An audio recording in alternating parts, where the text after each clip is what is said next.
Oh, just woke up, ate my MasterChef meal. Made some spaghetti and meatballs yesterday. Literally just regular spaghetti and then pre-made meatballs heated up. But made it myself. And then I reheated it today again. Ate it twice. Easy clap with some ketchup, because that's all I had. It was alright, honestly. That was alright. Today, I think Gordon Ramsay would have been proud.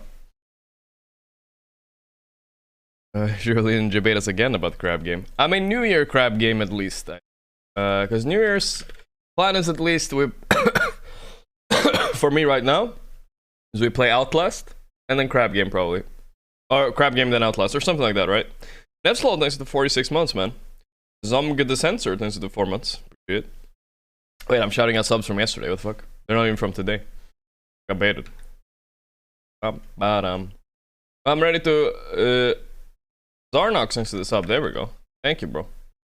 We'll unmute them. Thank you, Zarnox. Ready to play some Dota today. Win some games. I kind of been itching to play some Monkey King and another hero. I just forgot which one. Quap. Yes, Quap safe lane. I don't want to try Quap's. What? Try Quap safe lane once. E94 thanks to the sub, man. So that's the plan. Let's do a little bit of Reddit. Change category. Yeah, I changed it now. I changed it. Let's go. Open up Reddit. See what we got here. Lower the music. A bit too inspirational for so early. I slept a long time though. It felt good. I slept a long time. I could have slept more, but it felt good to sleep long. 11 hours maybe? 10, 11. Why does Dota make every other game feel boring and unfulfilling? Serious question. I play my Xbox now. Every game I played after Dota feels mediocre and easy. Yesterday, I said I won't play Dota. I played Assassin's Creed. Less than 1 hour. I was bored out of my mind. I bought Resident Evil and The Witcher 3 weeks ago. I didn't even play 1 minute. When people say the price of Dota is your soul is no joke. Why do people play Dota actually? I don't know. Goes very small and everything goes right, so incomparable. High peaks, deep valleys. Something like that. Everyone talking about Brood and Ogre. Here's some unique cash items you might have missed. I like the Lycan one was good, yeah. Clockwork one was good too, I agree. Nah, the DP one was kinda shit. Earth Spirit one was kinda cool. Invoker one was maybe something other than Outlast cool. because everyone kinda knows about it. Crab. Maybe try It Takes Two? It Takes Two? We've seen all these. We look thoroughly through everything. We looked very thoroughly. Let's head out the Acorn to the new Hoodwink Taunt, change into lanterns if you have the Tomokan armor equipped. Huh. Nightfall was transferred to EG for $125,000. Minus 125k for this. I mean, it's not that much, I suppose. I think in China they cost millions almost or something. I don't know. They cost a lot more, but still. That might be the explain why it took so long to negotiate for this roster. It seemed like Gabby was a backup. I guess the core, Arteezy Crit Bulbs had to convince their investor sponsors to give them an extra 125k. Or probably a in addition to probably a substantial salary. Thankfully, it's paid off already. Oh boy. They bought out Amit for 500k? Yeah, that's I imagine, I guess. Yeah, I mean, I'm not gonna say they got scammed, but they didn't exactly they don't exactly have the best roster right now, is my personal opinion. But they might get better. We'll see.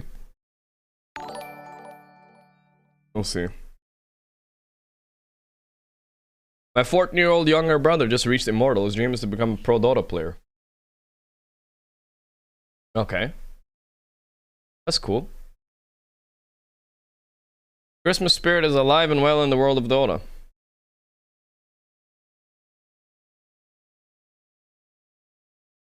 Total, bro. Hope you had a crap Christmas and your family died this year.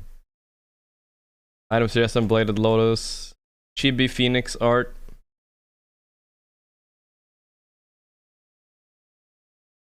Doesn't seem like there are a lot of clips today or anything fun. Oh, got the emblem. Holy shit! Give it to me. I'll take it. I'll take the emblem. I want it. Someone link the YouTube link. What's that? Oh, I've seen that one. My streamer. Chat. Gorgc molding. I wasn't even molding that much yesterday, was I? Only a little bit. Only a little bit. Duality of Gorgc stream whenever they see Jesse. Jesse simps in. Jesse simps out. Yeah, I like that. I like that. But you guys need to. I mean, I'm not sure if it's you guys, but yeah, maybe mods need to time out. Sometimes, you know, it's a little bit fun to make fun of contestants, but sometimes it goes a little bit overboard. Especially with Chrissy, you know, like, fun to make a little bit fun of her, but like going, that's just a little bit much, you know. Just chill it out with that one, because it's kind of toxic, you know. Just gotta chill. But overall, I think it's fun when chat gets a little bit feisty. Fat jokes are pretty cringe. Yeah, it's a little bit cringe, you know. You can be a little bit subtle about it, but we're just like, oh my god, the fat, get out of here, you fucking suck, bad person, you know, like, alright, dude. Oh, saw that one yesterday. Me or mom. Involuntary pornography and do not appear it.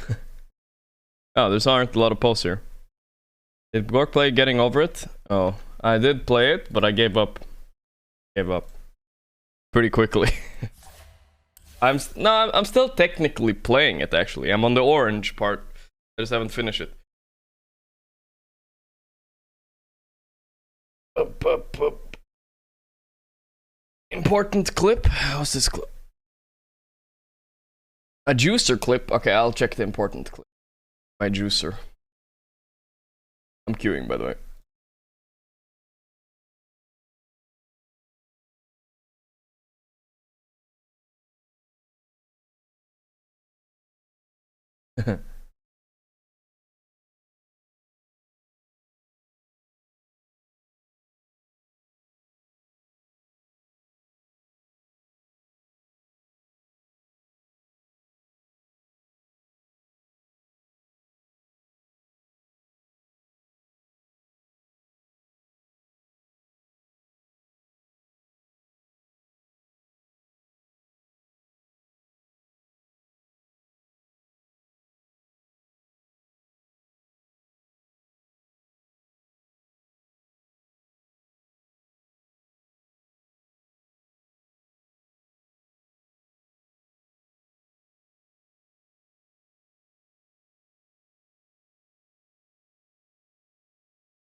Sounds like fun.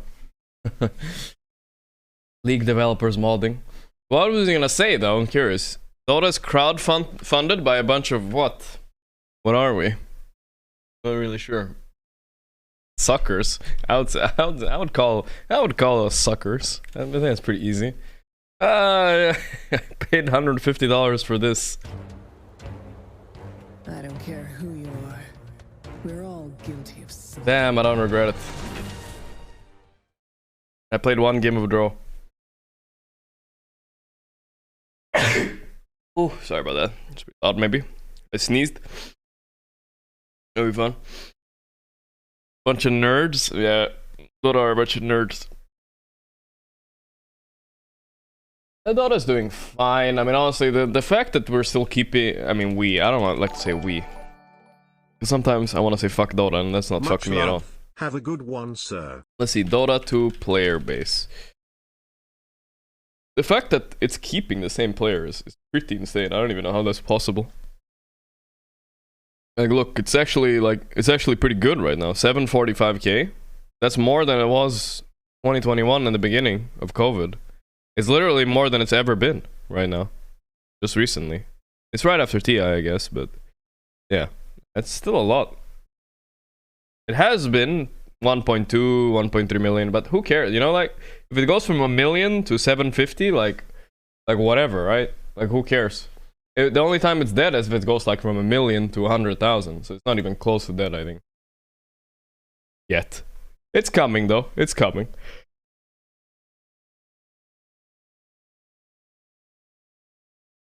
You know, like those 300k or 500k, that don't really matter. Don't look at New World. I want to see New World. New World Steam chart. Is New World even on Steam though? This is a dead game, see? Went from 1 million to 90k. Honestly, it's stabling out at least. Doesn't seem to be losing a lot anymore.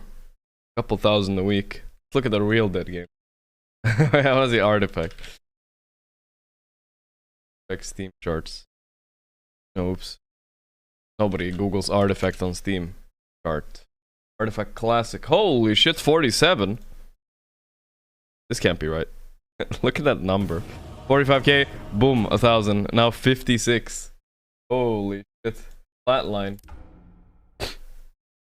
There are literally right now, as we speak, 50 players that are sitting there and playing Artifact though. That's kind of crazy to me.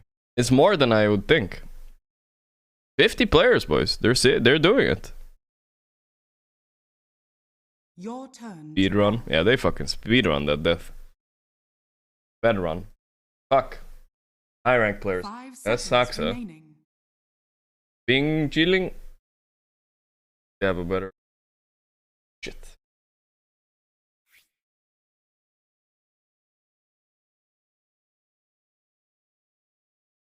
Who's this guy? If this is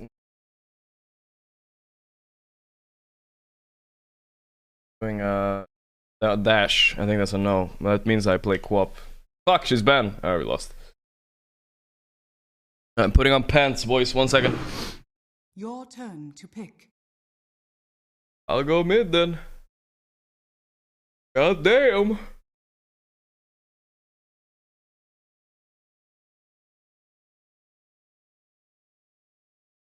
Ten seconds remaining.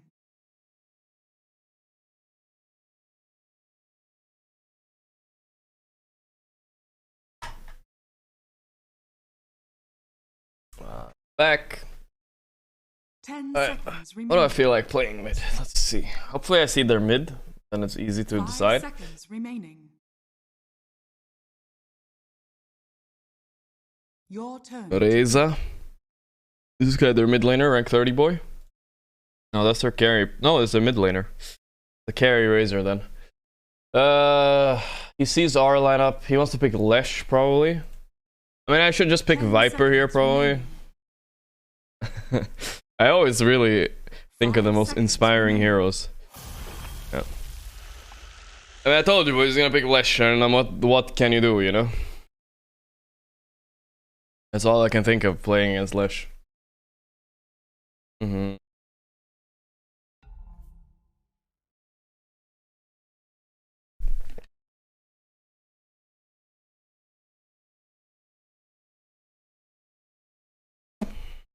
Gotta outsmart him. Morph OD versus Lesh? No shot. Then again, not that bad. But I do think I should have picked Lesh, honestly. Gain Shark, thanks man. Bada bing, bada boom. Bing bada boom. I don't think Pugna is very good against Lesh, no. I do think I could have picked Lesh myself, and even if he didn't pick Lesh, I'd be fine. Probably. Because Lesh is pretty good against her heroes too. That would have been a better option, I think, than Viper. Viper's fine against Lesh, I guess, but it's not that amazing. When I say a thing, you know it's true. So I'm calling it right here and now. Oh, you know what's beautiful? Most beautiful change about Dota? I fucking love that they removed 3 1-minute pauses. Sure, it fucks up some games when people disconnect, but fuck all the smokers in Dota, you know? Fuck them. The people that actually paused to smoke at the beginning of games and paused for 5 minutes, like, holy shit, dude. They can go fuck themselves. So glad they fucked them. That was the worst.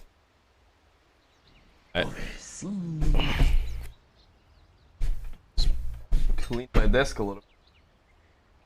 I cooked food yesterday, chat. First time in like 2 weeks. 30 Was inspired. seconds to battle. I boiled 3-minute spaghetti and I put olive oil in a pan and heated up some meatballs. Kinda pog.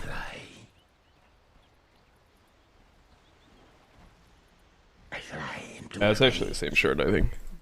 Let me guess, you consider yourself a child of God. On leathern wings. Forward. I fly. Fake warding, see if it worked. Swoop the battle. Epic spit time. Indeed. I think technically people pick Lesh against Viper mid just because he has a double nuke. Just nukes the range creeps and stuff and you can't really do much about it. Gliding in. No. Over snow. Lucky. Swoop the battle. That was a good play. Boys rank 30 mid. Attack. I fly. Mine. Shit. I don't want to use all my mana quite yet, I think. Poison burn. Void. I glide on. Come on, the aggro already. Indeed. Here's poison in your eye. I fly into a rage.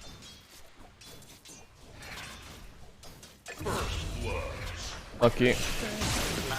I've been wanting to say that since this First all began. Press ahead. Me, I'm Lesh. I nuke the range creep. Got it. Alright, that's not too bad. Now we're level 3. Different story, boys. Different story. Level 3, full mana. Yes. Strike. We need to go to the small camp. Spitting distance. You can go. Stack, we need to kill it. There are better deaths. On leathern wings. Denied. With malicious intent. Alright. Oh, die! I roam.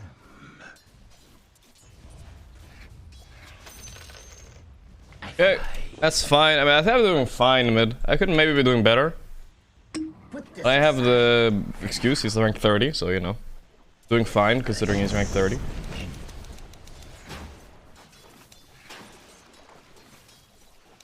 Swoop the battle. My fangs drip.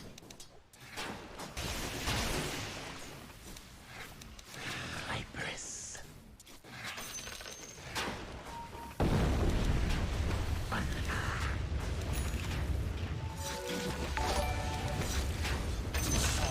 Easy, boys. Viper picker. My poison Rank 30 who? claims its victim.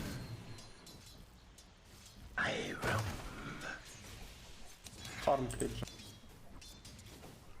This guy is just crazy, I cannot understand him. He literally 0 EQ, just use stun like fucking bot. Salivation. Talking about Saberlight. Saberlight will do that to you. Need drop.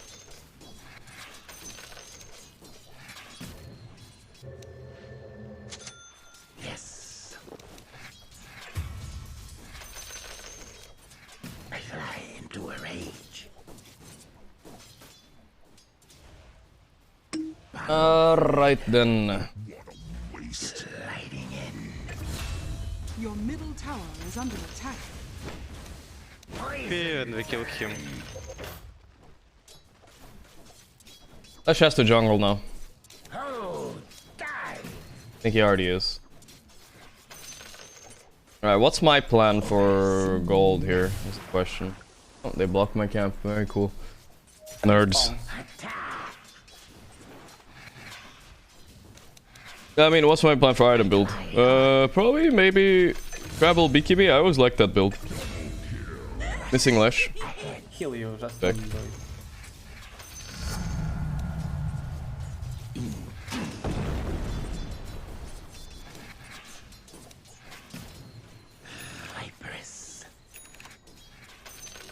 They could TP Willow mid now, so I gotta be a little bit careful. But I got double heal.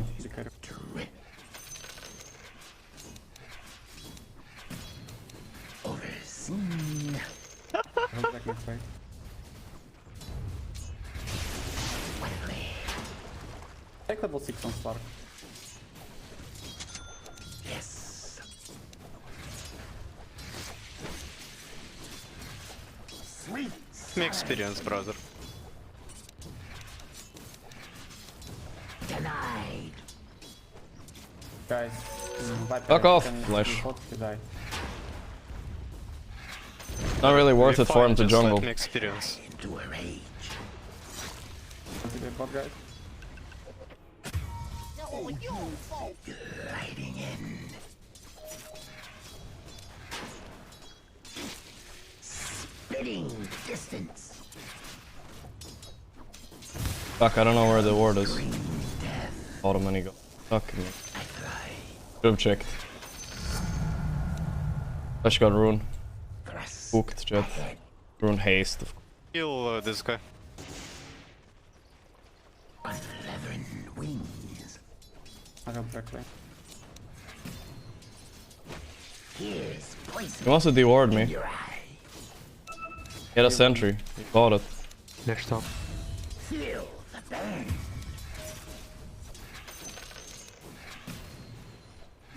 Malicious stink. Deward me. Power. Ba ba ba ba ba ba. Right. That was a bad move by me. I really should have gone there. I mean, considering I'm dominating mid right now, probably pretty good to get the rune. Indeed. Golden cargo. Beat guys, can't level 6. I glide on. He was mid. I roam. Kill level 6, go for Slark. Glide on. Into my borrowed for later. Right, go. I roam. It's still blocked? What the fuck's going on? why is that still blocked? Fuck off. Radiant's courier has been killed. Dire's courier Viper. has been killed. Yes. Viper, if you want, go use teleport bot and kill him. I come and we kill him, don't let him tip.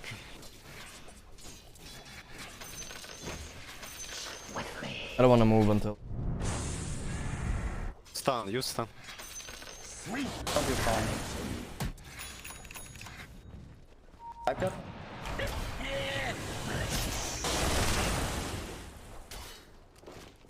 Your bottom tower is under attack.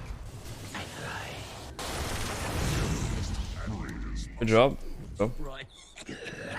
Sorry, but I'll put force. Warded me.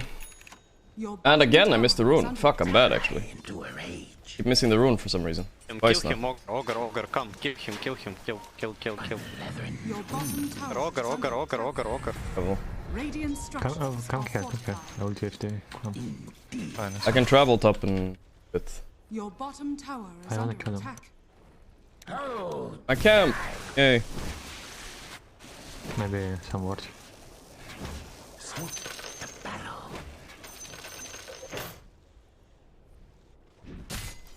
Forward.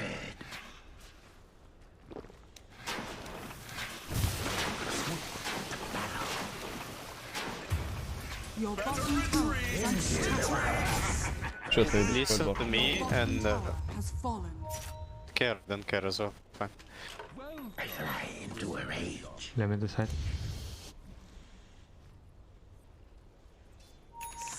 fitting distance.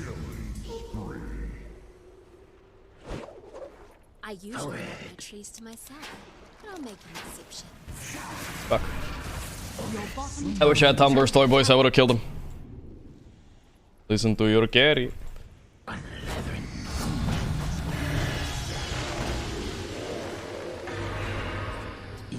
Wait. Okay, I remember this time, boys. Rune now. Poison burn.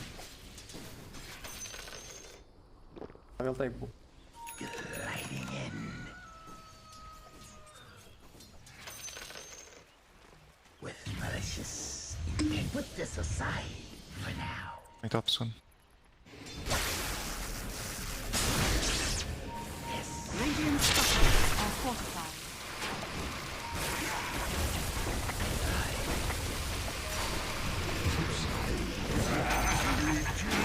I'm running mid, and we kill. No.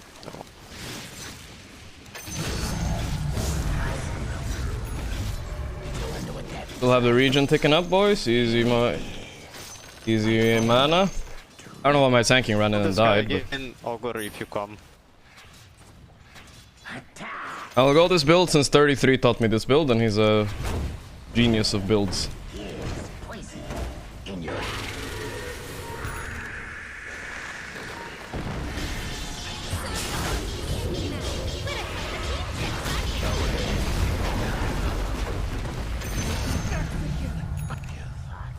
you be immune.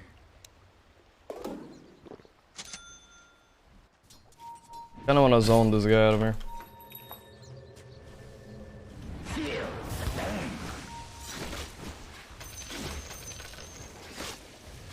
I glide on. Swoop. On. Oh, that one is so random. Sometimes you're supposed to hit, most of the times not. I fly into a rage. Sweet salvation. Feel the pain.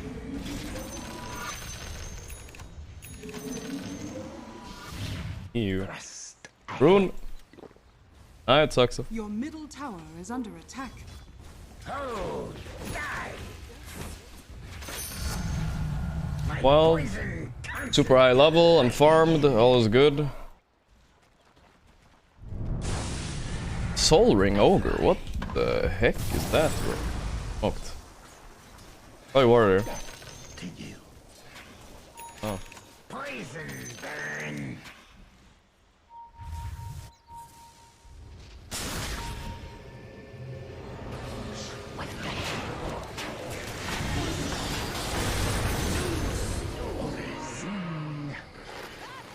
Giving him corrosive.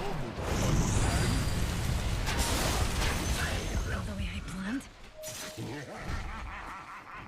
Up, up. Gonna push mid now. Your middle tower is under attack.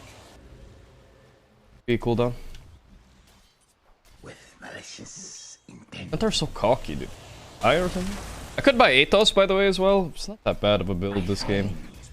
There's that Centaur sprinty shit. Are fortified. Forward.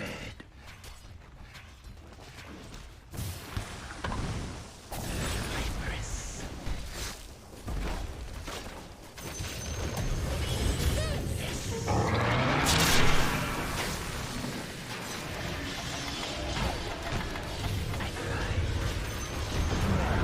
Tell me, damn. Your middle tower has fallen. Okay, fuck it, I'll take it, I'll take it. That, they did a lot of fucking damage to me in that one stun, to be fucking honest, holy shit.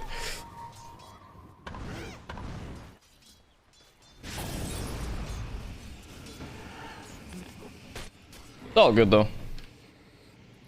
I bought, I think. I don't remember if I bought. Maybe I didn't buy. But I thought about buying, which is good. The thought was there. Slark is also doing pretty well, honestly. Surprised. I thought he would be sucking this game. Zogma.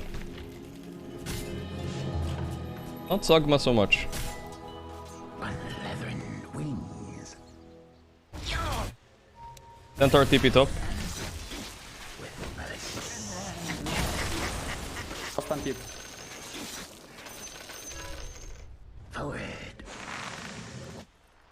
Live Fight this over. way. Nice over. You're there. Okay, okay, I'm smoked there. Bait.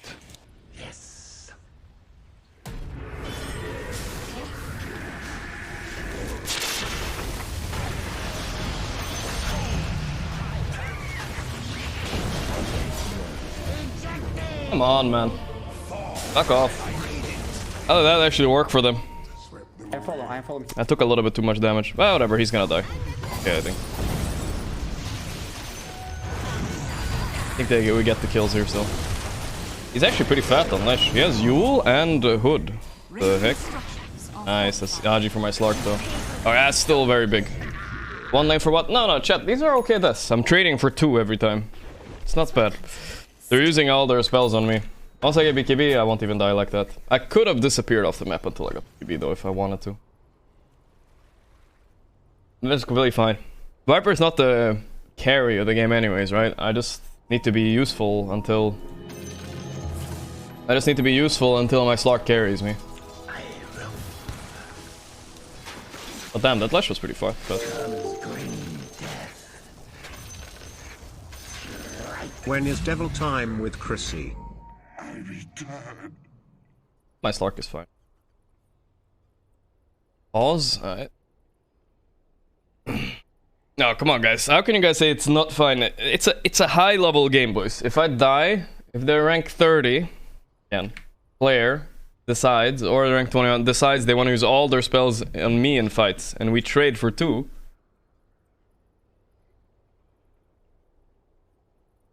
And we trade for 2, that's a good thing. You can't always have like perfect trades, you know? I can't always go 5 for 0. Not always a stomp. Good if it's 2 for 1. No cope. Dire's structures are fortified.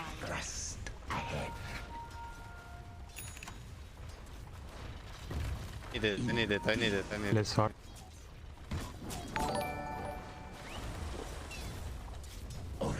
Into the battle.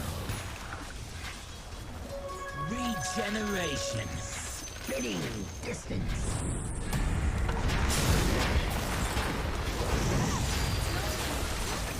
Oh my god, that's not good for them. He missed his jump. Let him hit.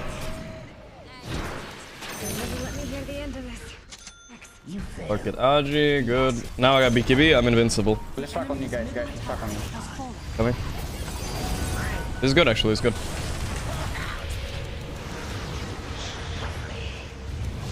Two seconds.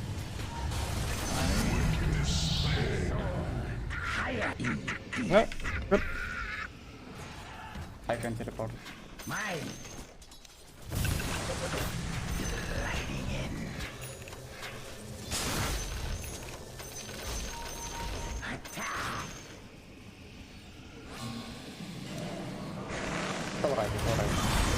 Oh no, wrong key.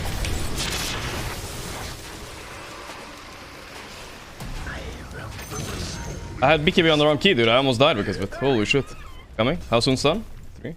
Go. 37. I'm not sure about this actually. It's bad. Don't die.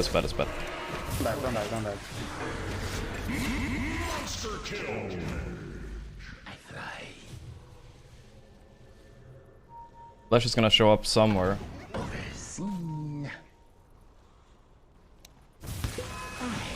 Yes. Perfect. Illusion. That's actually a pretty good item.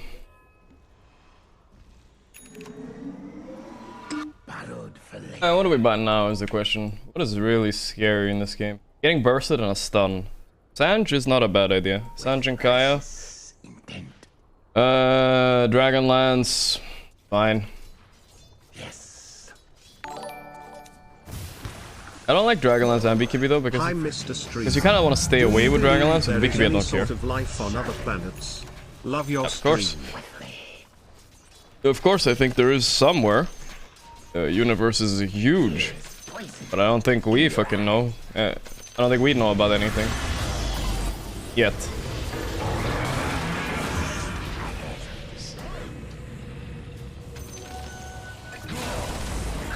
god, like Go, don't do not good.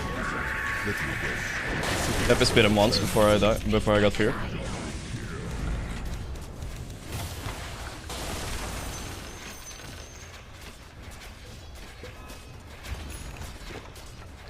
Go end, no more death. We broke them, boys, we did it. We broke them. Pussies. Go, force control. The enemy's middle tower has fallen. I don't think Dragonlance is actually. I could have bought something.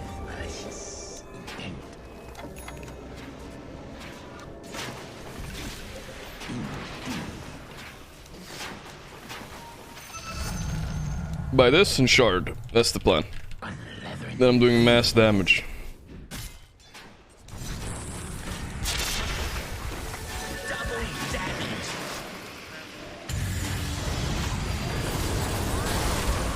Really, dude?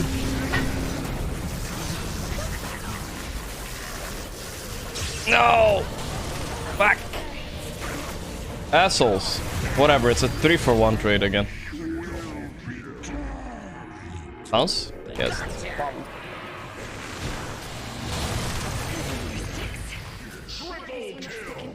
Congrats, you killed the Viper. Congrats. Whatever. Do I even care? Actually, you know what the pro play is? Unequip this. Unequip that one right there. I get +2 armor. The thought of that. Yoinking the tome as well.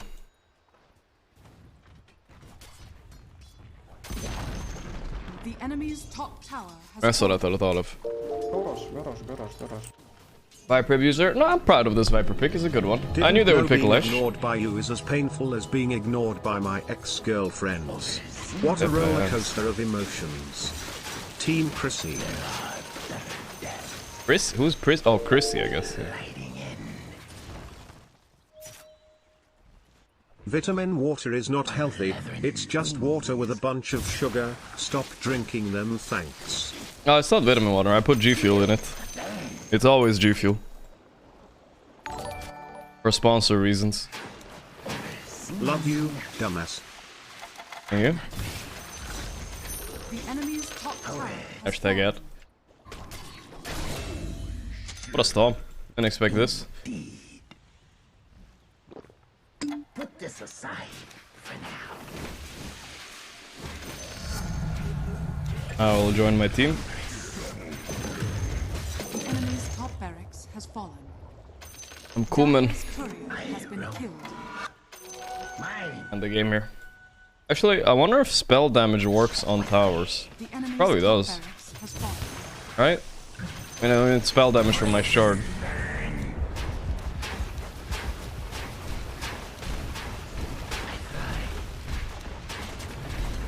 We got damage 47 per. 47? Let's try without it. Has fallen. 92?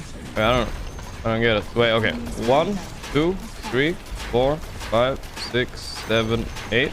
The enemy's middle barracks. 92. Alright, let's try with the thing. Radiant structures are I think I missaw it. Let's waste a little bit of mana on this guy first. Fuck, I want that mana. I want that mana, I can't do the experiment. Fuck. One. No, I can't do it. Love you, stew feed. The enemy's Stew middle feed? tower has fallen. Dare you.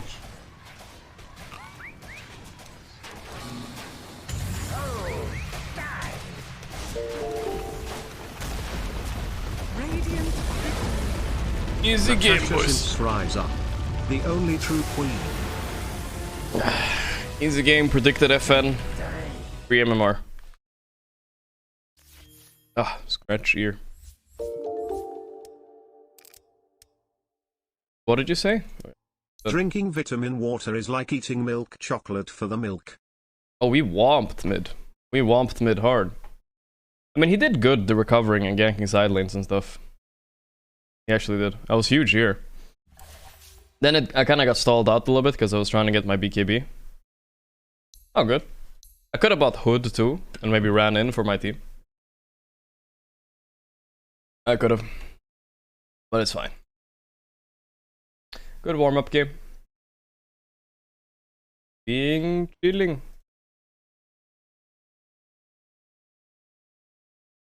Okay, now I won't ignore you anymore. Natasha Sims Rise. Strobio, thanks to 9 months. Yarv, thanks to the $3. Hyper Option. Mr. Sta. When's the devil time with Chrissy? Oh, what time we're gonna watch? Enskimo, Sid, Cabrazel, Ultimate Cheese, Ken Sharvin. When should we watch MasterChef, guys? Probably like 2-3 hours from now or something. 2 hours from now, maybe. Something like that. 1 or 2, maybe. It kind of depends. If, you know, if I end on a good game, we go, you know? Play a couple games, and we go. Turn to ban. So probably 1 or 2, 3 hours, depends. Not now, no. We'll wait 2 hours, probably. 5 seconds remaining. I want to play a little bit of Dota, chill. I wouldn't call it chill, but I want to play Dota. Is that Elon Musk? That's a weird one. Elon Musk stands are kind of weird, I'm not gonna lie. Oh, fuck, it's Mage. I'm gonna mauled if I lose again. I'm mauled when I lose to Mage. Can't help it. 10 seconds remaining. 5 seconds remaining. I can't help it. Your turn to pick. First pick Medusa. Anti-Mage is banned. It is like the only real counter to Medusa. What else can we pick versus Medusa? 10 seconds remaining. 5 seconds remaining.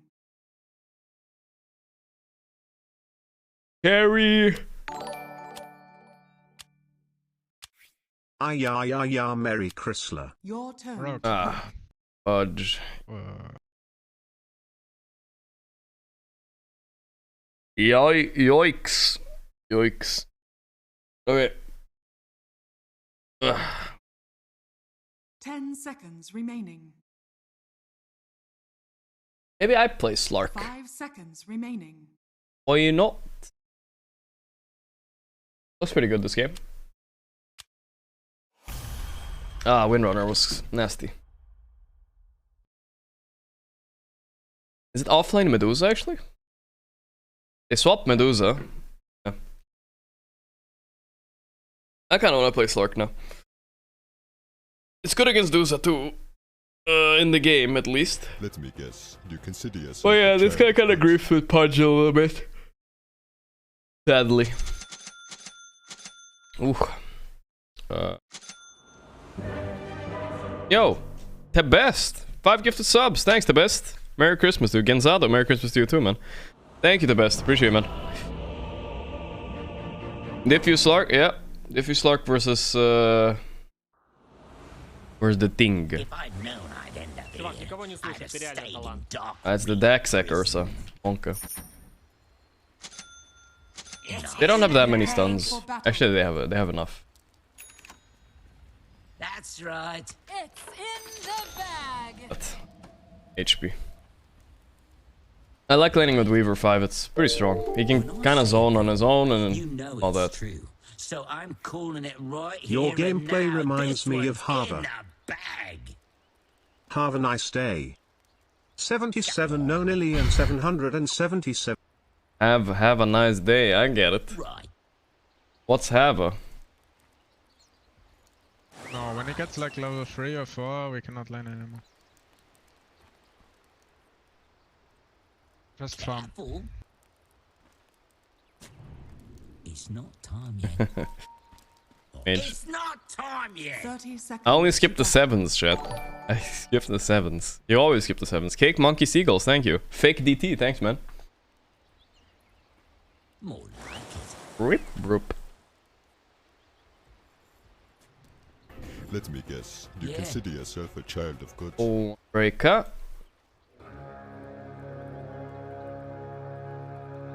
Not ready. Good. The battle begins. When Maud Gordon Over Ramsay. there. Later, tonight. Tonight, boys. We have 5 episodes left. 3 runes, not bad. gonna buy Falcon Blade Diffuse for sure. Yeah. I notice when I buy Echo Saber Diffuse, it's too slow. You know, like it takes too much time. Okay. Right through here. Maybe just hit Ursa. I don't think you need to take ranged.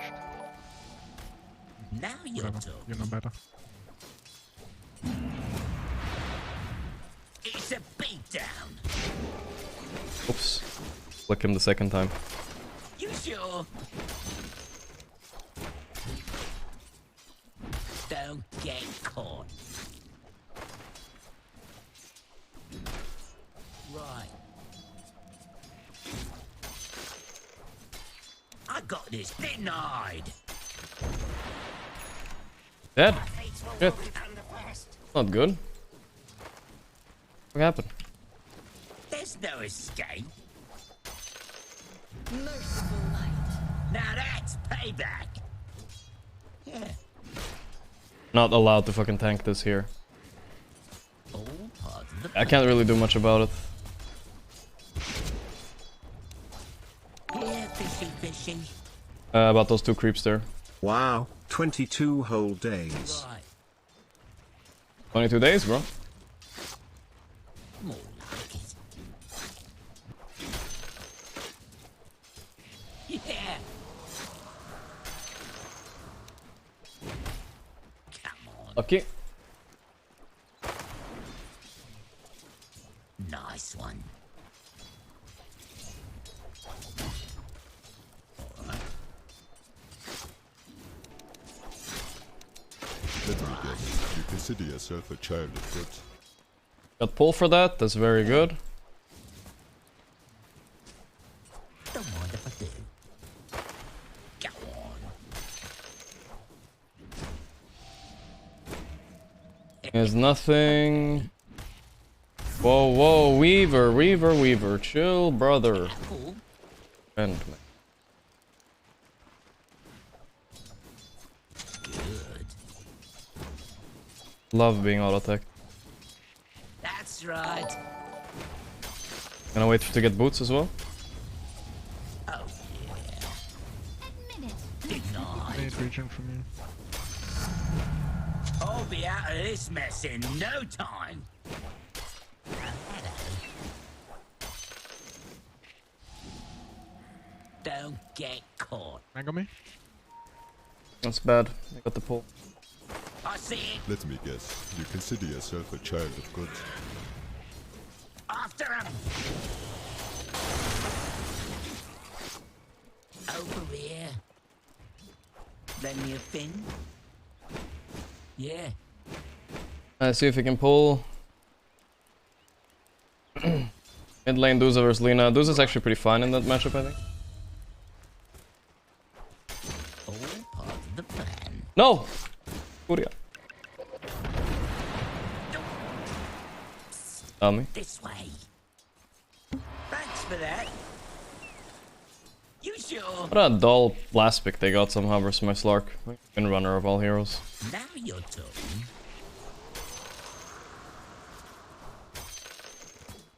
Come on. I won't hurt you. Wiggle, wiggle, little fish. Nice try. Hello. Cut off. Right through here. Go on. Fish fingers. Fish give fingers. Alright. Alright. You sure? Hamburger TP.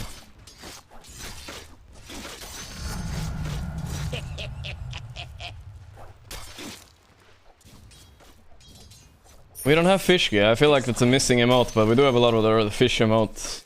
Like pause fish and the other ones. That's right.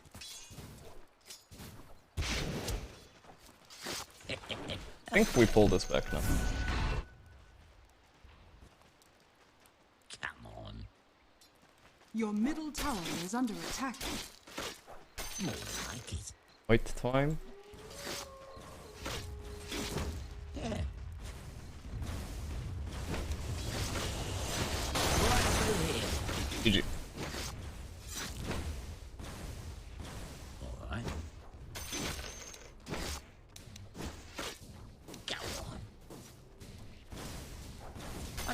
if I do.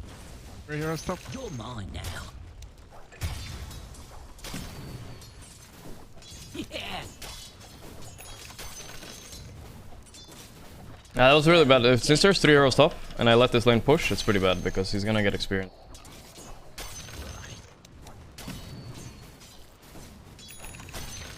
Anywhere but here. But we have pulls, so it's not the end of the world. I think we can manage. Right. Go on. Now your turn. Did I get the? Ah, I didn't get the Angie. So close. I had a feeling I wouldn't get it.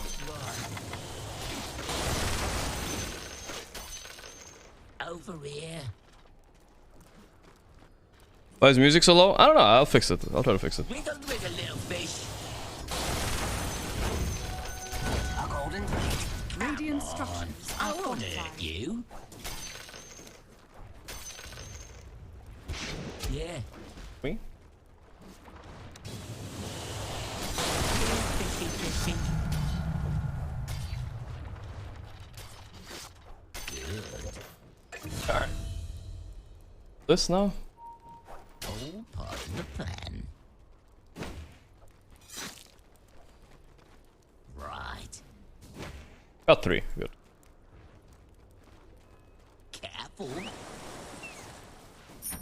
Everyone's buying eggs on Slark now. I kind of want to try it. I mean, I'll buy it after Diffu, but I never was a fan in general. Good. You can use it. Now your turn.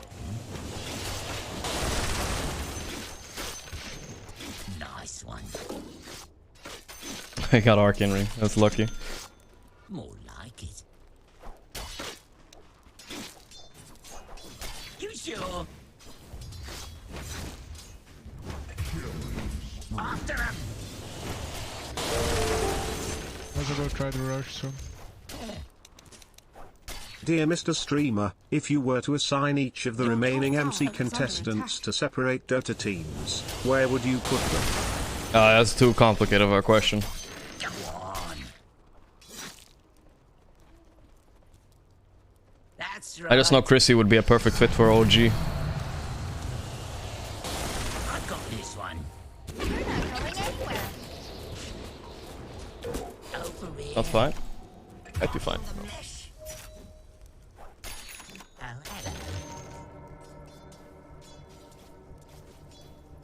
Oh, hello. All part of the plan. It's all good in the hood. Right through here. Oh,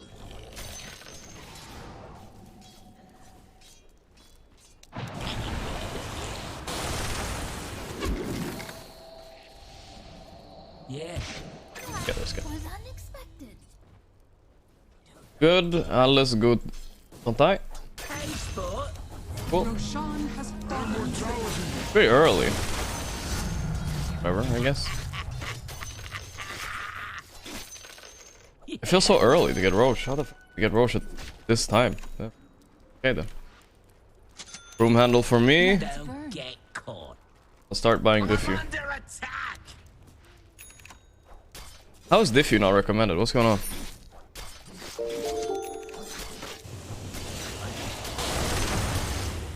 Obviously James on Team Boldo, right? There's no escape. Of course. I can't believe some people say I look like James though. I don't think that's true at all. He's just a white guy with a fucking beard. A classic chat. Right.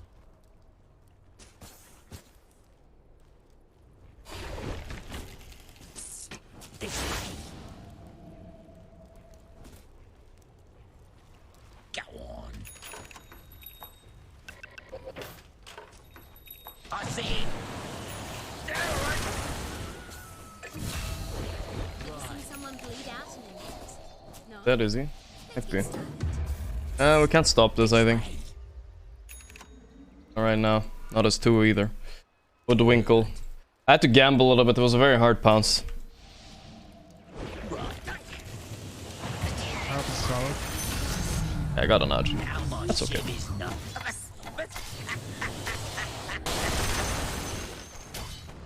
Yeah, let's get 2 clarities. Good. It's a beatdown. I'm hitting this tower a little bit. Let me guess. Never mind, I'm not hitting Consider anything. yourself a child of good. Yo, Nandu, thanks for the sub, man. Me.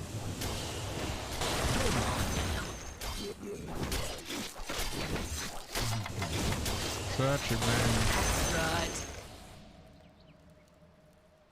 It's not time yet.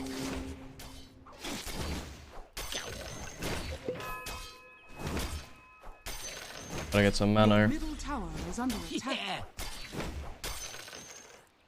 The deck sec. It's coming.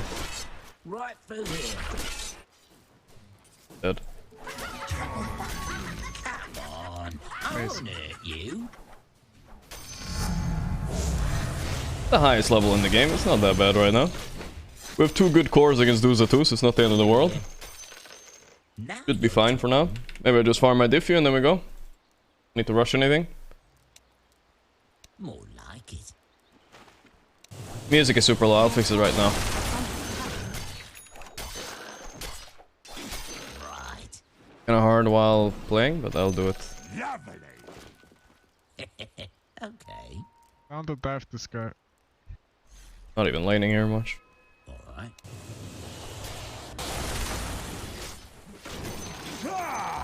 Fresh meat. You sure? Unbreaker ulted. Mid. Always what death warmed over. Nice one.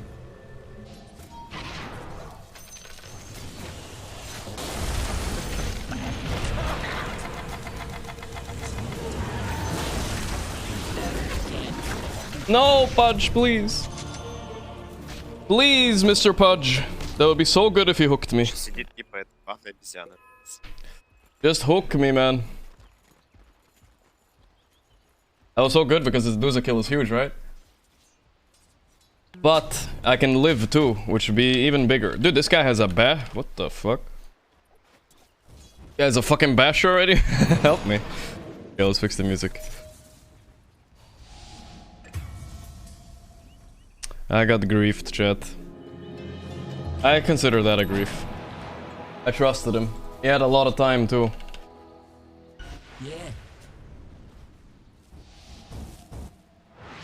Careful. Got ya. Help him bottom, guys. Alright, we're getting Ursa the fuck out of this game right now, I feel like. He has a fucking bash already. Dude, I was so farmed, now I feel no confidence at all. After what happened. Radiant structures are fortified. Good. Your bottom tower is under attack. And I'm losing to Mage again. And I'm mauled about it. Like it. Your bottom tower is under attack. Should be the case. Right. Age is gone. Your bottom tower is under attack. Now you're talking. Can just go on him. Oh. Your bottom tower is under attack. Yeah. Your bottom tower has fallen. We cannot just go on him at all. Dire structures are Absolutely not. Or somewhere.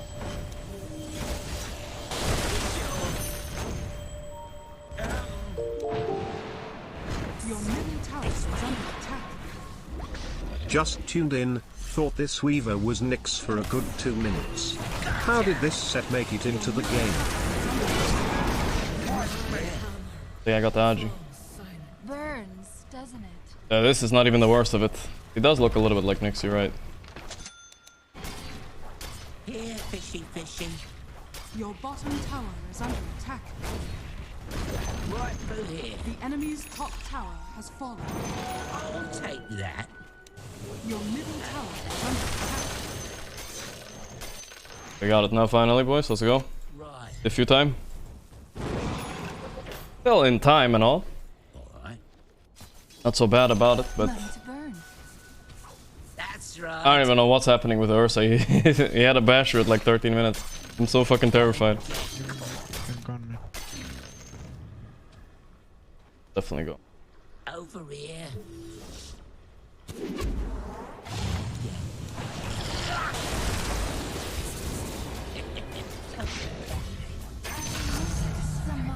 Oh, you actually killed him with that power shell. Right. Nice one. Go on. Your middle tower Tipping, is under tipping. attack. No. Structures Fuck the D. are fortified. Radiant structures are fortified. That's right. No intense. I'll take that. Your middle tower is under attack. They killed. They killed us. It's huge amount of experience for me. I'm level 50 now. Your middle tower has fallen. You sure? Your Where's middle this Blink tower Basher? It's pretty weak. That's weak. Thought that was strong. Right. I need to run in on Duza. Gel soon. It's a beat. Yeah.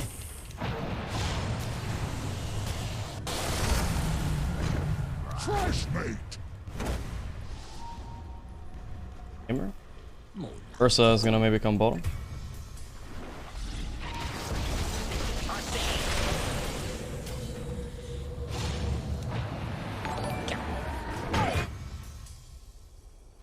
Hey Gorgc, hey chat, hope her fine butt. Well, by Pepe Aghanim with Surge, clap, Pepe 3 of my teammates died. clap, Pepe clap, Pepe clap, Pepe clap, Pepe clap, Pepe clap, Pepe clap, Pepe clap, Pepe clap, Pepe clap, Pepe. I got this one. Over here. They're coming to you. This way.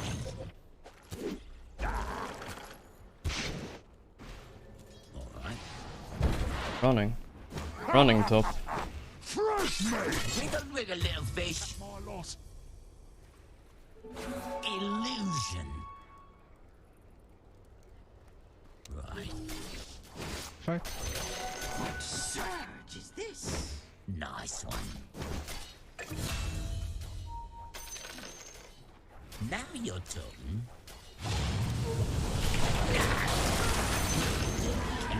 In the end. You should Woman. have hid when you saw me coming. Right. Don't get caught. There's no escape.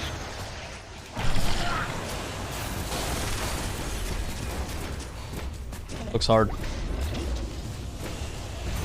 Oh, I can't. It actually looks pretty easy. We fucking lost.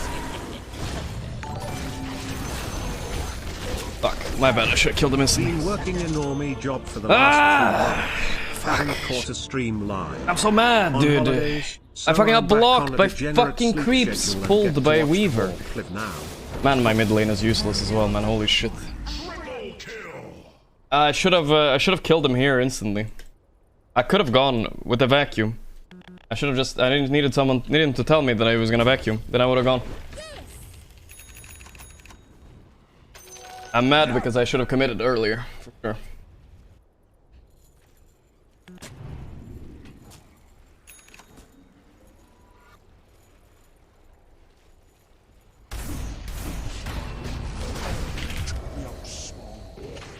I'll do the same for you. Guys, let's group up and go on them. Good.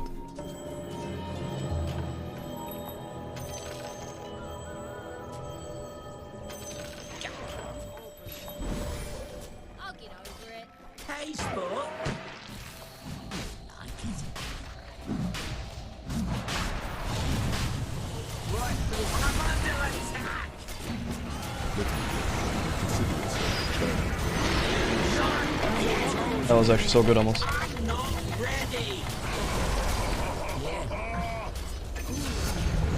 I got the shard. Where's Ursa? He jumped out, he jumped out. I got the shard though, that's pretty big. That's right.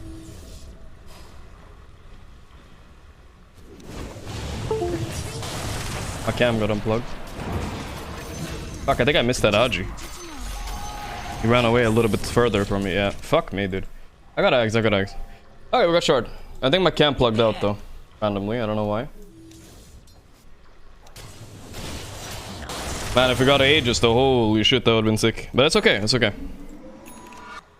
Right. Hello? Is my cam plugged now? let's just keep the cam like this. It looks pretty funny. I look so serious. I'm super focused, guys. I'm super focused. I'll take that. Oh, this is all part of the... Giga focus. The enemy's middle tower has fallen. I don't even blink when I play Dota, boys. It's just me. Don't get caught. Yeah, I forgot I'm Slark, by the way. I literally forgot I was Slark. I should be de-warding a bit.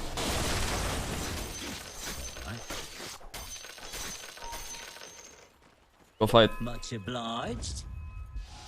Saw that smoke. Fine. Okay. Gotcha.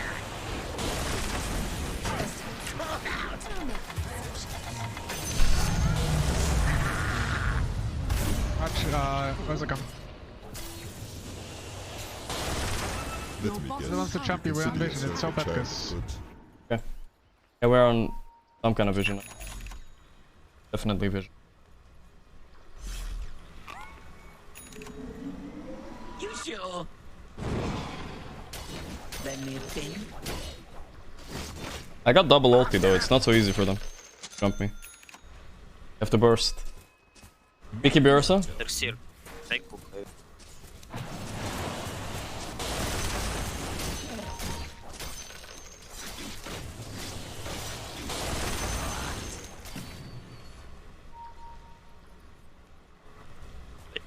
Alright.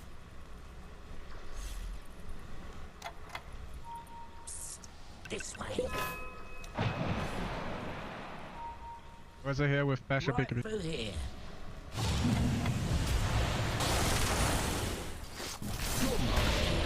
Yeah, I shouldn't have ulted. At least I got the edge. I have another ulti, it's not a big deal. Okay. Any clarities for me? Mana? Go on. Dire structures Buying are fucking MK. fortified. Radiant Can't structures outrun a are wildfire. fortified. Right. Smoke on them. Good. Killing top tower right now. You sure? The enemy's top tower is Oh, fallen. literally letting the Slark click this and nobody else clicking? Come on. That's rude. Over here. Your bottom tower is under attack. Yeah, I wanna fight them for sure. I won't Don't let them hurt farm. you.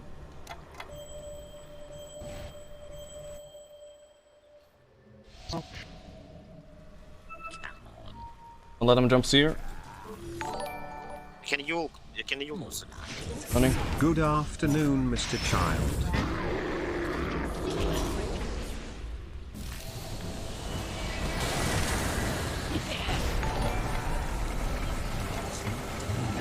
Big ups, Gorgc. Right. Go chase, go chase. Now your turn.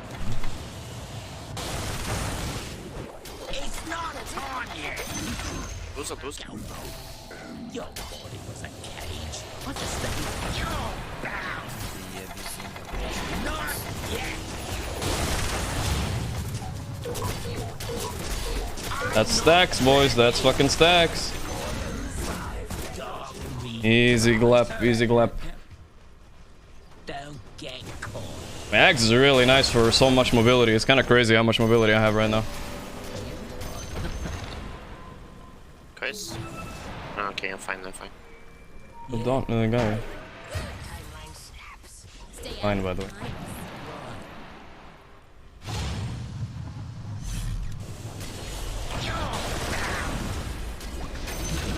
Good, good. I'm fucking fat. Let's get Basher right now. I see. I'm running out of mana very fast though. Very fast. Yeah. Over here.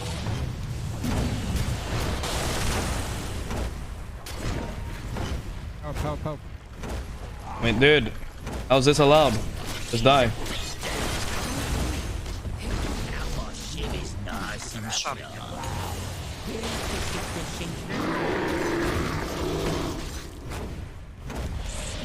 Darkness.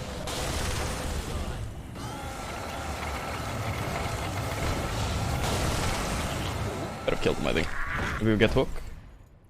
It's okay. This way. Don't be scared. I have a lot of stacks, boys. A lot of stacks. Alright. We go. Super strong. Right. Ult these though.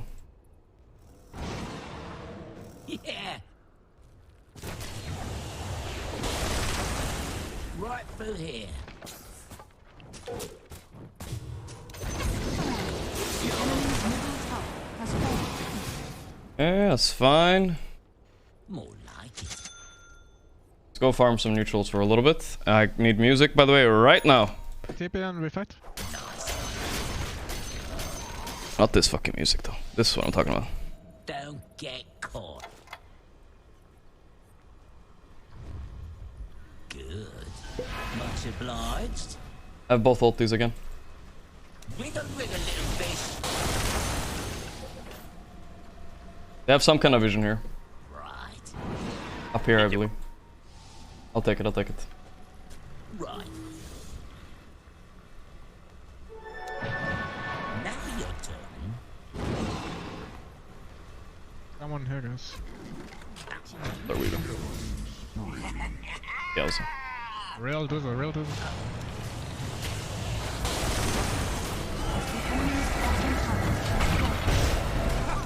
Don't. What the fuck is she dying like that?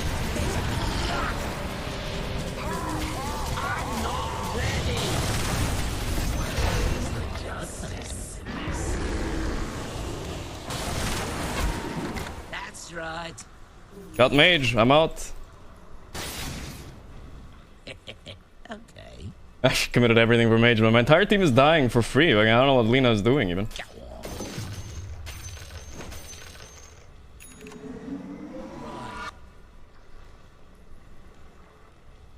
Yeah, we can fight now. Nice one. I mean, our Lina died for free, it's lucky. Don't get caught. Oh, region run, thank god. Regeneration. Windrunner, hard to kill. Okay. I can check. I can dispel it. Okay, okay. Right. На бега. Gotcha.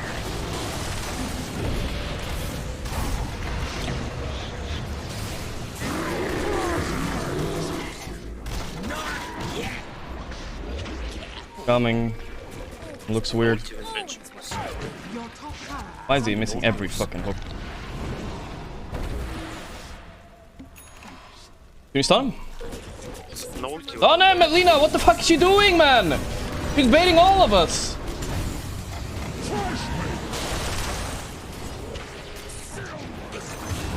Holy shit, I can't play, man.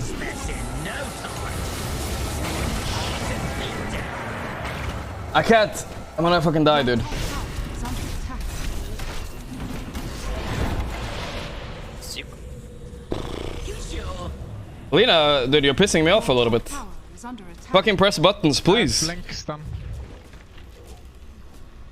I have blink plus shots. I like it, I like it. See if we can maybe get here.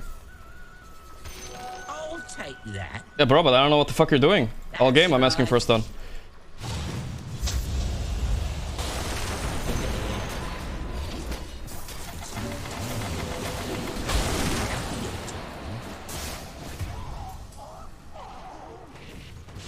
Over here. Right through here. Yeah, Whole game, I feel like I'm asking for a stun from Lina, dude. He hasn't done one yet. right.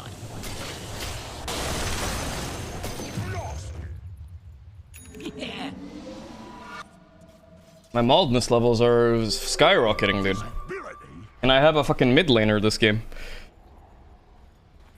Rush up.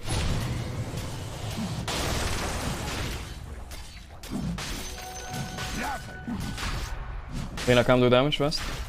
I think you need to commit, guys. Commit. Yeah, commit.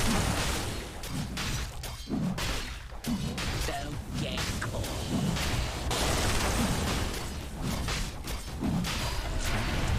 Ags on pit. Take it, guys. I don't need anything. Ags on Weaver, please.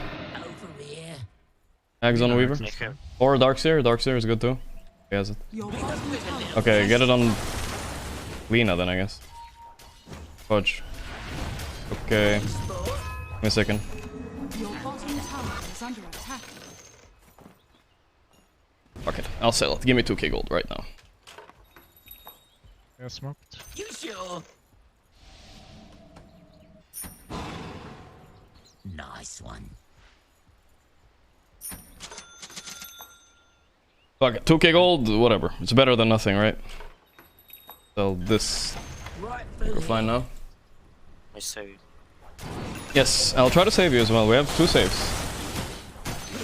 here. Should be fine. That's right. It's gone then. Just go push. The plan. They see me. Here. Careful. Right. They'll see me, actually. More like it. Top, tricking this guy. Win our dead. Gorgc Slark.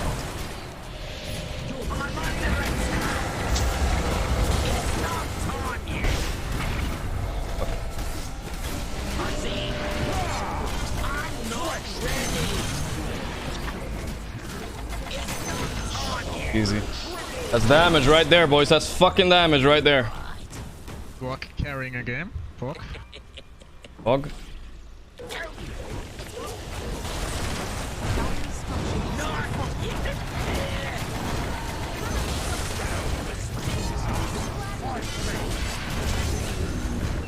What now, Dexek? What now? I got this one. Take The me. enemy's middle tower has fallen. Not yet. He was there. I promise. He ulted himself up for TP or something. The enemy's middle tower has fallen. Where's that? The enemy's middle tower has fallen. Ready.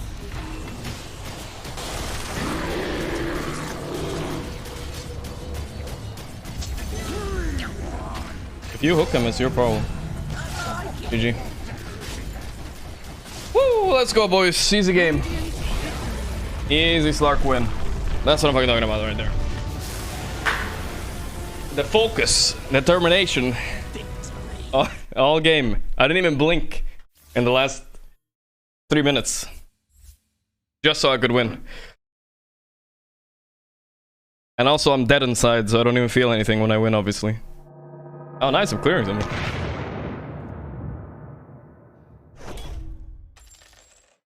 Insane. That was big. That was big. I think we played this pretty well. We had the anger juices rolling through. We had the anger juices rolling through to win this one. I wanted to win this one badly. We had a good start. Kinda got a little bit worried when I died there. Ursa 7.9k net worth, 50 minutes. Pretty insane. But we bounced back hard with a fucking vengeance, boys. Look at that net worth right there. God damn. I mean, I don't know. What is my win rate with Darkseer? It's like, must be so high, actually. Declined? No, I'm not gonna play Party Cure or Aghanims right now. Fix scam? What do you mean? That's me. I'm very good at talking without moving my lips, that's all. So, should we do MasterChef now or a little bit more? One more game maybe?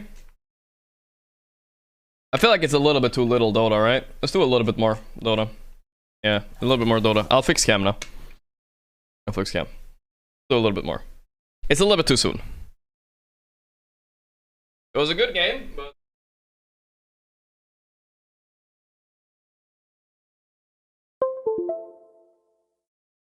Okay, it should work now.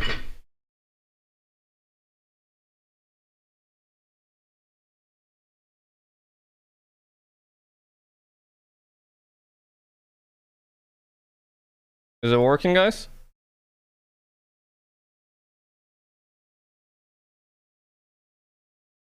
I was kidding, guys.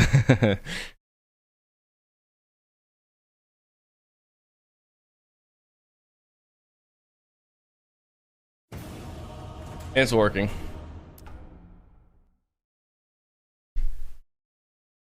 Put it back. Yeah, I know, right? It's weird when I move all the time.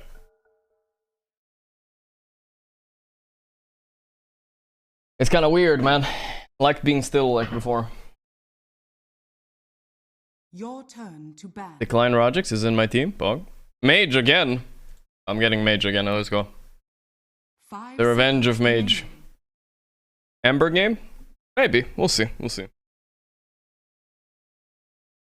We'll see what happens. Have your soul. Gork, do you take drugs to play? No. I feel like a lot of people don't take drugs to play Dota because I think it fucks. Like, you have to have everything when you play Dota, right? You gotta have focus, you gotta think about the future, you gotta, you know, think about what the other, like, you know. Your turn to pick. I don't think it's a good game for drugs in general. I think some other games you can benefit, but not so much here. Weaver bounty opener, huh? Thought. Let's see. What can I respond 10 with? seconds remaining. I kind of play Morph. We'll see what happens though. 5 seconds remaining.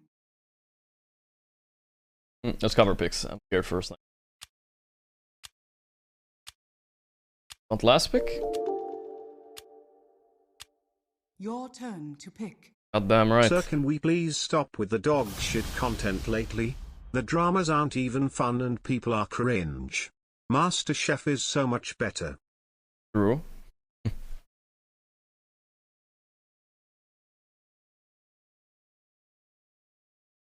Yeah, Dragix. You should be practicing Timber, so what are you even doing? What are you even doing? Eyes on fire.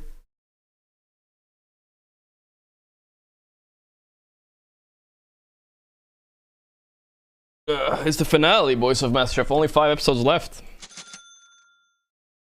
I'm excited. It's a very hype season, actually. I think I have watched MasterChef before. I don't know what season, though. I've never watched a full season of MasterChef ever, I think. They used to have it on TV. But yeah, I never watched the full season. This is the first time. A lot of fucking episodes, 25. Music is a bit loud? Alright, we're fixed. Morphling.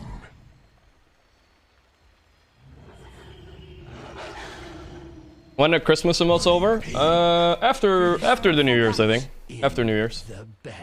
Or right before New Year's. Something like that. I need to buy a stick. Yeah. You know that little thing where... Give me a second. I think I fucked up. Yeah, I did, of course.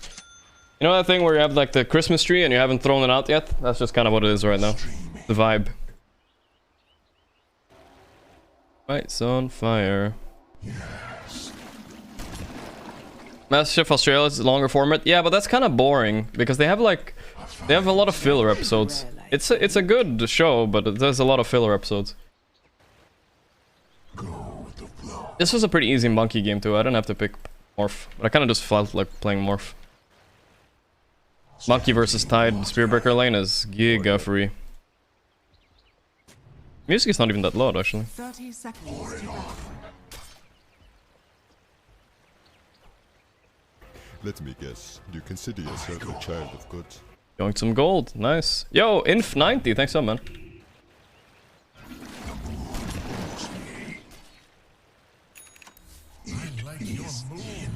like your style. Just business. Nothing personal. Yes. The battle begins. I think he was here, not sure. Oh, sorry. Bada bam bam boom. I like Nope. your style. Not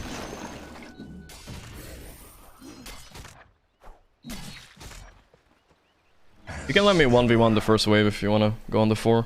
Pretty good. Level 3 fast on me, it's GG for them. Running water. Wow, he blocked a lot. Never mind, he blocked the shit then. I'm gonna keep a Bane board with you on. Running in. No, no. I like your moves. I like your style.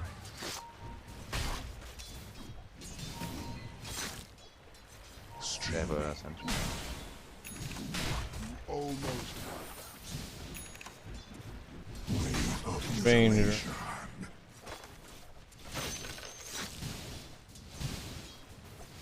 wave breaks.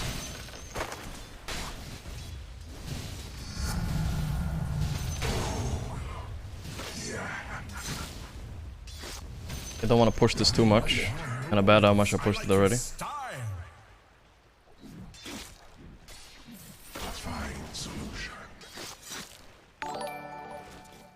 Gotta get the range creep if they deny it.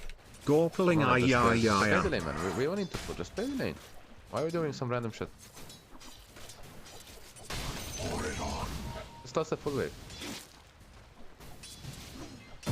Oh yeah. That was a good one.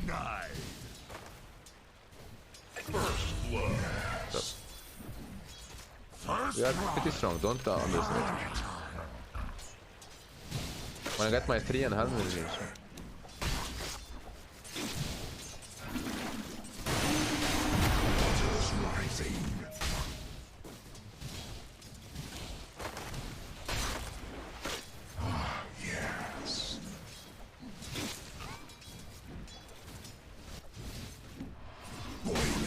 Almost. Oh nice, I like when they use that. Spells like that. Dangerous waters. There's no finale. Take the big one. Almost me.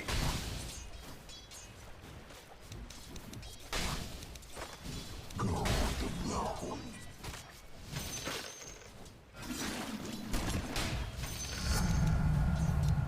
I go.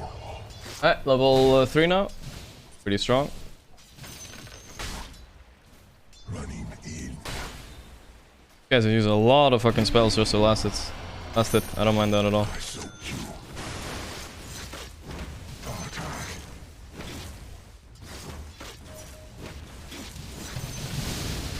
Raging waters. Ah, it's hard actually. Not sure what to do here. After that. This one I hit, I think. Yeah. It's kind of random because it kind of depends on what tower rolls. And I'm a weird hero. Running water. With melee heroes and Quelling Blade and 60 damage, it's kind of easy. But I have 80 damage on Morph and I can't really drop a Quelling, so. I really need Stick, by the way. I should have bought it instead of Mask. I just had such a good lane and I wanted to buy Mask before.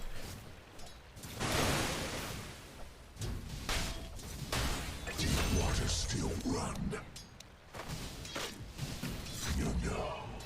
Try not to use it if my board is dead. I blow.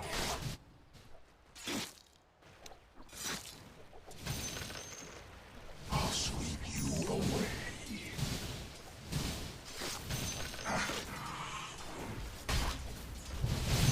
Wave breaks. Your middle tower is under attack. Tsunami. I had a raindrop too. Just for that puck rotation coming in.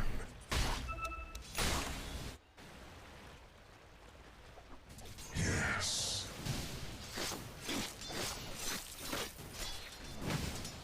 Waters rising. Dude, he could have killed me. I need to be a bit careful. I didn't look at my HP.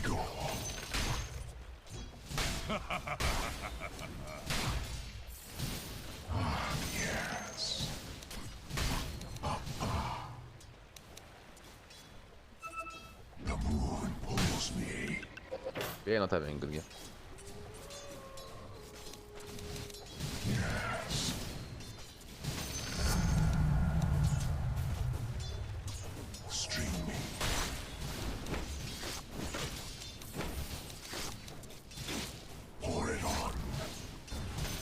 Great at top. Yeah, this guy's kind of soloing. After them.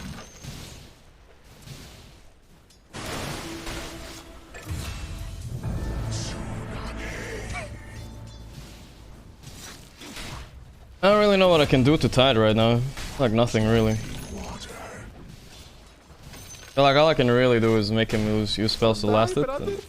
Nice. The worms will have you.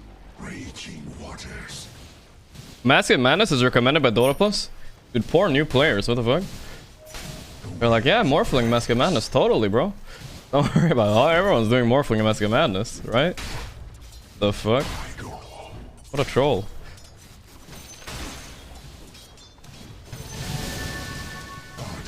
Ah.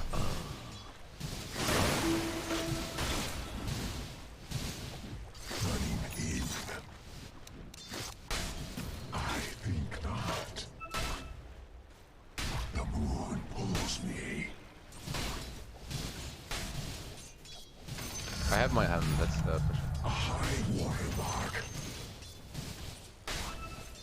Wave of mutilation. Fuck is very missing. Yeah, I'm just waiting my A little hand bit spooked. I play back for a bit. I see. Yeah, there's something weird going on. Oh, he's mid. My path leads to riches.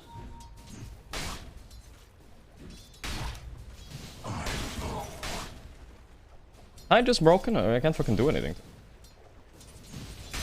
Dangerous waters. Actually can't touch her.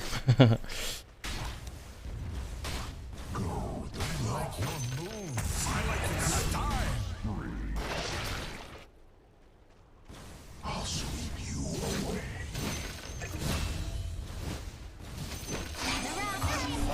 I like your moves. I like your style.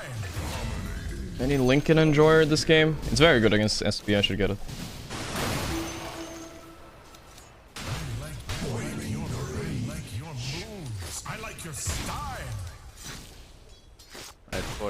That hit me? No way.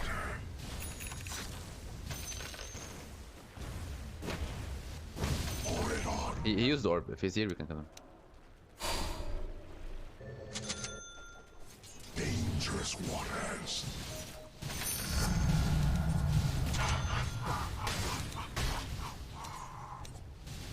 Waters rising. Ah, I feel like Tide is really good against me. I'm surprised. I'm kind of free farming, so it's fine, I guess, but he's also free farming. Not bad. Losing Morph to Tide, yowza. Oh, he went for it.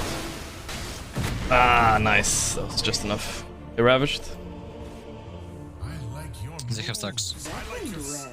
Damn, that actually barely worked. I had Fairy Fire. I was super alive, obviously. I'll take them after tower. Come, Took the risk.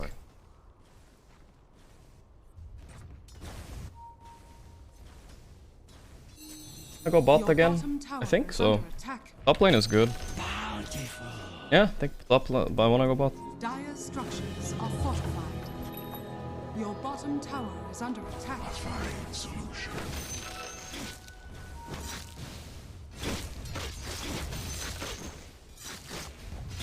As ever. The enemy's top tower has fallen. Yes. Tide Hunters here. Running in. Your middle tower is under attack. Avoid Spirito! Don't die. Oh, he died.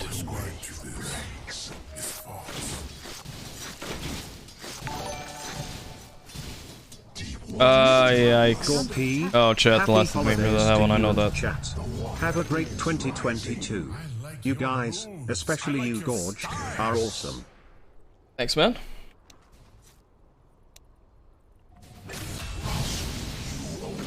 Big neutral items here, boys. Get ready.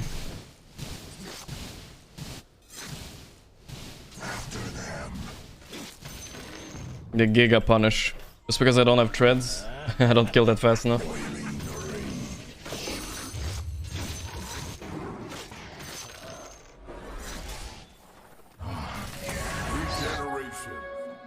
No.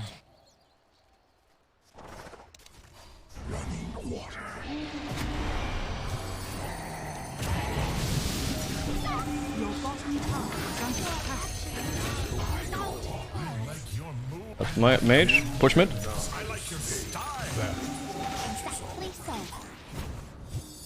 Your bottom tower is under attack.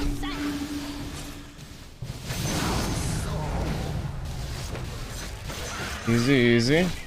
Yeah, the keys are all weird when you morph into puck, dude. It's so fucking strange. Чё, мы его отпиздим с тобой? Running with no road though. Ну, я пиздим. Падал куда-то. TP 2 heroes mid. Not sensation. Alright. Jungling.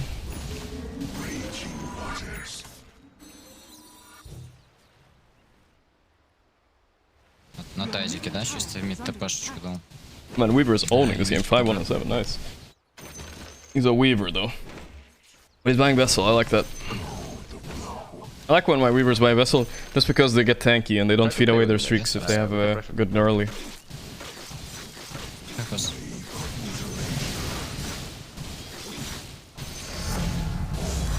Charge somewhere.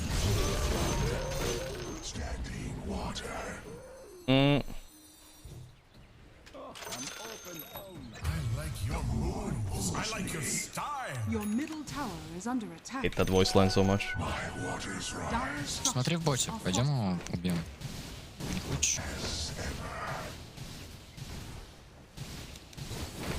So I want supports with me here, guys. Really? I want to smoke them. Oh, okay, that's fine. Radiant structures are fortified. Not give away mid. What supports up there? It's very far. Look. Running. Not so easy though, I think. Your bottom tower is under attack.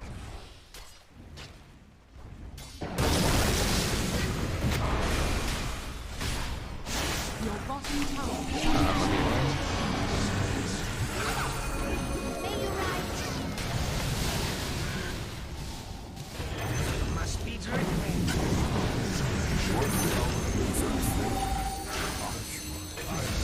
Nice, can you kill Rush? Easy peasy.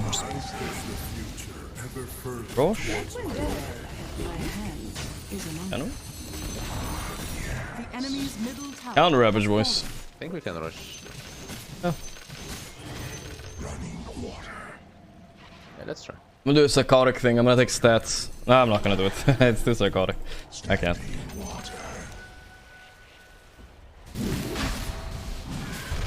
Pretty quick, Rosh. Do a shit ton of damage.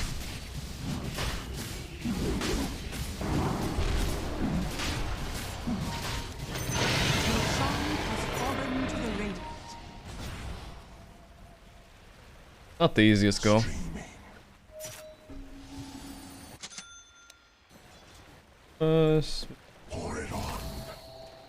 Your middle tower is under attack.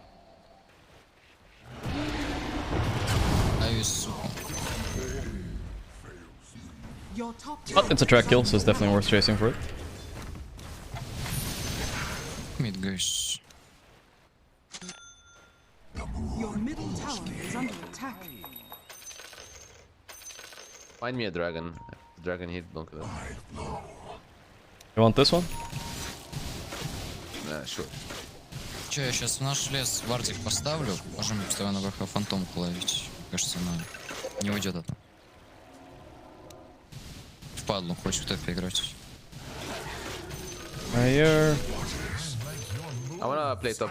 Take tower, guys.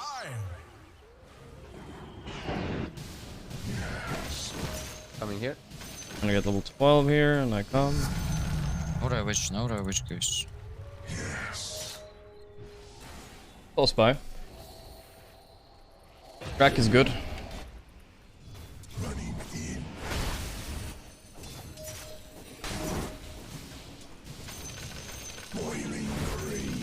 Bit deep. Watching. I think we're fine though. Yeah, we got 2. Perfect. Комета. О, ебать, Горди.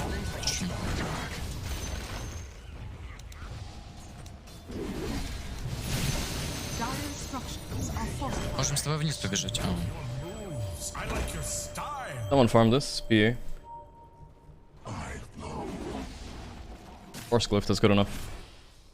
Satanic next, dude. I swear Dotapus wants to fuck every new player over. What is a Satanic purchase? I mean, it's not that bad, don't get me wrong. Let's go with targets, they have no... Okay, we kill PA. I have stun, you can go.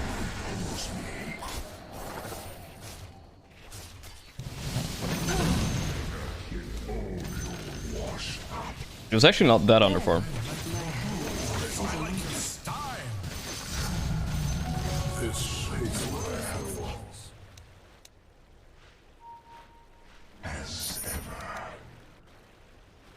The move back. That's almost конечно. 211 gold, wow. I don't know why they added this, it's so bad. Like, why do I care? This creep will give me 38 gold. It didn't even give me 38 gold. It lied. It lied. I didn't last at it. 74 gold, 57 gold, let's see if it's accurate. 55. It lied again. Literally lying to my face. Your top tower is under attack. Yeah, Ravage, guys. I'm not there. I should be there, honestly. This is pretty bad by me. The enemy's bottom tower has fallen. All according to plan. Making the game a bit spicy, me not being there, though. Why I'm not there. Your top tower is under attack. Oh, fight. Funny. Need more. Your top tower has fallen. You have Roar?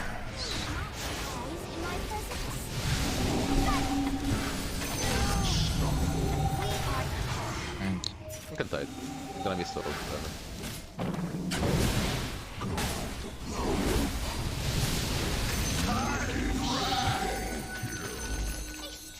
W. Yeah, the keys all change. So much There fun. you go. I killed bots, so they have a glyph again.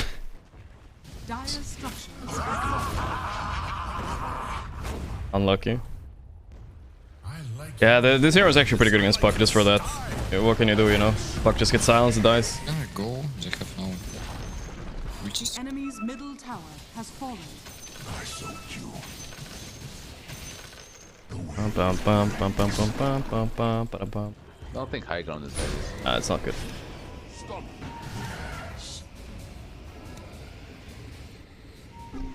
D-blade.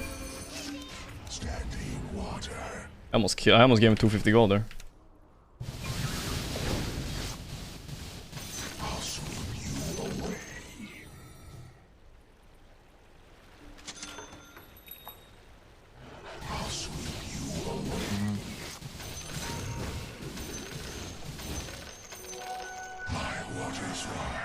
Boiled our Weaver is?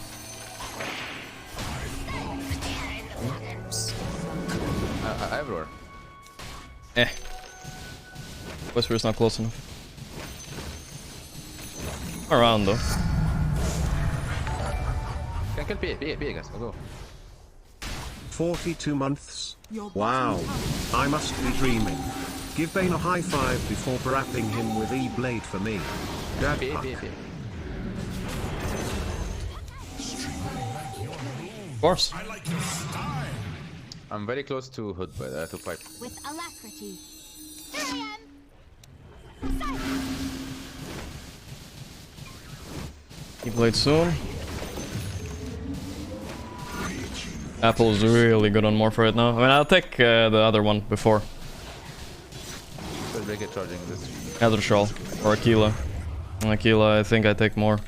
The Apple is good though. Maybe it's better. 14 strength or 3 strength and 9 Agi and some mana region. Not sure. Kinda close. I think Apple might be better.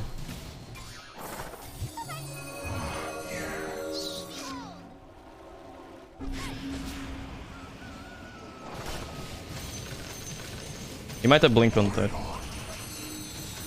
Шпигном. А если я ультую в койле, я буду станется?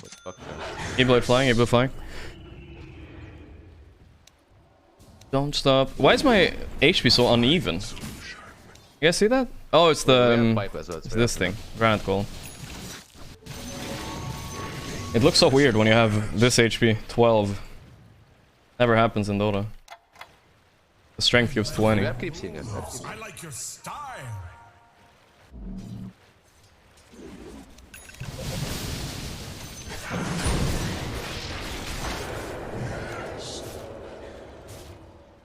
You're in over your head. I go.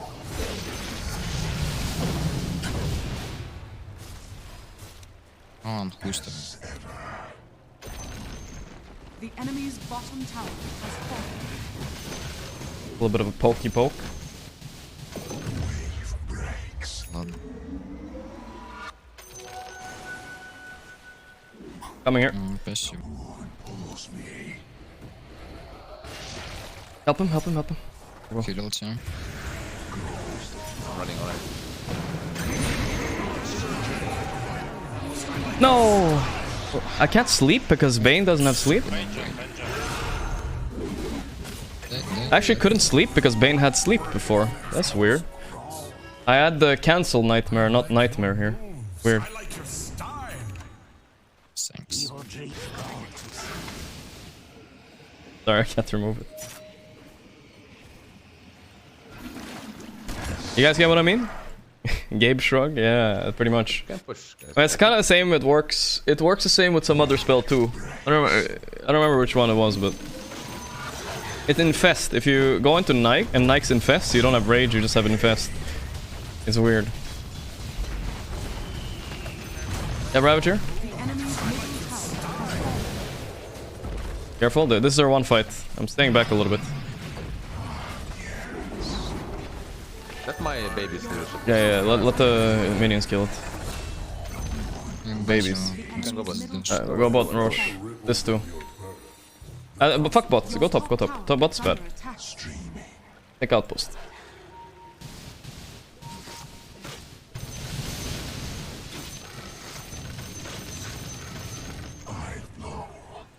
Ой, если тут, блядь.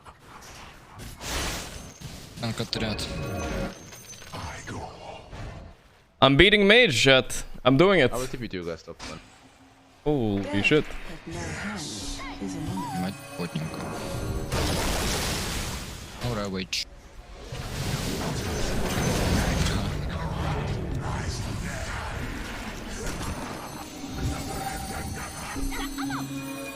Lame. Oh.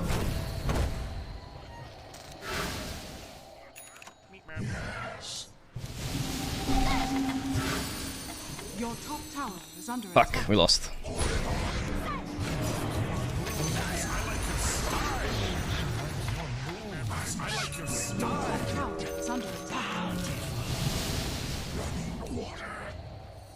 That was a little bit risky, I'm not gonna lie. Thank God for voice fruit. Oof. I should have morphed a bit strength, that was so greedy. Guy's dead probably.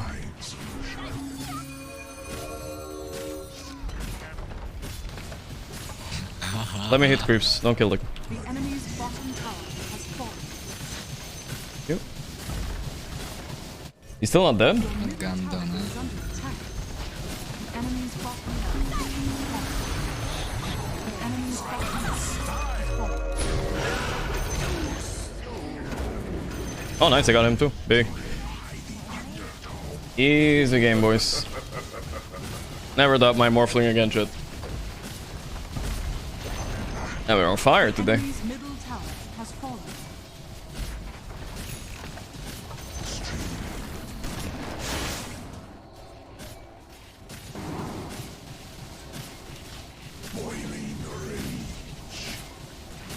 Ah, I didn't wait for me. I failed. Too much damage on our team. Nice, boys. Nice. 3-0, baby. 3-0. Alright. 3 MVPs in a row? Wait, I didn't get MVP the first game. Never mind. I don't think so, right? Or did I? Wait, let me check. No, I didn't. But in reality, I did. I went up against a rank 30 guy mid and I stomped him. I feel like that's MVP for sure. I mean, bottom lane is fine. I wonder if I could have played better versus Tide, though. I'm not sure if he's supposed to get this much. I feel like he's not. Our top lane went really well, too. Beast owned that lane. Beast is really good against Bane. Beast Weaver, that's like anti-Bane right there. You put bugs on him, you put a boar. That's a fucking nightmare right there. One more. Look at fire. Okay. I think it's time to go around the ads. I don't run ads, bro. So, I think, guys, it's time to finish MasterChef now. Let's finish it. This is the last day of MasterChef. Then we'll go back to regular scheduling Dota all day. Except for New Year's, then we have variety again. But I think we're going to finish the MasterChef now. That was a good game. We had a good little run of Dota for an hour or two. Let's finish MasterChef. For Dota Frogs, I appreciate you guys coming out. Of course, I understand. But we committed to 21 episodes of MasterChef. We're going to finish it today. And it's pretty exciting. It's the finale. It's going to be fun. I'll be back with more Dota later or tomorrow, guys. Later or tomorrow. Let's change to just chatting. Alright, let's finish MasterChef right now. Let's go. Let's see if our girl Chrissy or our boy Luca can do it. Basiconi, thanks 3 months. Our girl... Did I say Merry Chrissy? Christmas, I meant Jessie. not Chrissy, not Chrissy. Alright, let's go. Let's finish it up.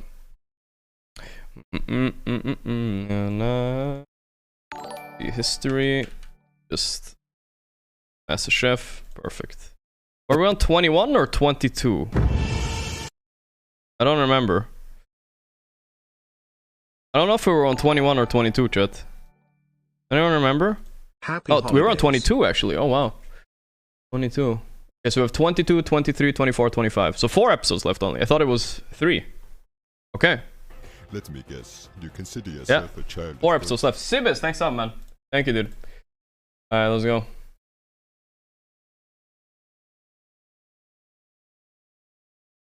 MasterChef time. I'll give you guys a minute or two, and then I'll start it. Not even a minute, but I have to close some tabs. Okay. 3, 2, 1, go. I'll play the previously on for the people that weren't here yesterday.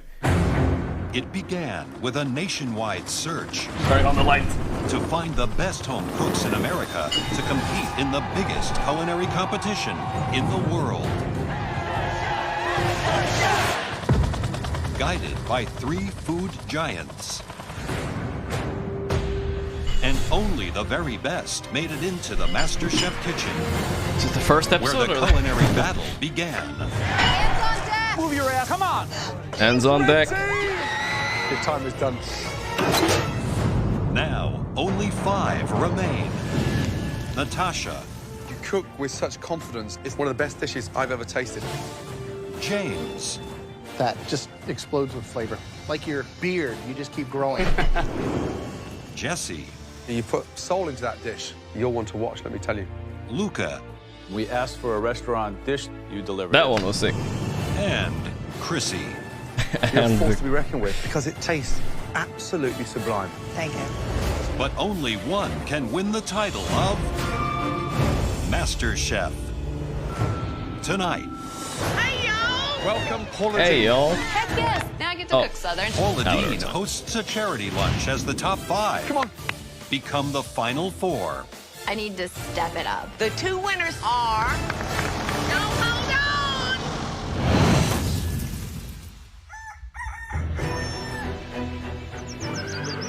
Gotta put my sponsors on. Go here. MasterChef's 5 remaining home cooks have been brought to a ranch outside of Los Angeles to cater a very special lunch I've never party been on a ranch. thrown by a mystery host. Sounds cool though. Welcome, everybody. What a stunning day to be at this phenomenal ranch. Look at it. There's gonna be a huge party today, and you 5 will be responsible for all of the food. But it's not our party.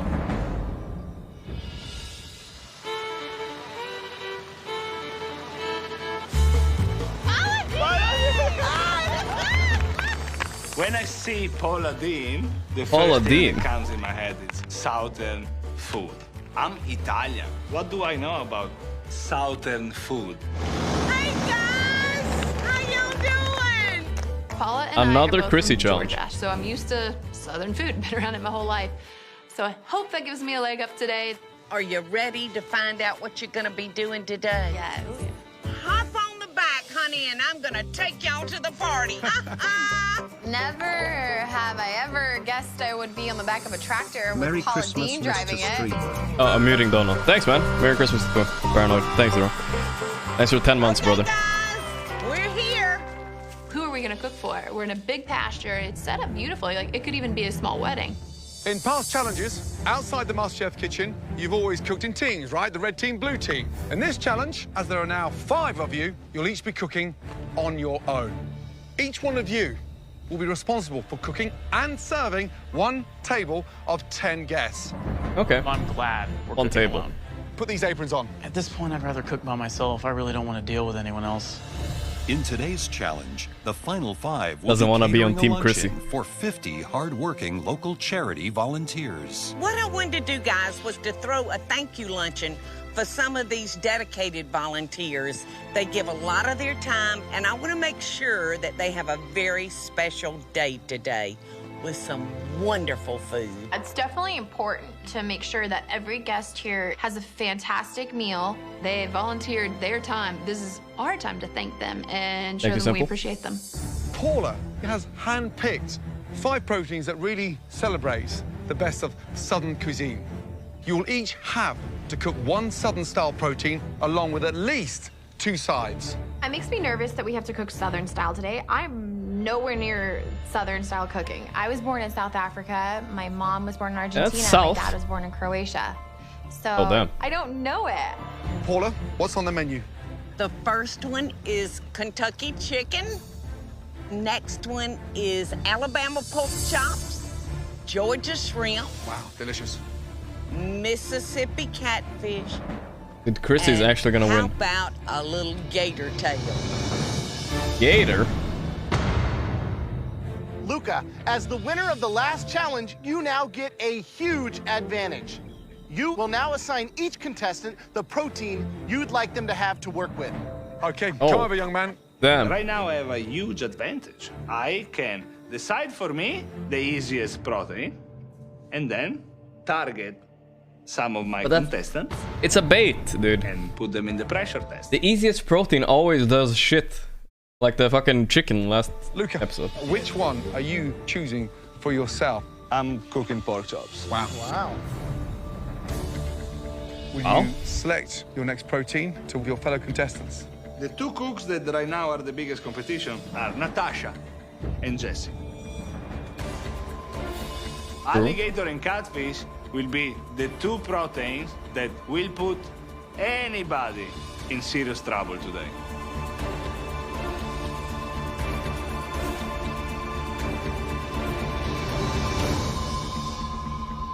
Natasha, what have you got? I've got catfish. Okay, Jesse. Wow. How do you feel being dealt alligator? Smart, because I've never cooked with it, but I've never seen raw alligator meat in my life. I don't even know what it's gonna look like. Alligator. But I need to prove that I'm meant to be top 4. So I've got to step up today. Chrissy, what have you got? I got shrimp. James. Luca gave me chicken. I could not be happier about this. I've got a couple of badass recipes in my head. I'm ready to pull these out. All right, guys. Paula will be picking... Dude, James cannot stop overrating himself. Like everyone sees, like, how? Why does he not see me as a threat? Dude, nobody's seen you as a threat the entire season. Relax, bro. top 2 dishes. Every and those fucking 2 time. home cooks will be safe from elimination in the next challenge. Think of it this way. Paula will be giving 2 of you a fast track to the final 4 of MasterChef. It would be amazing to have that advantage to make it through the top 4. Last time I was almost sent home. I don't want to be in that situation ever again. All right, you have 90 minutes. Your time starts now. Let's go, guys. In this challenge, the 5 remaining home cooks will have 90 minutes to prep, cook, and serve their entrees to a table of 10 charity volunteers at Paula Dean's Luncheon. Paula will taste each dish, and she will pick 2 winners from this field challenge who will not participate in the next 2 challenge. straight into the final 4. Straight into the final 4. Yeah. I'm slightly concerned the way Luca chose the pork chop for himself. That's like one of the least forgiving, I think. It dries out in a second. Yeah. I think Luca underestimates how good James is because that's a dream ticket for him, the chicken. How about Chrissy and the shrimp? How many pressure tests has she been in? I think she's going to nail it. I think that Jessie's going to have a hard time with the alligator. She's tasted it before, but she's never cooked it before, so that could be a big no-no for her. Yeah. I think that Paula, she's going to really be impressed with a smart and intuitive cook like Natasha. I think Natasha is fine, yeah. With 60 minutes remaining before service, the judges check in with Luca. Luca, why pork chop? Because I thought that shrimp and chicken were just too easy, guys. It's not the time to play Smart. safe anymore. Those are the sweet potatoes. I'm making a puree. The puree is on the side, and I have the Brussels sprouts with bacon. Who's going through to the top 4? Which 2? That's a 5-bit play. Probably me and James. So Chrissy, Jessie, Natasha in the pressure Easy. test. Yeah. Right, Natasha, how are you doing? Good, chef. Can we taste the slaw, please? Sure. That's so pretty. That looks lovely. What's in there, please, Natasha? So I've got a little bit of mayonnaise, Cajun seasoning, a little bit of jalapeno. That's lovely. How are you cooking the catfish? Let it sit in some buttermilk. I'm gonna add some spices to it. Right. Yum. Good luck. Thank you.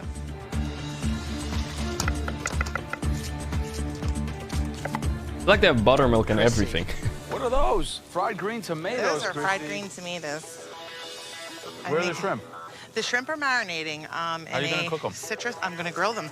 Are these collards? They are collards. Paula is going to pick 2 of you to catapult straight into the final 4. It's gonna be me. It's going to be you and who else?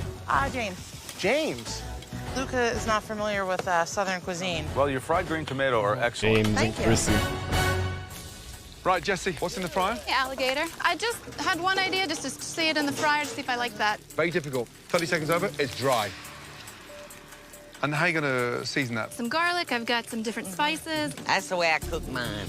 Tell Paula what your sides are. Macaroni and cheese with some andouille sausage. And then I'm also going to do green beans. I'll saute them in like a garlic butter sauce. Sounds good, Jessie. Good luck. Garlic, butter, and anything is good, honestly. Just under 15 Easy. minutes to go, and Paula's esteemed guests are arriving now, guys.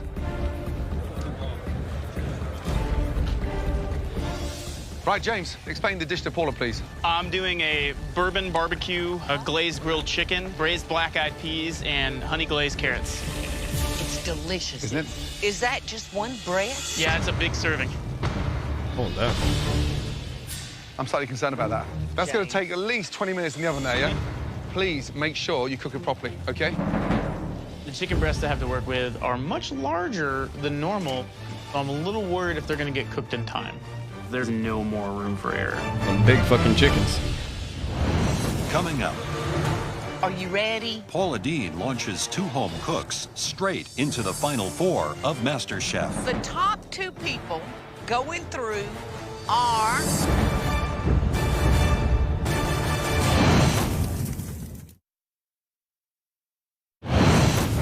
Just under 15 minutes to go. The charity volunteers for Paula Deen's luncheon have arrived. In this challenge, each home cook is preparing a Southern-style dish to be served to a table of 10 guests. With under 15 minutes to go, James is worried that his chicken won't cook in time, but he's not the only one having problems. My fish is sticking a little bit right now. The reason why it's sticking is because of the buttermilk. Ooh, looks bad. Get a pan on, get them nice and hot, sit them in the pan, and put the pan in the oven. Especially if it's sticking like that. Yeah? Come on the stove? Yeah, absolutely. Okay. I'm worried and I'm anxious. You know, once you take something off the heat and you put it on something else, you need to make sure that the fish is cooked through. It just throws you all off. 5 minutes to go. Helping a lot. How many breasts of chicken have you got there, James? About 13, I think. I made a couple extra just in case. Is it cooked? No, it's definitely cooked. It's not cooked. Can you pass me a knife, please? Didn't help him.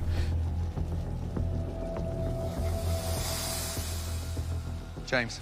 Serving raw chicken. What is he doing? It's not fine. Look, it's pink.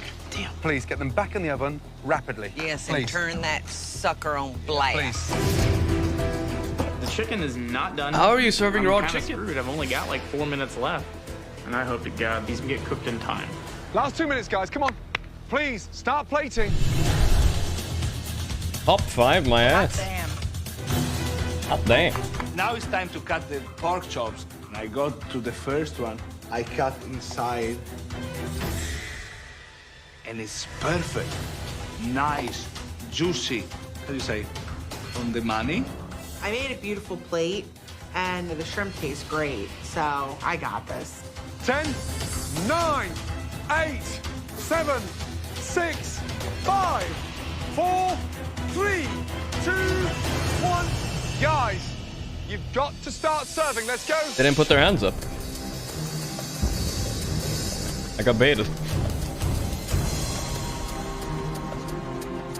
Hey guys, how are ya? So much pressure because the top 2 dishes go straight into top 4. So I'm just praying I'm in the top 2. All right, we have some Cajun alligator with andouille mac and cheese and some garlic green beans. You guys enjoy. Allora, la signora prima, e voila. So this is a spiced rab pork chop. The Brussels sprouts are roasted with bacon, served with creamy mashed sweet potatoes. Buon appetito. Hi, guys. What you have before you is a citrus that green stuff. marinated grilled shrimp, collard green, and a classic fried green tomato. So enjoy, guys. Okay, hi guys. How we doing? Oh my God. Okay. Oh, great. So here we have a catfish. Basically got some good Cajun flavors in there.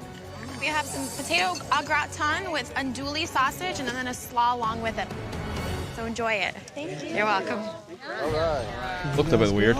Time for the raw chicken. This is bourbon barbecue glazed bone-in chicken breast with braised black-eyed peas and honey glazed carrots. I hope you like it. Everything's at stake today. I am crossing every finger and every toe I have that they're all cooked through. All 5 home cooks have served their 10 entrees. Now, Paula and the MasterChef judges head out to get feedback from the guests. The top 2 dishes will automatically advance to the final 4. So what y'all think about the gator? I thought it was very good. It was tender, juicy, a little bit of heat to it. I think it is delicious. How are the shrimp?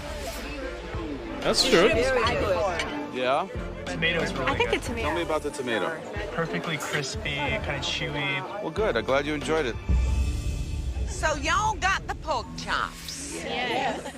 On a scale of 1 to 10, how would y'all rate this meal? 11. I know. Easy Our for home Luca. cooks' dishes have been earning rave reviews until Except- Gordon notices an issue at James's table. Of course. Damn. Oh my God. Undercooked there. No, dear. Would you like another one? Yes, please. Damn, excuse me. James. James! Come on, quick! Yeah, just get it back on the grill, please. On the table there. Oh, wow. I'm floored right now. I didn't want that to happen. You got one sent back? Yeah. Jeez, man. Oh, man, that's raw. There's no coming back from that. Oh, shot, dude. That's why you got chicken, because you fuck it up anyways. James. Get it back on the grill, please. You got one sent back? Yeah. Jeez, man. Oh, man, that's raw. For this MasterChef challenge, our 5 remaining home cooks have served lunch to local charity Salmonella volunteers. While James recooks an undercooked chicken breast, Paula Dean checks in on her last table, Natasha's catfish. So what'd y'all think? My fish was a little undercooked, which was disappointing. You know, I see what you're talking about, and I'm gonna pass on the fish. Who all had an undercooked piece of fish? I had like bits and pieces. I like sashimi, but So how about yours, baby? mine was undercooked too. Ah, GG. You know, we tell all these young people coming through, don't overcook fish, don't overcook fish. She did not. I am so sorry. I apologize about that. Does it at least taste good? It tastes good? At this point, James served the raw chicken. We all know what happened when you serve raw chicken. With all plates served to the guests, the judges check in with Paula who has the power to select the top 2 dishes and fast-track the winners to a place in the final 4. James's chicken breast. So James made a huge error. I think putting on a piece of chicken that big showed his inexperience, and the dish suffered because of that poor decision. Natasha's catfish. I'm amazed that Natasha didn't fry that catfish. I know. Joe and buttermilk dredged it and fried it. Some things you just have to fry. Jesse's gator. Wait. Mac and cheese and the green beans. Wait, hold I on, think she wait. nailed the alligator. It's a tough meat. Wait, Gordon told her to put it on the stove. Literally told her. Take it off the grill, put it on the stove. I can't believe she didn't fry it, dude. What an idiot. To get right, and she got it perfect. He's the one that I said love it. the coating that she put on it. Everything on that plate was delicious. Luca's pork chop. I thought the cook on the pork chop and the courage of serving a double-cut Faded. thick pork chop, moist like that, was delicious. Luca knew just what he was doing when he picked the pork chop. Chrissy shrimp. I like the finishing on the shrimp. I quite like that. Sweet and sour with the lemon and the lime at the end. You know, Chrissy knows how to cook shrimp. We know that. She's nailed it. Yeah? Paula, do you have the top 2 best dishes today that you're going to send straight into the top 4 of this competition? Yes, I do, Gordon. Right. Let's tell him. Luca for sure. Maybe even Chrissy. Oh, I mean, not Chrissy. I'm very Jesse. proud of my dish. If the meat is as good as I think it is, I did an amazing job, and I have a big chance. Ladies and gentlemen, first of all, I'd like to thank you all for making a special visit out here and being part of this amazing but very thoughtful lunch. Before we announce our top 2 dishes, a few words from our host. Paula, please. Thank you, Gordon. I would like to say thank you to all the contestants. Thank you for allowing me to be a part. So, without further ado, would you be so kind to tell us the 2 people that are going straight into the top 4 of MasterChef? I would be happy to. So the top 2 people that are going through today's competition on up the chain are you ready? Ready. Y'all ready? She's also a beta, huh? Please let him say my name. Please let him say my name. I've got to represent Georgia, so I think I want this one more than any other challenge. My dish looks the best presentation-wise. I think I'm gonna win today. The 2 winners today are Luca and Jesse! Yes! Easy for Luca. Well done. Please, both of you, come and help yourself to a well-deserved glass of champagne. Congratulations.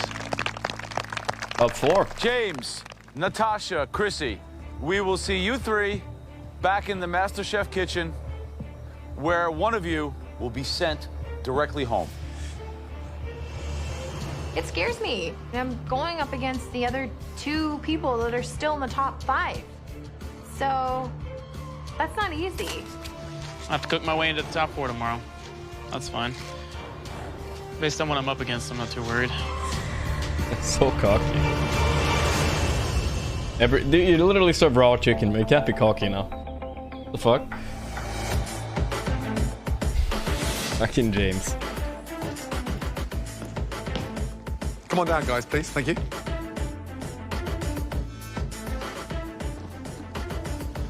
Welcome back to the MasterChef kitchen. Luca and Jesse, congratulations. You are now officially in the final 4.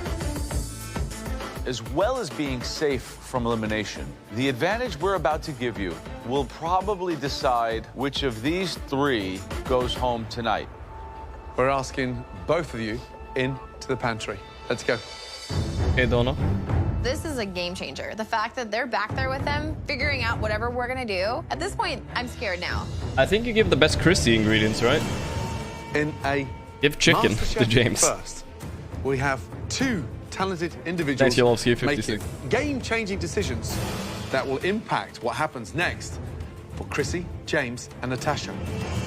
This is a big decision, and it's entirely your decision.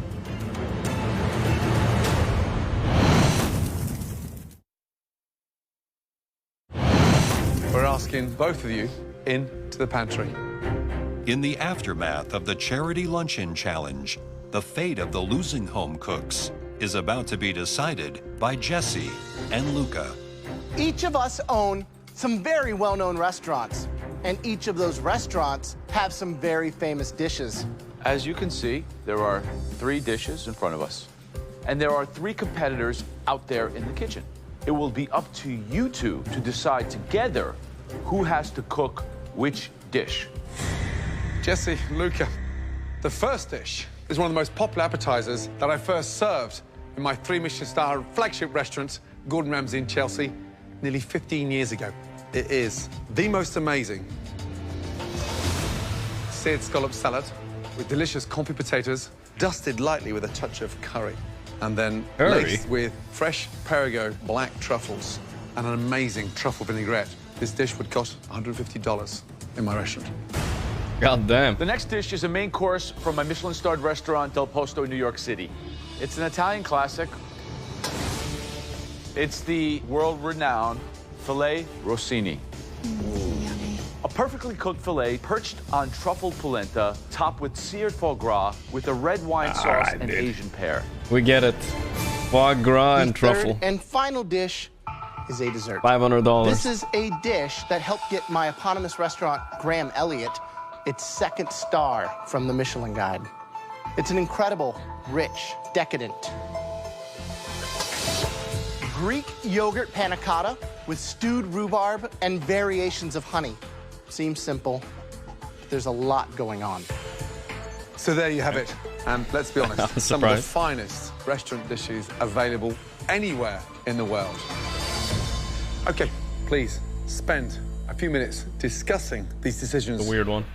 Luke and I, we've got to agree, and we've got to be strategic about this. I feel like medium rare. And the filet, I think, are the easier ones. So The panna cotta is easy. I don't think so. but the decorating seems hard, and I think James would struggle with that because he plates really badly.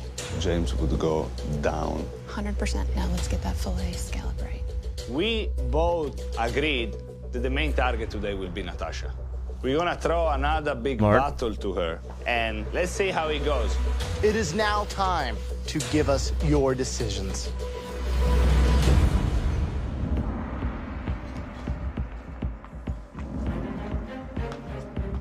As you can see, there are 3 dishes in front of you. Luca and Jesse decided which dish each of you will cook tonight. The person who cooks the worst dish will be leaving this kitchen forever. The first dish is an appetizer. It is a stunning seared scallop salad served with a delicious truffle vinaigrette. The next dish is a main course, filet rossini, topped with seared foie gras. And the third dish is an fatty. amazing dessert. Greek yogurt panna cotta with stewed rhubarb and variations of honey. Luca, which individual tonight is going to have to replicate my appetizer? Natasha. I knew I was gonna get the most intricate dish. I knew it. They're not gonna make an easy task for me. Why would they? So I can be up there with them? Jesse, who did you both decide to recreate my filet entree? We are giving your dish to Chrissy. You know, like, I haven't been to fancy restaurants and I haven't tasted a lot of things. So I'm totally out of my element here. Can't cheat this time. So that, of course, means, James, you will have to recreate my restaurant dessert. Well, I'm pretty sure this is a death sentence. Graham's dessert is like this ethereal, beautiful, cohesive dish. The little finessey plating stuff at the end. It looks so That's weird. not really what I do. I'd be way more comfortable with the other 2. Okay, I'd like all 3 of you to come up and sample the dish that you'll be replicating. Let's go. Good. Chrissy's done. Thank you. You'll have 45 minutes to make us one of our classic restaurant dishes. Your 45 minutes starts now. Not a lot of time. Good luck. I'm gonna have to duplicate one of Gordon Ramsay's flagship restaurant dishes. I'm trying my best to remember everything that I saw and that I tasted. Granulated honey.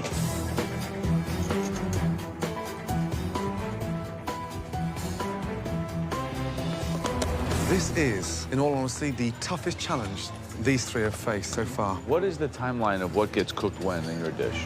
The biggest problem with my appetizer is the time management. You've got to get those potatoes on the confit hole. And then from there, get your truffle and get done. Then get your scallops sliced. Cooking those scallops, you have to be on the money with those. Joe, what kind of mistakes can Chrissy, as a home cook, make on that tornado rossini? Polenta immediately right out of the gate. You have to season it properly, salt in the beginning. Then it also needs to be poured out and set, right? It has to set, because it has to be seared in a pan. The next thing is to cook that steak properly, so you want to wait. You don't want to cook it too much in advance. Yep, and Dude, Chrissy's fucked. You get Joel's dish, if you put like a drop of lemon in it, he's gonna be triggered and send you out. I mean, the all your panna narcissist. cotta. Obviously the setting, but He's what's done. the first thing that James should get done? He needs to bloom his gelatin right away. Warm up that yogurt and cream mixture so that he can incorporate that. Make sure it's got the right amount of vanilla. As soon as it's setting, you start on your knife work. That so sounds he's so got a hard. lot of different timings that he has to do. Still too thin. I mean, if I was just making a standard panna cotta, this would be no big deal, but this is Graham Elliott's panna cotta, so I'm a little concerned. I'm feeling confident. I'm comfortable right now, actually. You know, not worry and stress out too much. This dish better get me to the top 4. This is definitely the biggest dish I ever cooked in my life. I just want everything to be perfect. You know, I'm in unfamiliar waters right here. Please, all three of you, speed up. Right, Natasha, how are you feeling? I'm okay, chef, right now. You're okay. Are you confident? At this point, you know, I just want to duplicate the best dish that I can, so I'm trying to stay confident. I don't want to fall down and not finish this. I have a large ego. I don't want to lose. You've got 30 minutes to get yourself in the top 4. You've now got 30 minutes to go. Come on, please. James, just put the panna cotta in the fridge. The panna cotta needs to go in the blast chiller. Just 30 minutes. Why would they put the panna cotta in the blast chiller? That's what I was wondering, because 30 minutes isn't enough time to let it set. That's a big mistake. James is messing up all my plans. I want Natasha to go home. Raw not panna James. cotta. Raw chicken, raw panna cotta. 25 minutes gone. You've now all got 20 minutes to go. In tonight's pressure test, 3 home cooks must each replicate one dish from one of our judges' flagship restaurants. Natasha is making Gordon's appetizer. A stunning seared scallop salad, served with a delicious truffle vinaigrette. Chrissy is cooking Joe's entree. Filet rossini, topped with seared foie gras. And James is handling Graham's dessert. Greek yogurt panna cotta with stewed rhubarb and variations of honey. Stewed rhubarb. Chrissy. Hi. This is a restaurant quality dish. Do you think that you're handicapped at this stage in the competition when we do all these restaurant challenges? You know, you don't go out to restaurants a lot, you can't afford to? It definitely is a disadvantage to me, you know, being the fact that, you know, I'm not familiar with that type of setting. Good luck.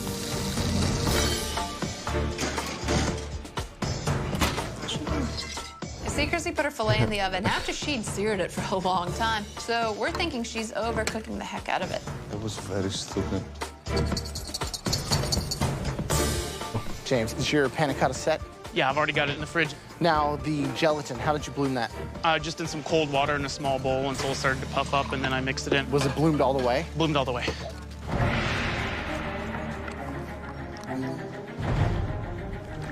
Who's in trouble? James, you know, doing his panna cotta. He didn't start in a blast chiller, just put it in the fridge. So I don't know if it's going to completely set. I'm worried about Chrissy. I think If that... there's one thing I never put in the oven, is a filet mignon. It's going to overcook within minutes. But Natasha looks the most composed. Yeah. I think she has everything lined up, all Everything's the laid out. stations. Well, you know, it just takes a perfect. lot of courage to leave those scallops on the cutting board and then put them into the pan with 3 minutes left, which is, I think, what she's going to do. 5 minutes to go, guys. Putting the scallops in with 5 minutes left. Perfect timing. Yep, nice smoking hot pan. Finesse, guys. Gotta go. Don't have time. That meat's still in the oven? Ooh. Oh, sweet Lord. Thank God. Let's go, let's go. 75 seconds to go. Come on. Got to start plating, Natasha. James, we got to make sure all that condensation's off that bowl so it doesn't drip into the panna cotta. Last minute, guys. Let's go, Natasha. Get him in that circle. Wait, Come on, guys. One guy gets like, don't condensate. One is like, get it in the circle. Good. She's panicking. 10, 9, 8, 7, 6, 5, 4, 3, 2, 1, and stop, guys. Hands in the air. Well, didn't make it. Done. From here, they look incredible. We asked each of you to replicate one of our famous signature dishes. That looked fine. Let's start off with the appetizer. Natasha, let's go, please. I feel pretty confident with the actual structure of the dish itself. And just by looking at it, it looks so close to what Gordon did on his plate. First of all, visually, you've missed half the sauce off here. Yep. And a bit of extra truffle, but love the sear on the scallops. And uniform-wise, there's no potatoes that are bigger than the scallops. There's no scallops bigger than the potatoes. Cooked beautifully. And it's delicious. Scallops are sweet, crisp on the outside, the seasoning's right. It's she's definitely good. not perfect, She's fine, I think. but it's a bloody good effort. Great job. Thank you, Chef. Well done. It's beautiful, and this is also probably the most technically challenging because of all the cooking techniques involved. Here are the key things. I thought that was the scallop easiest one, is literally cooked perfect, and you can see that how Icky it's one, white thanks. and then goes translucent towards the middle. Melts in your mouth, and that vinaigrette is great. I just wish there was more of it. Me too. Great effort. Thanks. Thank you. So they seem to like it, but I have to hold you accountable to the aesthetic. We asked you to duplicate a dish, and it's not. The dish can even probably taste as good. It needs to look the same. And it is good. The potatoes are great. Great truffle flavor throughout. Too bad. Almost there. Thank you. Pretty good. Okay, Chrissy, please. Chrissy's plate looked like Joe's dish, but I think she overcooked the filet mignon. It's exactly the dish. Impressive. Beautiful job on the presentation. Very proud. Let's hope it tastes as good as it looks. It's gotta be well the done, first thing dude. we have to see is if you cook the beef properly. To be fair, she didn't know what the inside looked like. How did you want it cooked? Ooh, Like medium rare. And it's Hey. more medium than towards medium rare. You know, I'd rather have it pink like this throughout. You obviously cooked it more on this side, or this is the side that was on the pan down. It's a little bit cooked through. looks like one of those two-colored ice creams. What the fuck? Delicious restraint on the polenta. You can taste the corn. Very good. You left the skin on the pear. That's a mistake. Sorry. This is very, very impressive, Chrissy. I Wow. didn't think you had this in you, quite frankly. Thank you. That's pretty good. Visually, it looked beautiful. The polenta is delicious. Got some chicken stock in there. I can taste that a little bit too strongly. The fillet, I'm going to disagree with Joe. For me, is overcooked because it's more medium well. You never put a fillet in the oven. You left it to cool down on the tray because it just continues cooking. Presentation, it looked good, but dish slightly overcooked for me. Thank you. We weren't like targeting Chrissy, but obviously none of us are gonna be sad to see her go. James, let's taste your dessert. Grant, it's just so delicate. It's just about timing and This finesse. is so which much is tough. uglier. Damn. How do you think it looks compared to the one that I made for you? Hopefully close. How does that look to you? No, I Close. don't think so. Yeah.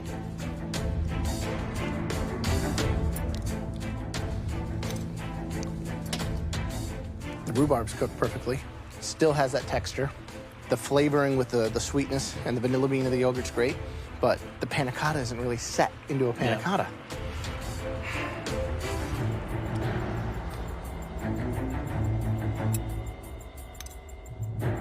Yeah.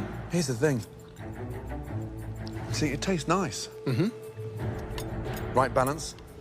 Delicious? Yes. Panna cotta? No. Such a shame. Fucking munching You've it. done all the intricate steps correctly. The blend, the honey, but it's not set properly.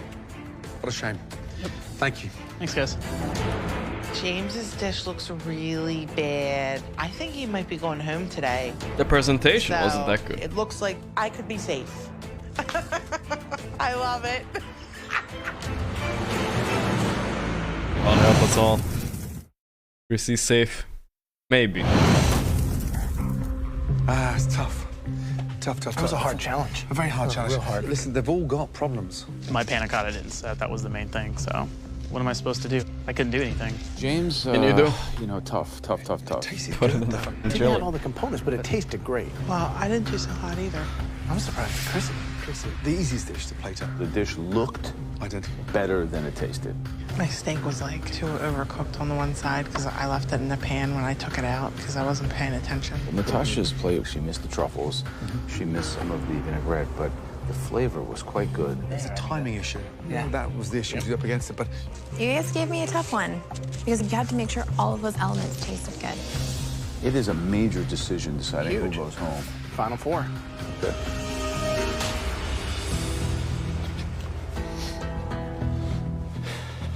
I know going into this judgment today that it's gonna be pretty tough. The panna cotta didn't set. This sucks. please, all three of you, come down to the front. I feel like James should go, because he did the raw chicken earlier, but I don't know if they care.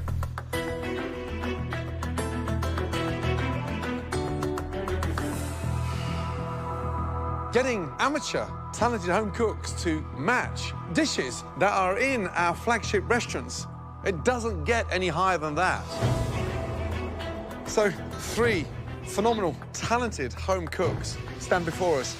Unfortunately, for one of you, it's the end of the road. The person leaving MasterChef tonight, Chrissy and Natasha, please say goodbye to James. Oh, damn. No more? That's it, Gordon? Damn. Was James. We didn't hit our main target, Natasha. That's who we wanted to send home. We got James. That's a huge person out of the way. Wow, that was close, man. James, that was hard. Sorry you fell short with that panna cotta. Taste can only carry you so far, but the dish as a whole has to come together. James, you're going to leave this competition with your head up high. I want you to go back and marry that gorgeous girl and find a kitchen and get yourself in there. You're born to cook. You reached the top 5. You have got to follow that dream. You are a talented young man. Don't stop. Come and say goodbye, man. Lost to the fridge. Wrong fridge, and if you put it in the right fridge, you would have won. 1, 2, 3, 4. Who is going to win MasterChef? I think Luca's got it this year. Why Luca? He's the best student, and he's been on a roll lately, and I think that's going to take him all the way to the end. Listen, good luck with the wedding. Okay, best wishes. He was bottoming him before. On your bench.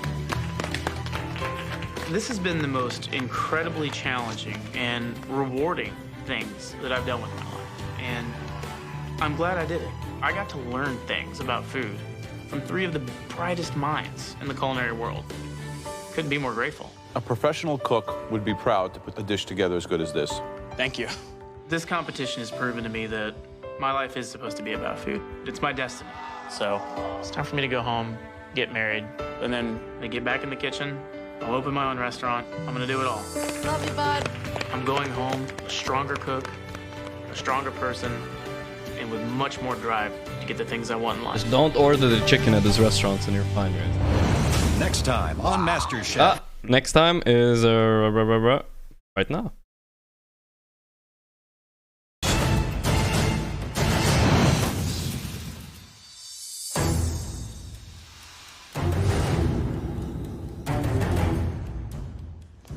Final 4.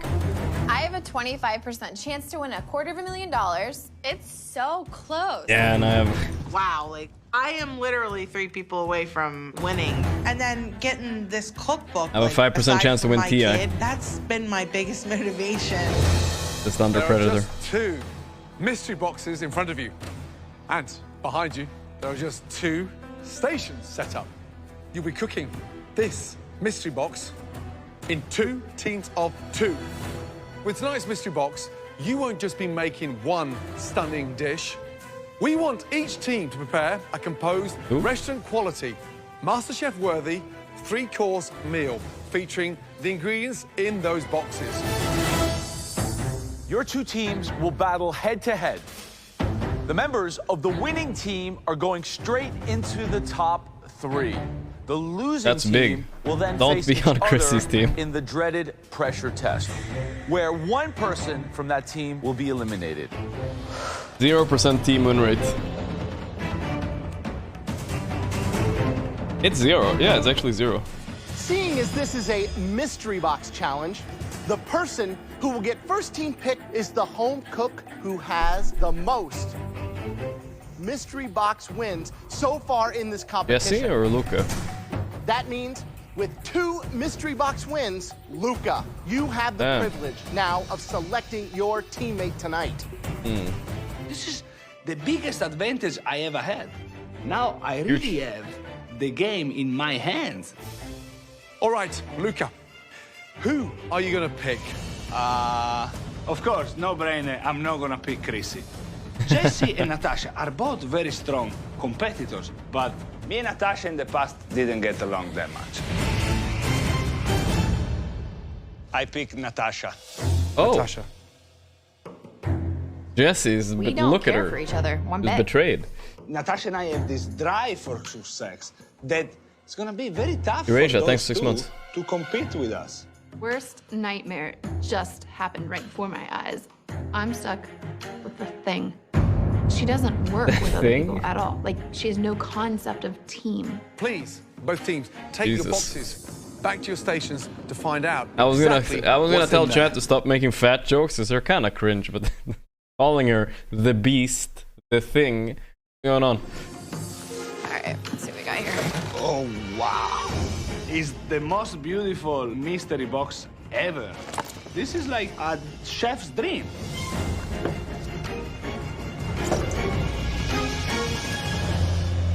The very, very best of ingredients that this country has to offer.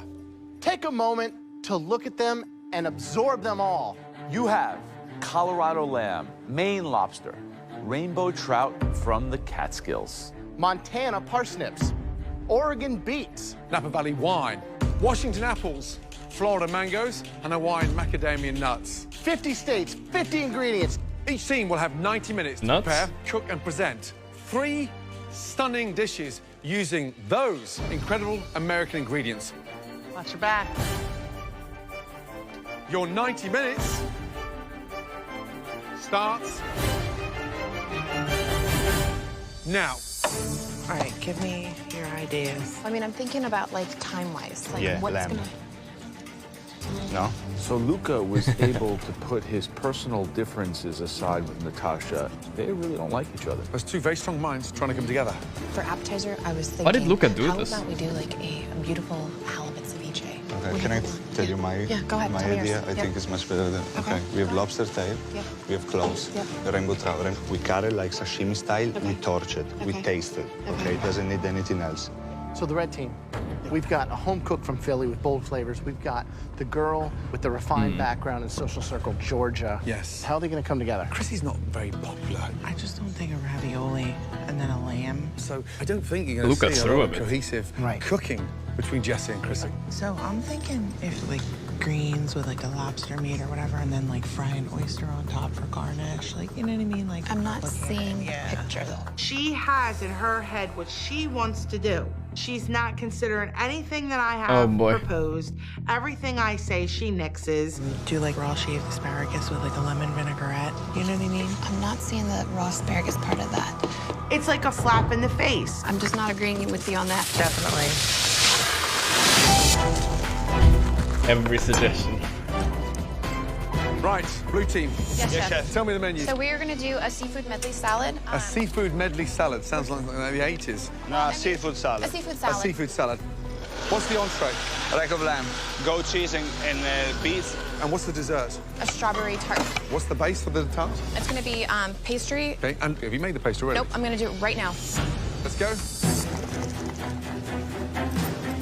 Right, Chrissy, what's on the menu? Cold lobster salad. What are you serving with the lobster salad? We are going to shave some asparagus and What's that for? it's just to lightly dress the lobster.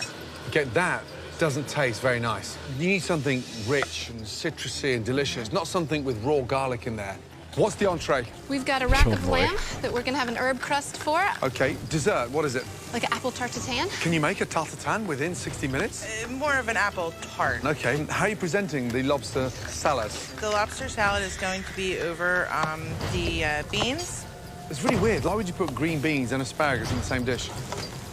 I didn't know you were doing the green. It's just for... Hold on. You didn't know she was doing the green beans? I missed that part. Oh, boy. Ladies, are you together? Yeah. It doesn't sound like We will be. We will be. Yeah? Get it together.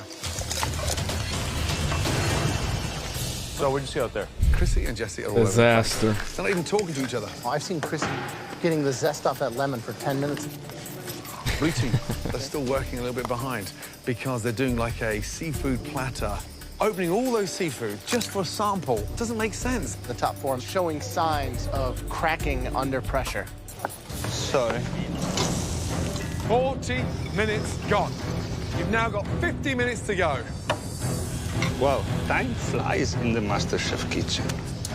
Natasha. Hi, chef. Do you think this is the dream team? Are you guys really number 1 and 2 cooks in this competition right now? That we are, yes. But if you lose, You'll be in the pressure test with Luca. Who wins? Obviously me.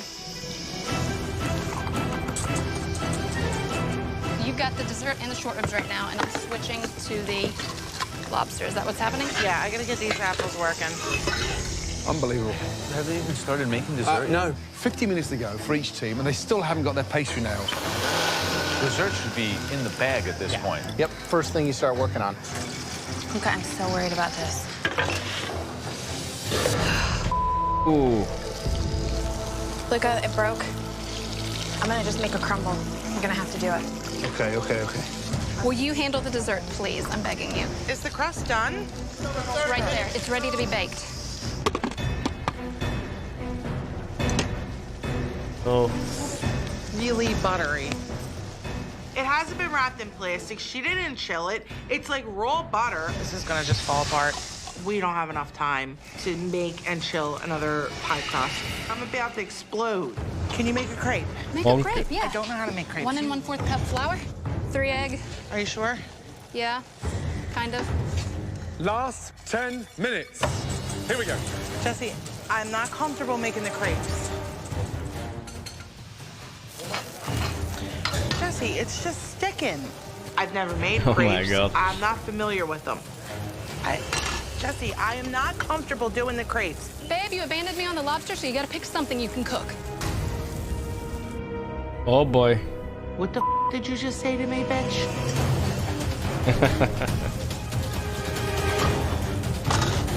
He's gonna kill her. I literally am gonna take this hot pan and smash it in her face.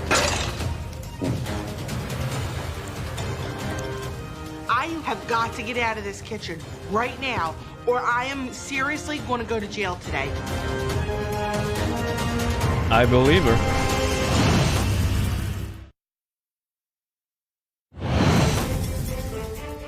Last 10 minutes.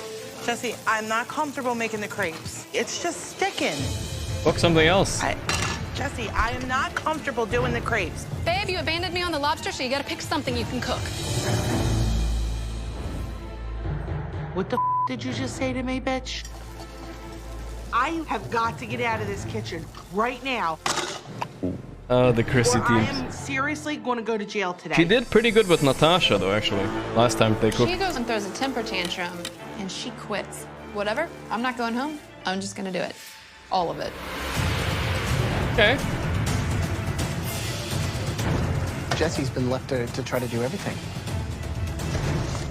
How's it, Jesse? Oh, that's raw. It's rare. I'm just gonna pan sear it. It's our only option. Wow. 2 minutes to go. 2 minutes. Okay. Wait, she's still not back? 2 minutes to go. Beets? Beets. They've got to start coming together now. I mean, blue What the team are fuck? running way behind. Got to finish those plates. Blue team, please. Luke, are you okay? Yeah, I wouldn't say okay.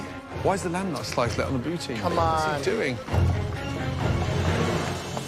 My kid has never seen me give up, and I'm not about to do it now. I gotta go back in there. I gotta get something on the plate.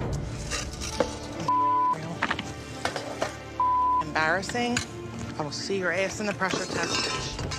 I'll kick her ass later, but now's not the time. I start to make a chantilly cream. I grab a ring mold. I put these apples in it. Then I toast off the macadamia nuts. At least it's something. 30 seconds to go. Come on. Doing something. Bring the beets if you have time. What do you need? The beets? Which one? The beets. Where do you want them? On the plate. Got it. 30 seconds to go. Oh my gosh. Got it, Luca. I have to finish that dessert. 10, 9, 10? 8, 7. What the hell is going on there? 5, 4, 3, 2, 1, and stop. All of you, hands up in the air. All of you. You heard Gordo. Okay. Blue team, bring all 3 of your dishes up. Don't slip. Let's go. Appetizer, entree, dessert.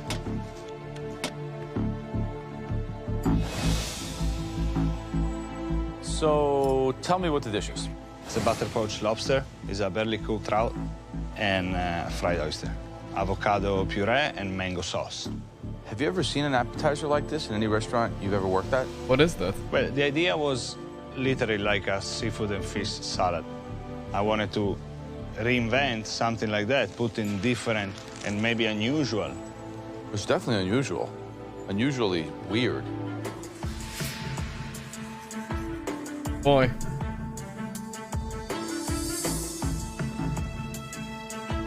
Yeah, lobster is very good, and the mango sauce is good. The blowtorch on the trout, where have you seen that technique used before? Sushi. You know what? The trout might be better than the lobster. That was an excellent idea. You could have put that trout on some arugula with mangoes in it, with a nice little vinaigrette. It would have been delicious. It could have been great. I mean, it's very good. It could have been great. Natasha, describe the entree, please. Rack of lamb, bajou with some red wine, parsnip puree, and then we've got some roasted beets as well with it. That was kind of rare, though. Maybe that's fine. Lamb's delicious. Puree is exceptional. Smooth, velvety. Plating, slightly sloppy. Not the best looking lamb dish. Can't really taste the beets because they're soggy in a way that they're sort of almost slightly overcooked. But the puree is delicious. And the cook on the lamb, yeah, beautiful. Good job. Thank you. Thank you. Good job,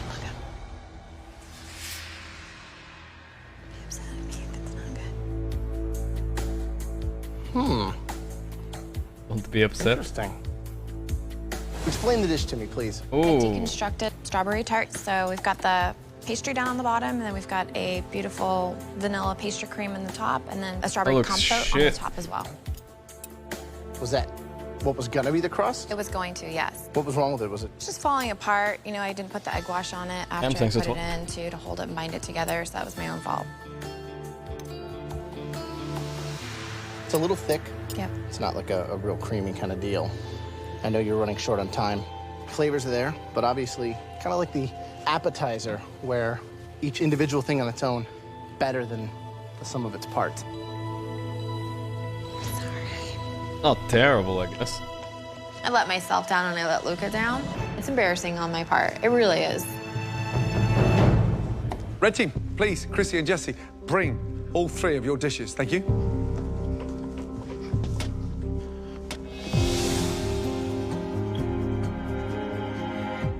What's the dish? It's a cold lobster salad dressed with a light citrus vinaigrette and some basil oil. Looks like a sundial. Who owns what on this plate? She started the vinaigrette, and then we couldn't quite get the flavors right, so I came back and redid it. I Did didn't everything. know that Jesse redid the vinaigrette. So you thought yours was on here? Wow. What am I supposed to think? You guys are on the same team. You don't even know what you're serving.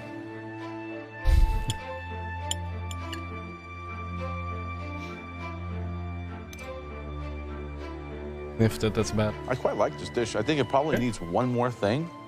You know, instead of this ugly thing, I would have maybe put like some chopped mangoes or a little citrus salad.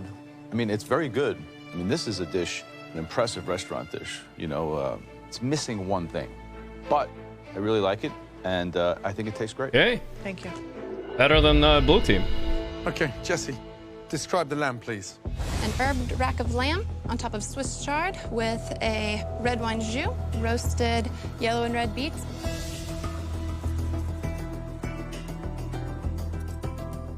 Who seared the lamb? I did.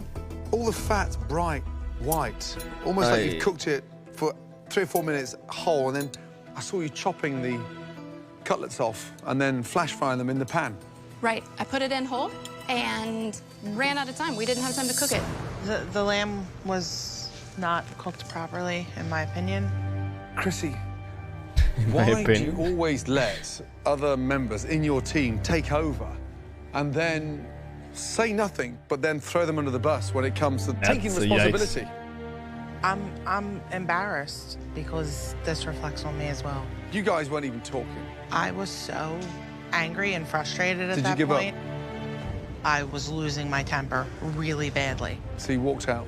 I had to go and take 5 minutes and calm myself down. So when she shut down the parts of the lamb dish that she was gonna do, like the greens and stuff, I did because you weren't there. She comes back throwing and breaking plates, so I thought she gave up. I thought that the lamb was in the oven the whole time. I thought that she crusted it and it was in the oven. I had no idea that the lamb wasn't even cooked. At the rate we were going, if I'd left her to do what she said she was gonna do, nothing would be on there. And I had to finish the beets, I had to do the greens, I had to make the jus, I made the stock, I made the lamb, I made the crab salad. Jessie was literally cooking for herself today. Everything that I suggested, it was just like, no, I don't like that. Guess what, honey? You want to run the ship, you run the ship, and you can sink it. Because you know what? Tomorrow, I'm just going to whoop your ass in the pressure test.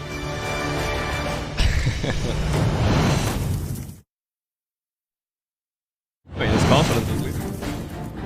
You guys weren't even talking. What happened? I thought that the lamb was in the oven.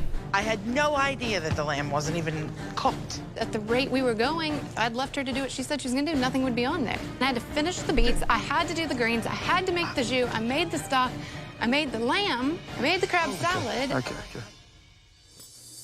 I mean, the fact that you rallied round and got that lamb back in the pan, whose idea was that? I did that. Okay, good, because that's nailed. That's cooked beautifully. Okay. Maybe it's not terrible? Here's the thing, after all that turmoil, the actual lamb tastes delicious. I mean, I'm not expecting you to love each other, but as individuals, you're two very talented ladies. Unfortunately, tonight, it's like you didn't turn up. Wait. All right, walk me through it. Chrissy's Well, it dessert. was supposed to be an apple tart, but there was just no way to make another crust in that time. I think that you did the best with what you could do. They're cooked well, they're seasoned well. It's not what we would have loved to have seen. Super far from being a restaurant quality dessert, but good effort. Good F. Wow, this is pretty close, actually. I don't know.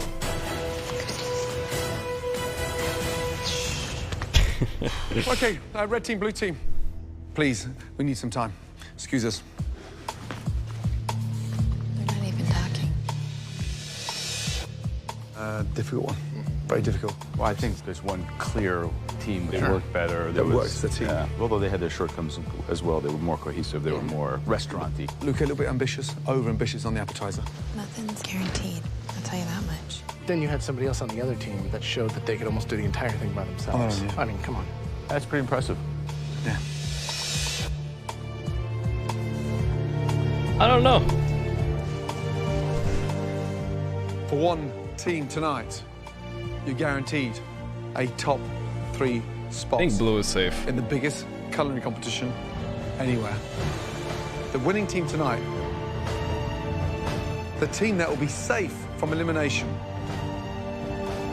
Congratulations. Blue team.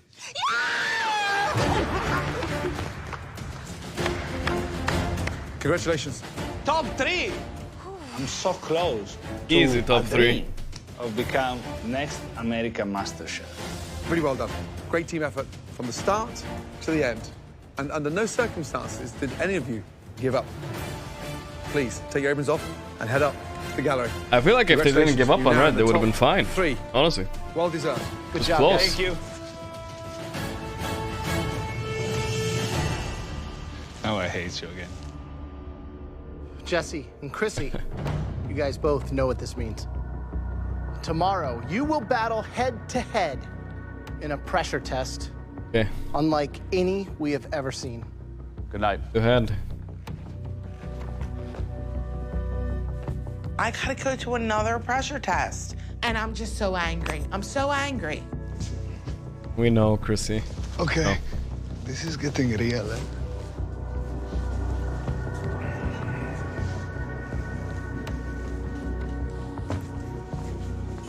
Staying down there with that cow.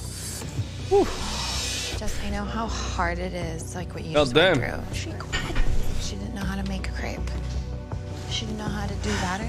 She didn't know how to do milk, water, egg. She couldn't make the pie crust. Talking shit about her That's why she made me literally 2 meters away from her. She can hear everything. Are you kidding me right now? Oh shit! Run! Dude, run! What? What happened?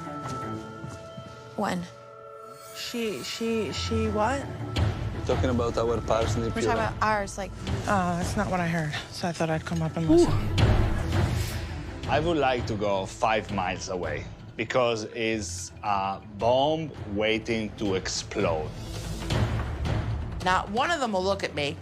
I heard you. I heard you talking. Don't be a bitch. If you got something to say, say it. For the first time in my life, I'm excited about a pressure test because I'm excited to send this cow home. They don't holding back now. It's war. The bitch needs to go. I want to kick her ass so bad. I'm coming for you, Jesse. Oh man.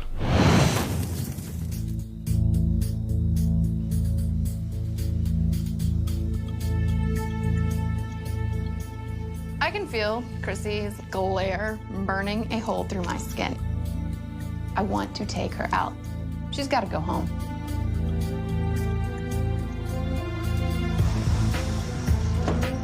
Gary.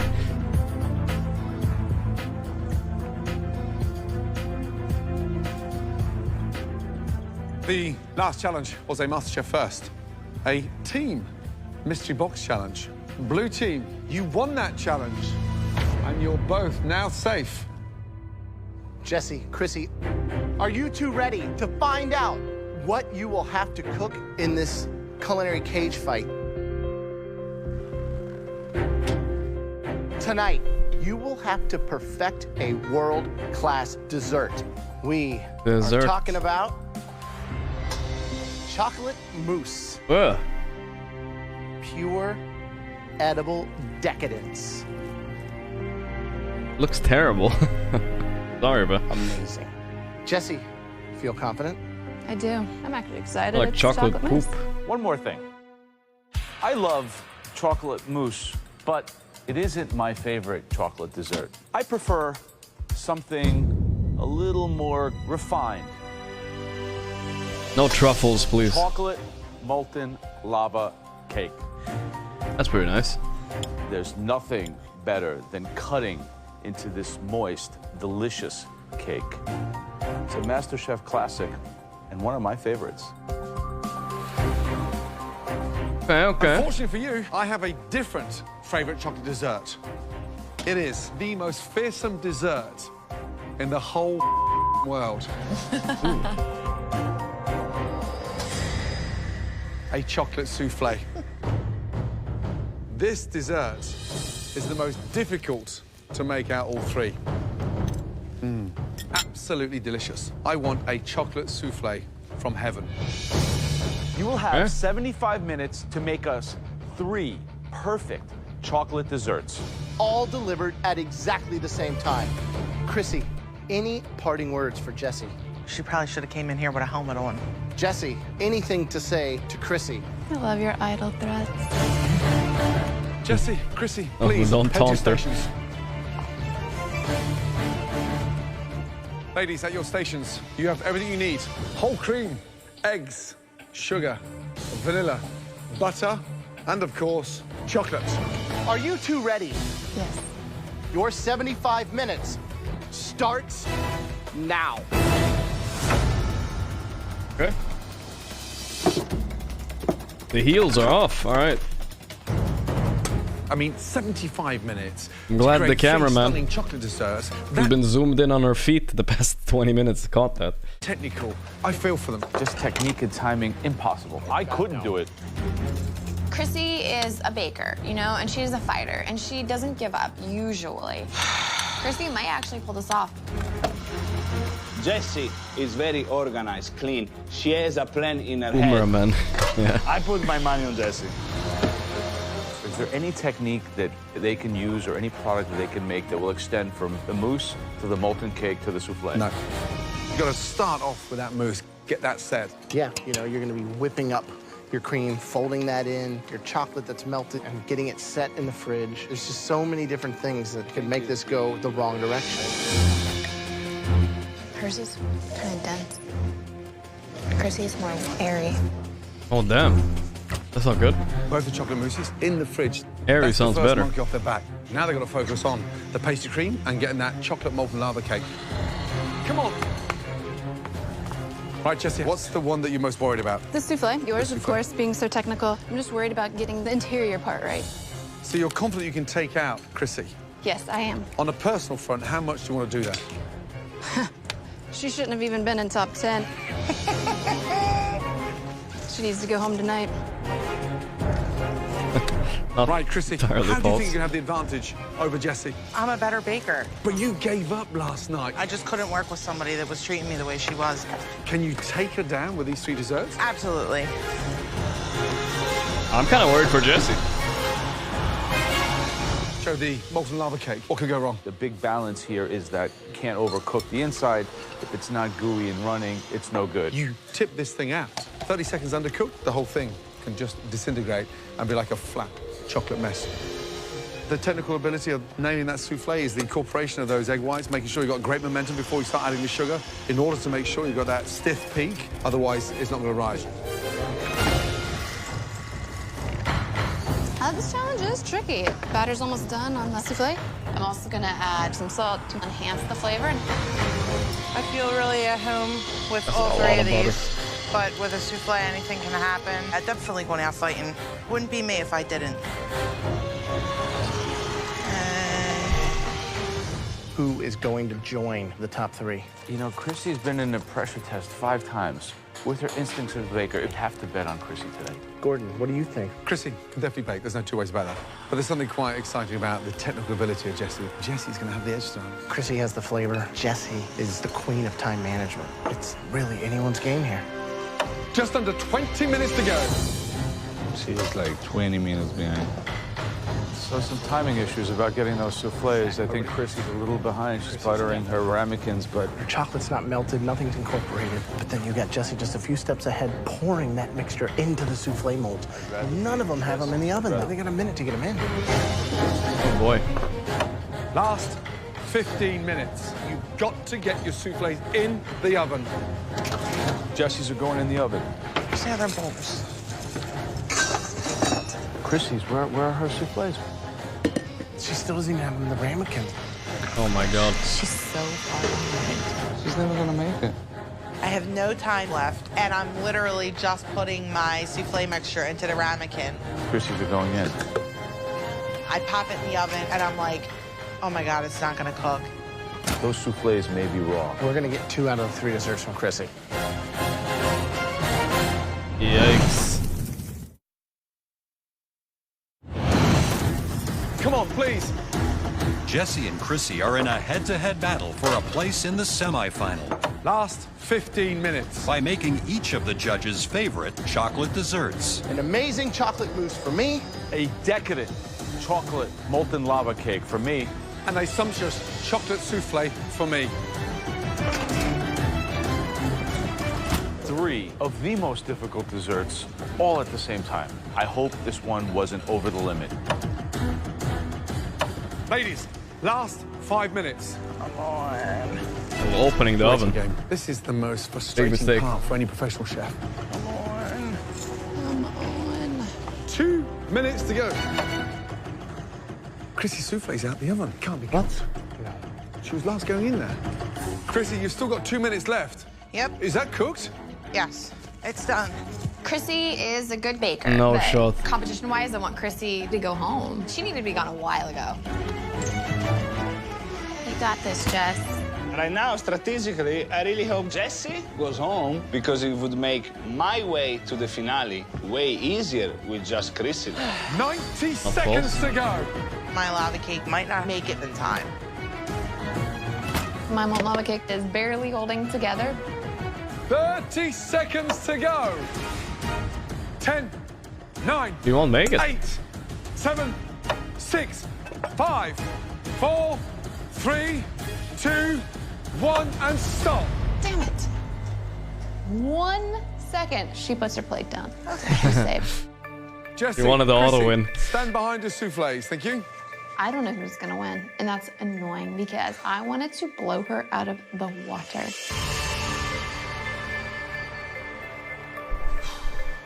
Jesse, what am I Oh, expecting but you forgot at the to bottom powder of it. your souffle mold? Really rich chocolate batter. Little salt in the batter, which is something I like to do, salted chocolate.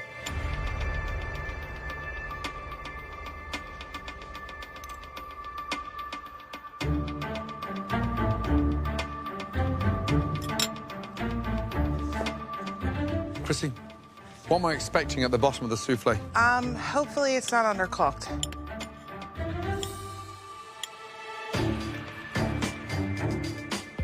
Not good.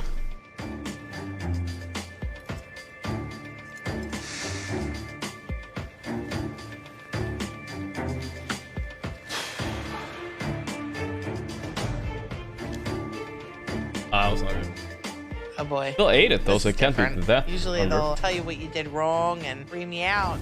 And he said nothing. And I'm like, okay, whose was better? It's undercooked. Raw. It needed 3 or 4 minutes in the oven. How's it, Jesse's? Jesse's is phenomenal. They have the balls to actually put salt in there and make a sort of salty chocolate caramel. Really ball smart. Gambler plays in 4 months. Jesse, Chrissy, for me, those souffles were the most difficult to pull off tonight. The souffle of the night, for me, belongs to Jesse. Congratulations. Adding that salt, lifting and elevating that chocolate richness, you nailed it. Delicious. Okay, 1 point. I think the mousse Now, was easy the for chocolate mousse. Easy loss for Jesse though.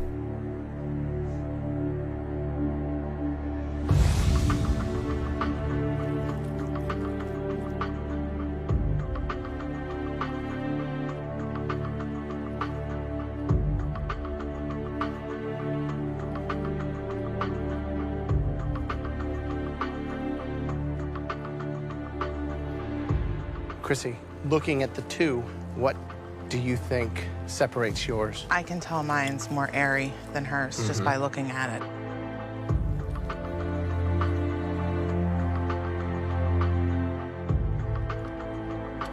Mousse sucks anyways, I'll be honest. Fuck chocolate mousse. Thank you. Jesse's is denser. It's more like a pudding. Chrissy nailed it. I mean, not just better. There's no way that you can even improve on it. Damn. One person had the edge when it came to the actual texture of the mousse. The best chocolate mousse tonight belongs That's a good take. to Chrissy. Good job. Thanks.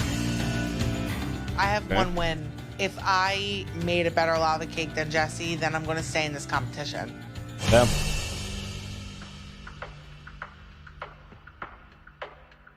These are not quite what we were expecting. All up to Joe.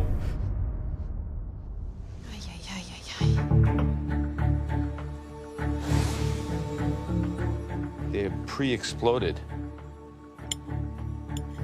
This is more raw than molten. Good. Honestly, thought it would hold together. The crispiness around the top is nice. I just wish there was more cooked through.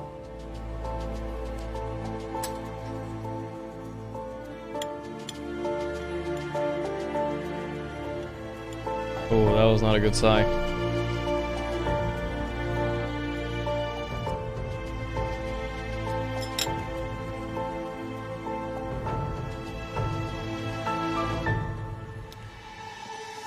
We need some time to discuss this because we've got no idea. I think Jesse got who's this going now. home and who's It was going too into raw. the top 3. They were very, very, very close. Oh, really? Both undercooked. Jesse's crust is a little bit better. Chrissy's had a little bit more consistency throughout my palate. But, I mean, if I had to give an edge to one... Somebody had an edge? Yeah, by the slightest of margins. Oof.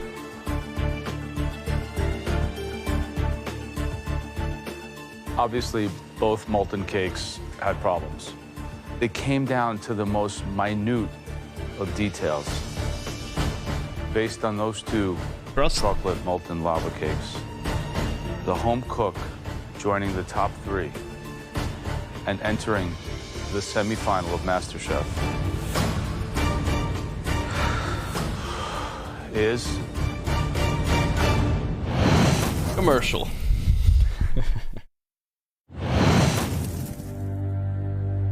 It came down to the most minute of details. But one of them had that element of chew, that crispiness that we said was so important in this cake.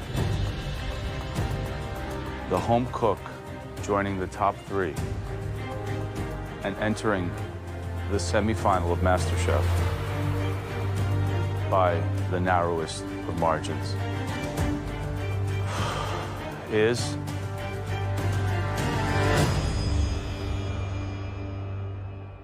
Jesse. It's Jesse. All right. Damn. Hang thanks. Yeah. Oh boy. Chrissy, this is very emotional, difficult for me. I've gotten to know you very well. I have to tell you, from my heart, that was so close. It gives me goosebumps to have to make that decision. And it was literally one of the most difficult decisions, not only have I made it in this show, but maybe in my life. Chrissy, you came into this competition like a whirlwind. Hacking, thanks. You've got the right to be arrogant. You've got the right to be cocky because you're a bloody damn good cook. Well done, my darling. Thank you. I'll do one more. I'll take one off your bucket list. When you and Mikey come to New York, you'll have dinner with me and my mom at Del Posto. Thank you. We can rehash this whole thing again. No job offer, only dinner offer. I mean, understandable. Come here, you. I know you don't give hugs out that often, but don't punch me. She's saving that for Jesse. Well done, well done, well done. Chad, let those earrings hit us. See you in New York. Thank you. Right. The question that you thought that we weren't going to ask you, who is going to win MasterChef? I think Luca's going to win. Luca's going to bring it home for the Italians. Well done. Please place that apron on your bench and send Mikey our love, will you? I will. Take care, madam. Thank you. This experience has told me that I'm a lot better than I thought I was. I've learned more here than I've ever learned in 20 years of cooking. Yeah, I'm starting to be a Luca believer now, too. But I know that I stayed true to my roots through this whole journey. I wasn't fake. I was me all the way through. Everyone just calm the down. You better shut the up, Brie. Really? What are you gonna do? Yeah, I'm not going to apologize. Like that's our highlight reel. I'm That's our highlight definitely proud reel. of what I accomplished. I think Her you found your swearing. voice in cooking. You're formidable. You're one to watch, let me tell you. I just really wanted to win for my kid. Everything I do is for my kid. You have an amazing mum there. Look I after know her. I do. Well done, Chrissy. Even though I didn't take home the prize, I'm taking home a lot more to my kid. I always knew that I was a great cook, but now I'm a great chef. It's yours, Mikey.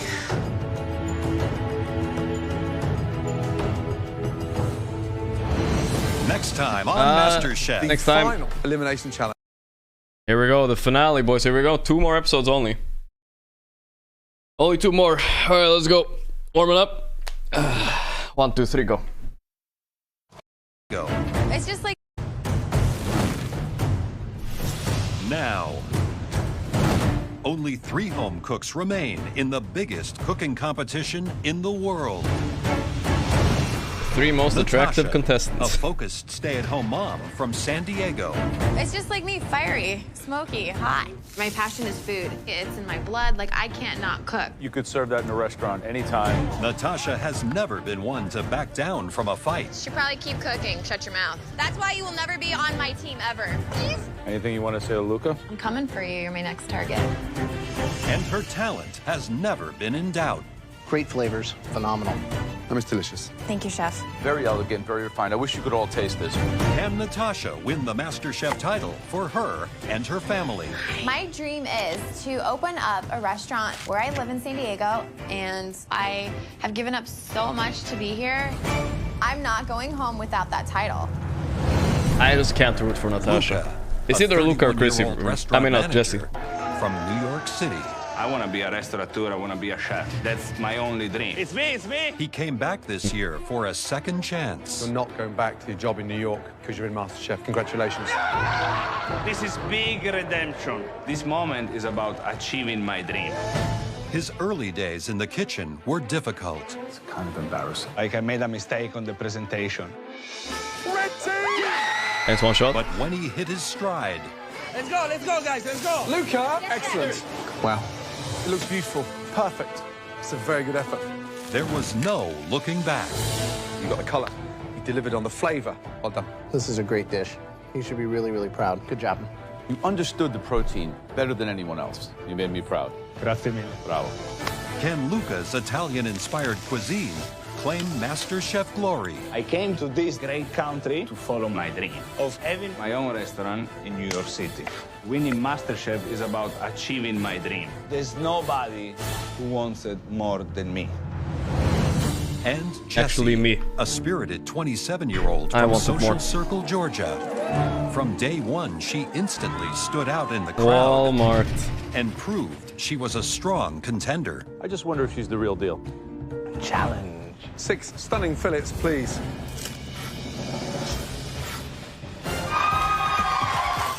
Once in the kitchen, her talent was obvious. That for me is one of the best langoustines I've tasted.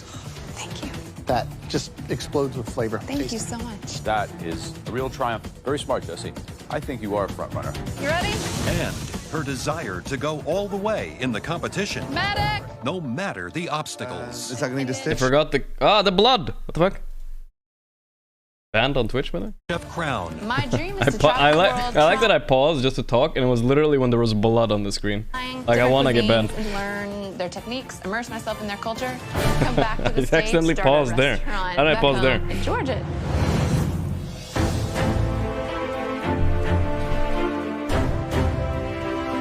I was gonna be talking, dude. Natasha, Luca, Jesse, I congratulations, wanted to say you three. You are the cameraman forgot all the shots of her feet, you know? That's also part of the highlight. the last 3 home cooks remaining in this competition. It's an important time for journey. your final mystery box challenge. As you can see tonight, we all have our own boxes as well. Underneath these boxes are probably the most important ingredients of your culinary journey here at MasterChef. Ooh. $250,000. Easy money. One of you will win this life-changing amount of money. The money looks great, but I think the biggest prize is what's under here. Wow. Your very own cookbook. Random alien, thank Forget you. the money. Forget the cookbook. With what's under this box, trust me, you'll be able to shape up your own destiny. The coveted MasterChef trophy. Win this trophy, you can accomplish anything. The sky's the limit. But before you get a chance Fuck, marry, to win kill. all of these amazing... Luca, Jesse, Natasha. I guess fuck Jesse. Marry Luca, because he seems like kind of fun to hang out with, and kill Natasha before she kills me in my sleep. Prizes you need to reach the final. To help us decide the 2 finalists, you will now compete in the final Mystery Box Challenge. Head to your stations. Thank you. As with every Mystery Box Challenge, the contestants have to prepare, cook, and present one incredible dish using all or some of the ingredients inside the box. On the count of 3, I want you to lift your boxes. 1, 2, 3, lift. Italian food? Right. All of your ingredients are different because tonight you will be remaking the dish that started your culinary journey here at MasterChef. Okay. But we don't want to see an exact replica of the dish that got you that apron. We need to see an elevated version of that dish that shows just how far each and every one of you has traveled. Natasha, do you have any recollection of what dish you prepared to get your apron? I do. I made empanadas as well as a skirt steak on the side. Luca. I made broccoli rab ravioli with a pecorino cheese sauce. That's right. Jesse. I cooked sea bass and croûte, and I was thinking about it the other day, actually, and it looked like a football. So, we want to see the way you make it now. You'll have 60 minutes to make those dishes. Okay. Then, we will rank your dishes first, second, and third. Win this challenge, and for one of you, you get, let's say, a life-changing advantage. Your 60 minutes starts now.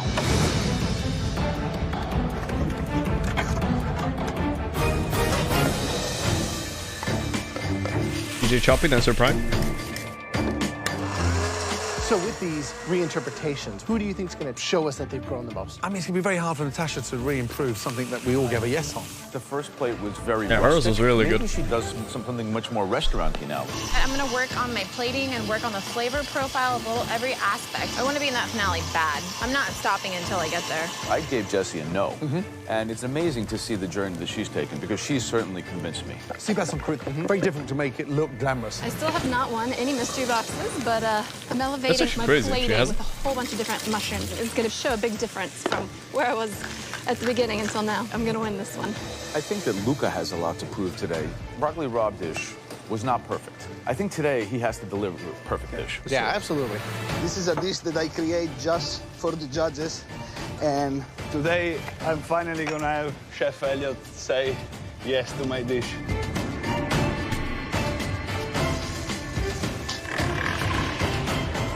Right, Jesse, how are you feeling? Hey, feeling good. What are you doing there now? I didn't like how I wrapped it last time. It got too thick, so I'm going to try a thinner version of it. Make sure that pastry's not too thin, otherwise it's going to split before the sea bass is cooked. Yeah? Yes. Good luck.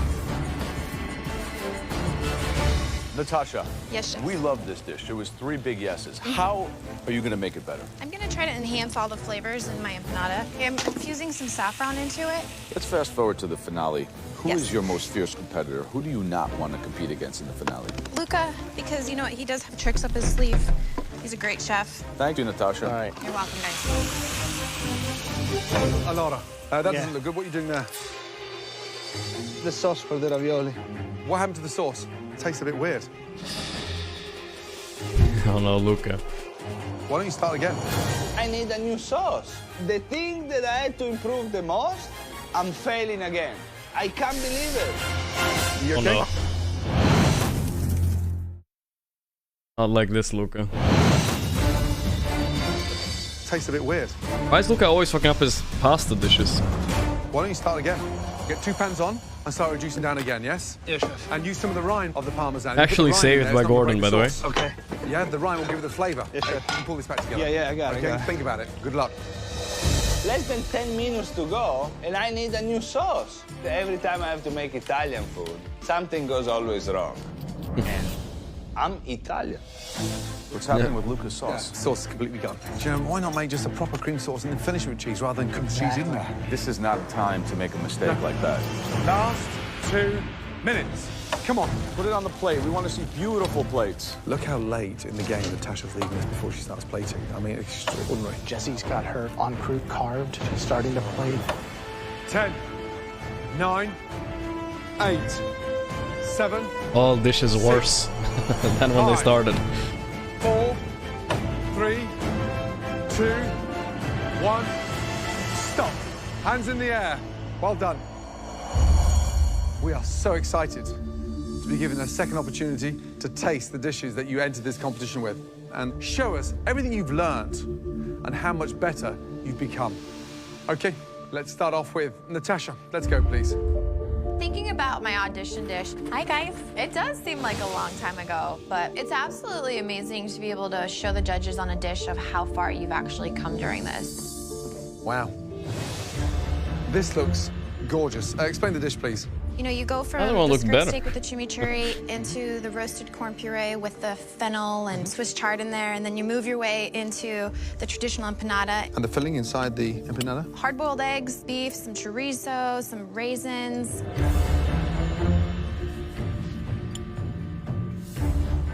I love the vibrancy. Steak is just superb. The marinade has tenderized it in such a way that it just melts in your mouth. Love it. Great job, Thank as you always. so much.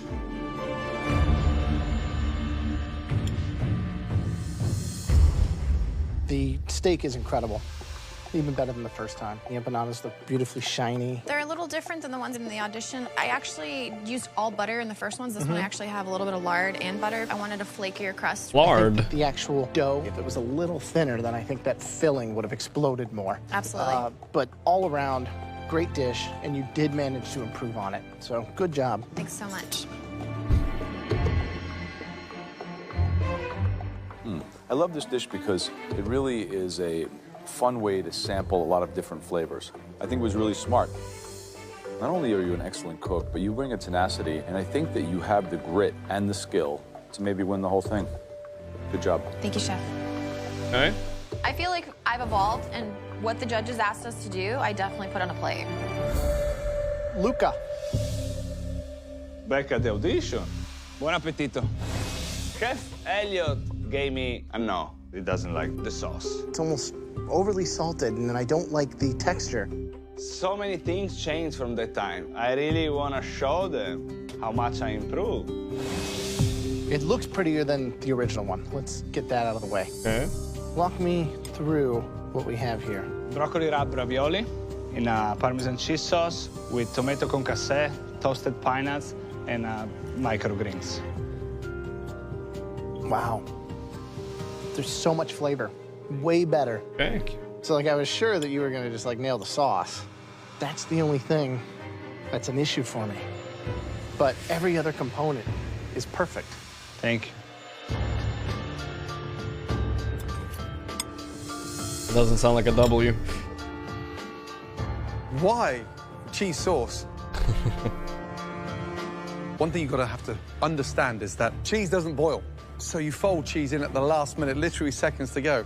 When you've got something that oozes that level of finesse with a wonderful filling, does it really need a cheese sauce? A simple brown butter sauce finished with the pine nuts, it's all going in the right direction with your cheese in the center. But understand this, every time you get knocked back, you come back twice as strong. So I'm hoping that you do bounce back. That's a big no. Thank you. That's a no. Butter and I think sage. Jesse's gonna nail it. Now I know. Easy. Okay, Jesse. Walking up to the judges, it's just shocking to think about what I put out for my audition plate. Gordon said, my signature dish looks like something from the 80s, but it's my moment to show all that I've learned here and put it on a plate and be like, hey, I do belong in the MasterChef final. It's gorgeous. That's So good. impressed. What did you do differently? I really wanted to show what you're eating instead of guessing. So I sliced it so you could see all the different layers of the fish. What'd you do with the mushrooms? Put them in some screaming hot oil, got some color on them, finished them with a little butter and veg stock. They're delicious. Good. This is really spectacular. The fish is moist. Everything is seasoned perfectly. From home cook to MasterChef. Pretty remarkable. Thank you. One criticism, when you slice like that, open it up. The bowl doesn't do it justice.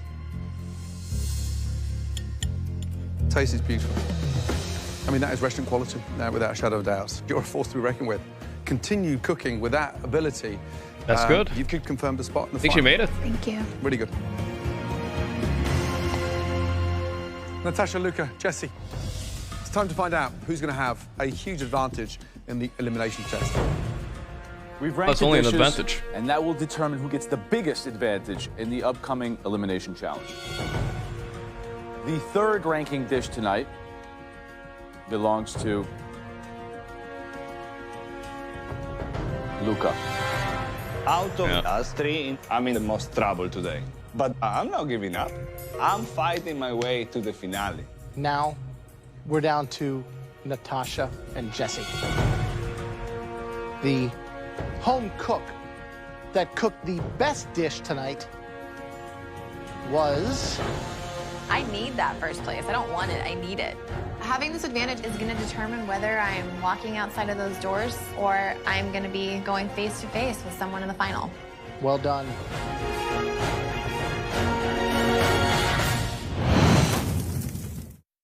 Well done. Nice, Jesse.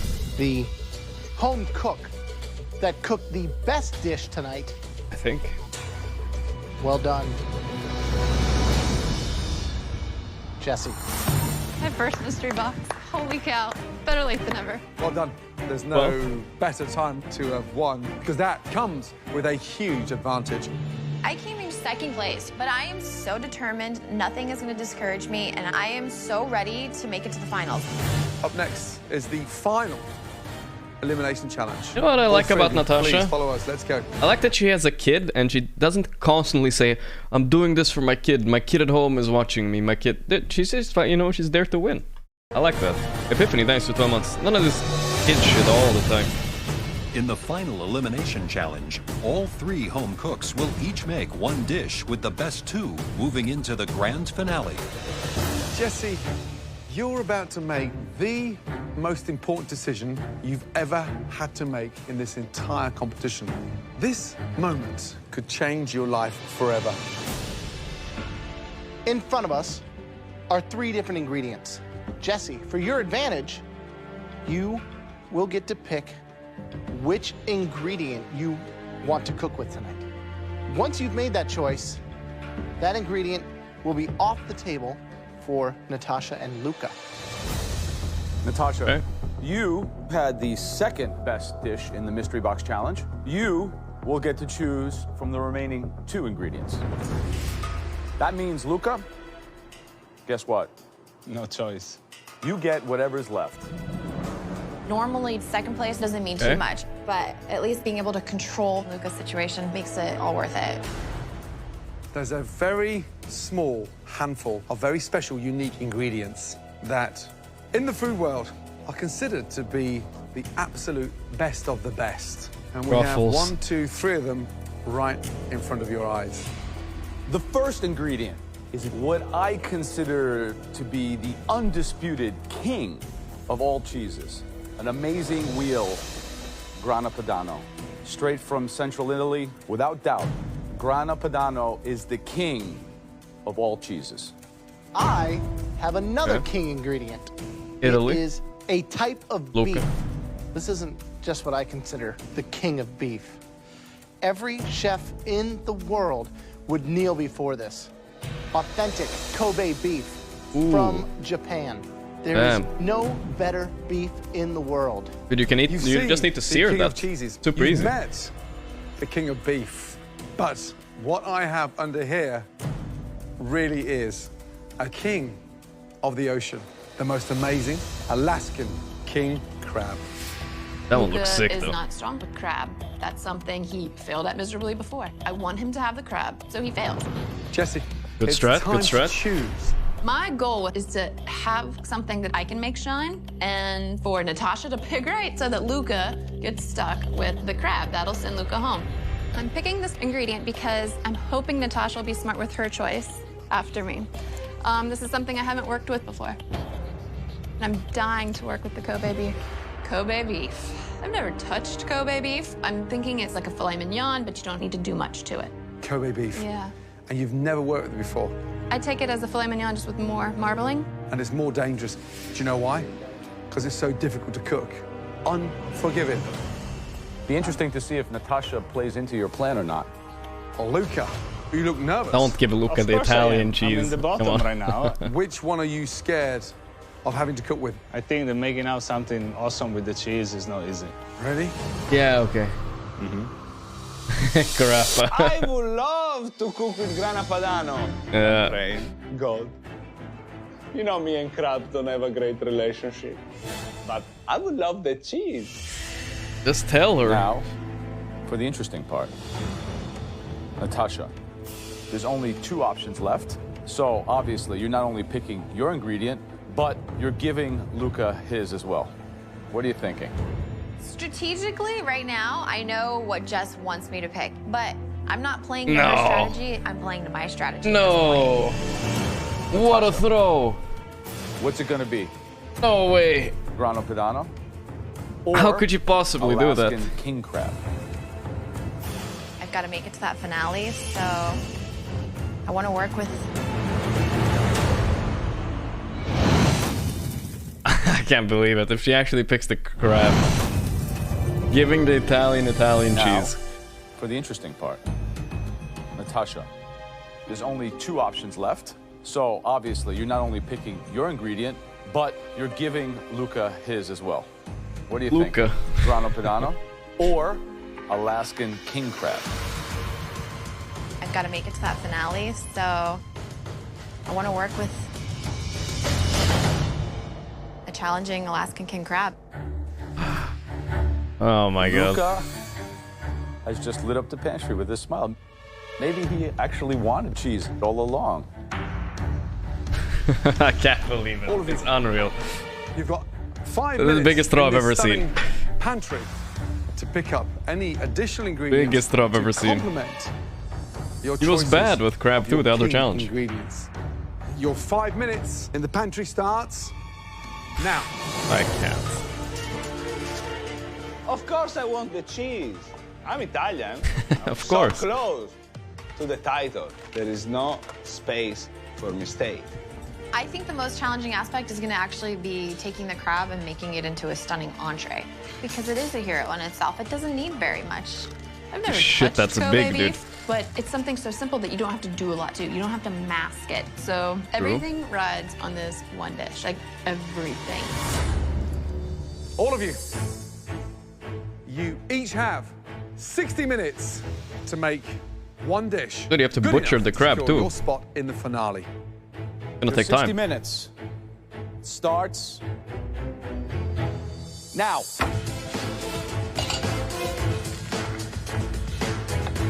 I'm sure hoping this dish gets me to the finals. I'm trying.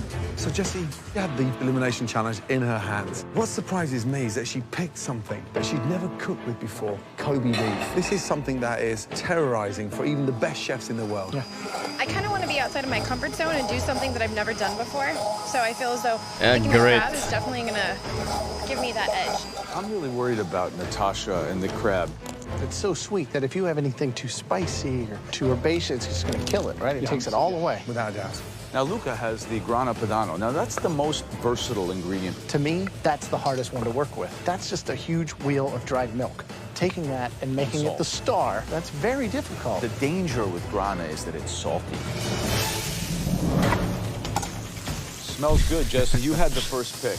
He's Yes. Italian. You having any second thoughts? Yeah, it's probably not the What was wisest that? thing in the world, trying something I've never done, but I wanted to challenge myself with something I wasn't used to cooking. So what's the dish? I am gonna saute up the bok choy with the ginger, red chilies, and garlic. And I'm gonna do eggplant, bok choy, and mushrooms. And the glass noodles, and I'm gonna make a fish-based Asian. broth. Yeah. Probably 30 or 40% fat running through there. The minute you cook it, it's like cooking butter. It's going to start leaching out. It's going to start burning. You got to know what temp to cook it on.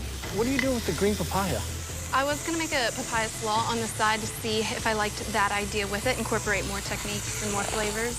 Great. Good luck. Thank you, guys. Okay. Meanwhile, butchering the crab. Right, Natasha, what are you doing with the crab? I'm basically gonna just steam it really quick over some ginger and kaffir lime over there. What's the dish? So basically, I'm going to do a cold yakisoba noodle dish. Just really concentrate on the flavor inside of it, as well as bring out the sweetness in that crab. If you're going to put a cold, marinated soba noodle salad on a plate to get into the finale, Natasha, yeah? Yes, it has Chef. to be a brilliant cold soba noodle salad, yeah? Hopefully. Good luck. Thank you, Chef. Aye, aye, aye. Luca, what's the dish? I'm gonna make this veal cutlet. This is a stuffed veal cutlet. Yeah. Filled with grana padano and... Yeah, grana padano and sage. What are you gonna serve with it? This is the frico. Why don't you explain to Grandma what frico is? Frico is the most typical dish of our region. Our region is a country region, okay? Very, very poor. Sure, sure. But something that was never missing in the house was cheese, potatoes, and onions. You bake them together almost like a tart.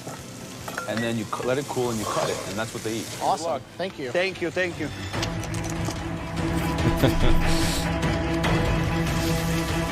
Look, I got this. Guys, 20 minutes left. Right, Jessie, feeling more comfortable? Feeling good. Good. And how are you going to cook the beef? Searing Oh, it off, she's I'm gonna overdoing make it. the ponzu butter to finish right over the back. If someone lets me borrow their butter. Say that again? If someone lets me borrow their butter. What do you mean, borrows the butter? Yeah, Where's I your forgot butter. Jessie, you forgot your butter? You just get caught in the moment, you think Butter. you're set up like a mystery box, and then you're like, oh crap. What's the backup plan? Where are you getting the butter from? One of them, if they let me. Natasha? Natasha. Would you have 1 tablespoon of butter left over?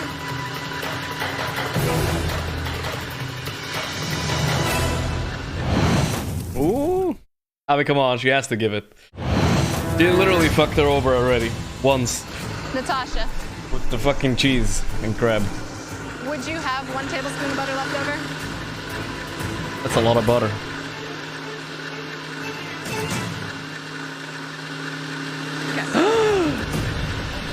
Natasha. The smallest thing that makes her dish much better than mine. So she's gonna have to ask That's Luca. unreal. How can you just say no, dude? Thank you, Luca. I appreciate that. That's unreal, dude. Even though Natasha has 3 sticks of butter at her station she's not touching, Three Luca comes butters. through because Luca is the nicer of the two. Did Of course, Jessie Luca ask does. Natasha if she can have some butter? What did she say? No. No? No, I don't think so. And then Luca threw her a stick of butter. That's what he threw at her? That's what he threw at her. Maybe he just threw away $250,000. I mean, she helped Luca once too, I think. It's gonna make her dish stand out that much. If it does, good for her. I'm going home. Tomorrow I can still look at myself in the mirror. Know what I mean? I'm a good Bro. guy. Forget about it. Forget Coming about up to your last 5 minutes. Start visualizing those plates. Make sure it's done with finesse. Do those king ingredients with great flair. I'm excited to see this Kobe beef. You better do that thing justice. That looks good. 60 seconds to go.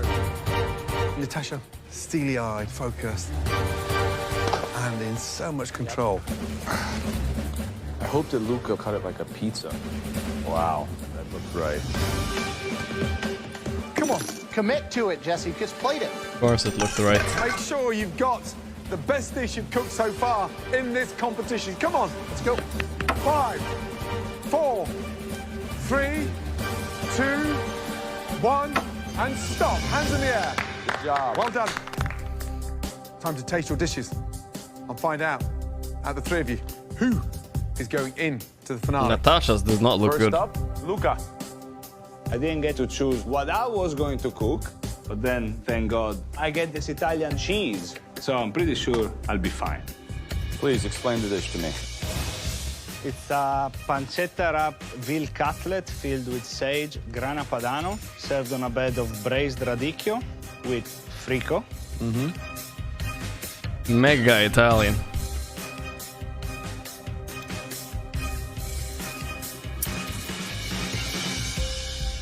The veal is perfectly cooked, like a very good medium rare. The frico is very, very good, and it's very, very crispy and rich and exactly what it should be. A lot of things going on in this dish. I think that although the dish tastes very good, you have a lot of very rich things on this dish. I would have put like a little raw, red cabbage salad with some chilies and some vinegar, to give some really bright acidity to cut through all the fat. I did my Okay. best. Not that good. Luca, I love the attention to detail. especially when you're rolling those individual, like, little paupiètes. Did you season inside the veal? No, I had a lot of saltiness from the cheese inside. So, I love the way that you get knocked down and you bounce back, and this dish proved that. Cheese slightly too thick in the centre. I want to taste the veal, enhanced by the cheese, as opposed to the cheese over the veal. And you would have nailed it. But it's a very earnest, a very humble effort. Good job. Thank you, chef. Not bad, not bad. It looks gorgeous. Thank you. Everyone else is cutting like half of it. He just took the entire thing. I think the seasoning is perfect. So, I mean, this is a lot of technique, and it's nothing that we've seen you really do before. I just thought, you know, give it a try and play my roots. I love that you did that. Only thing is that visually it does not look beautiful. It doesn't do your dish justice, you know what I mean? But flavor-wise, on the palate, it tastes great. So, thank you, chef. Good job. Next Probably up, safe. Natasha, let's go, please. I picked the Kobe beef, and Natasha picks the crab. I don't know what Natasha was thinking, because that is so dang hard. Nobody knows. Right. Wow. What is that? It's a infused yakisoba salad cold. It's got some ginger, it's got soy sauce, some rice wine vinegar. It's got layers of crab Bono in James, it, thanks for the super and sub. some pickled radishes alongside too. Bold move to come up with a cold entree. What's the dressing on the noodles? It's basically like a light ponzu sauce that I've kind of infused with a little bit of serrano chili. It's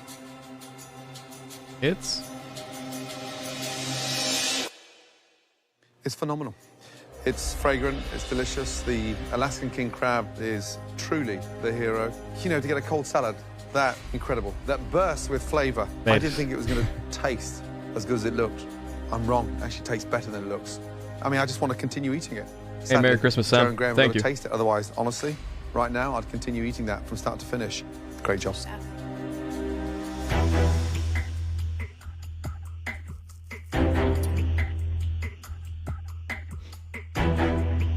Did a sniff.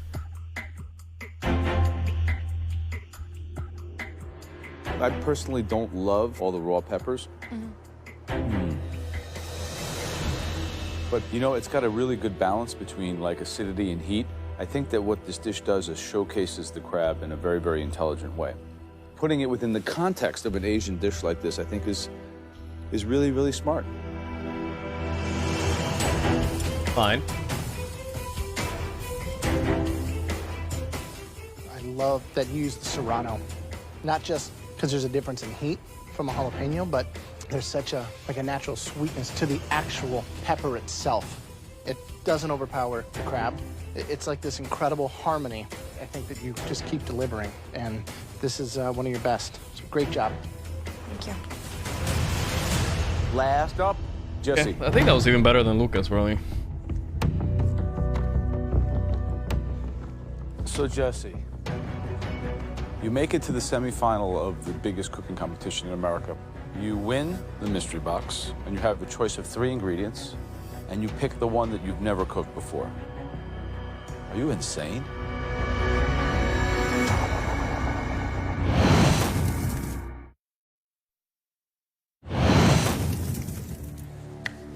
Just agree with Joe. Yes, you have a I'm choice insane. of 3 ingredients, and you pick the one that you've never cooked before. Are you insane? I've read about it a lot, so I thought I could do it. I've read about flying planes. That doesn't mean I can fly one. Please explain the dish to me. We have seared Kobe with ponzu butter, and then mixed Asian vegetable noodles. We've got oyster mushrooms, the Japanese eggplant, and bok choy. I'm trying to figure out what your strategy could have been, because at this juncture, with so much on the line, picking an ingredient that you've never cooked is kind of like culinary suicide. The meat's excellent. I actually like the Japanese eggplant. I thought you were going to struggle with that. It's very difficult to cook that properly. It can be very bitter and tough. It's very good. Glass noodles are good. It's a good dish. So explain to me what ponzu That's butter not bad. is. I took butter, melted it down with the ponzu after searing with cheese? the meat in it, and then drizzled over the top. Great flavor. So roasted mushrooms, bok choy, is that Japanese eggplant? Yes, and then the base is a ginger and lime kind of vinaigrette. I've got red chilies in there as well, fish sauce, soy sauce. The beef is what stands out. The flavor's there. I don't think it needs that ponzu butter. Okay. Thanks. Thank you. Jesse. Hello.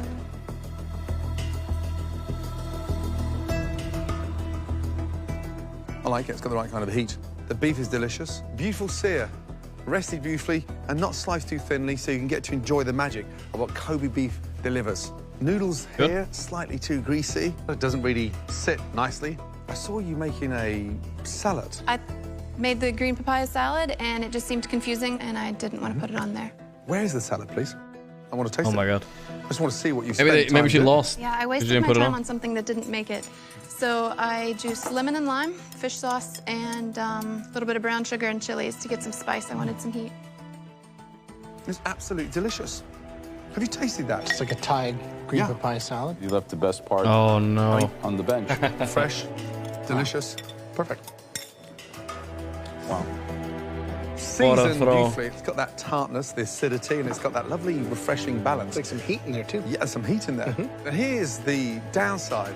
That tastes better than the noodles. And had you put that papaya salad on that plate, quite honestly, I think it could have been the dish of the night. You chose to leave that off. I'm just hoping, it's not your undoing. Damn. It's the semifinals. We are the strongest, and it'll just be whoever doesn't What an mess insane up, throw. And this is really close. Jesse, Luca, Natasha, you've just now given us the most difficult decisions to make. 3 king ingredients turned into 3 stunning dishes. Please, excuse us. It's either Luca or Jesse, I think.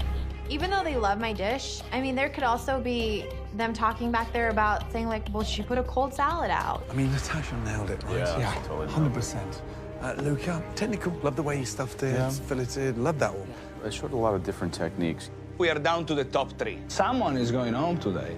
And these 2 girls are super tough. It's gonna be very, very hard for me to get a spot in the finale. So Jesse's dish, I think, was very good. The thing is that the shining component on that dish was left in a bowl. Yeah. It's hard.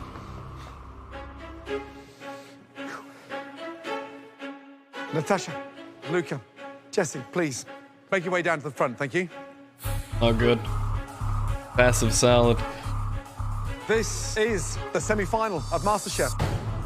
Sadly, we can only take 2 into the MasterChef finale. The first person doing incredible justice to the king of ingredients. Congratulations. Natasha, amazing job. You will move on to MasterChef finale. Thank you, guys. Thinking about everything that I've put into this, the fighting, the crying, leaving my family, everything that I have worked so hard to up until this point has finally paid off. Which leaves Luca and Jesse, 2 very talented home cooks. The person joining Natasha in the MasterChef finale is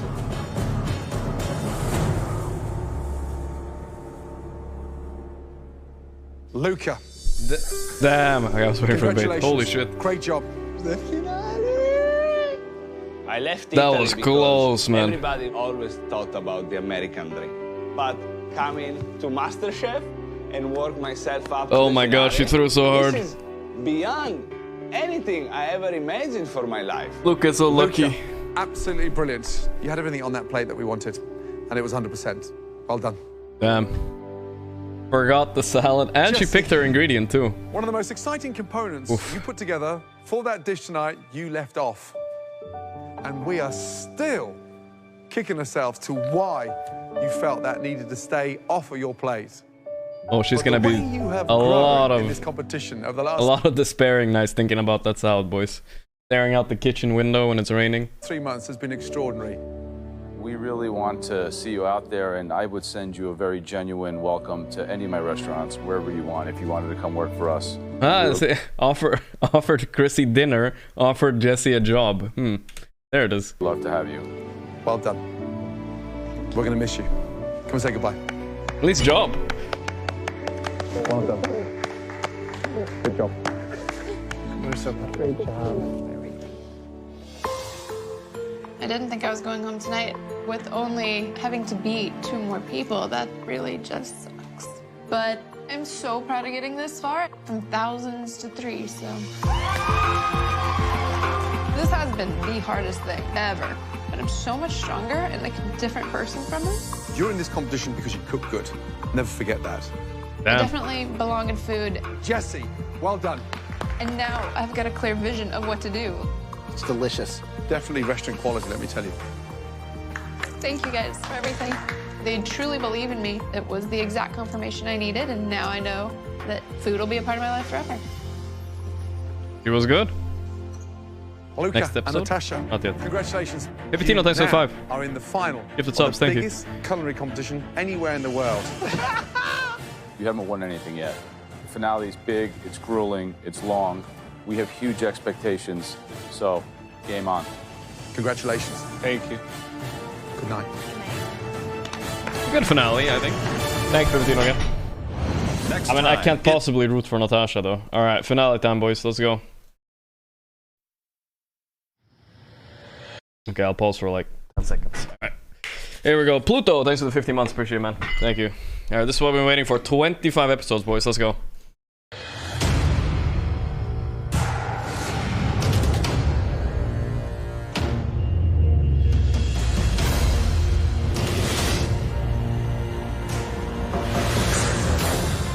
Welcome to the biggest culinary event of the year. Tonight, the best 2 home cooks in America will take center stage in the hottest culinary showdown on television.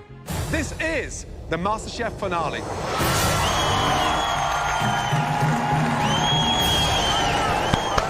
It's been a long journey.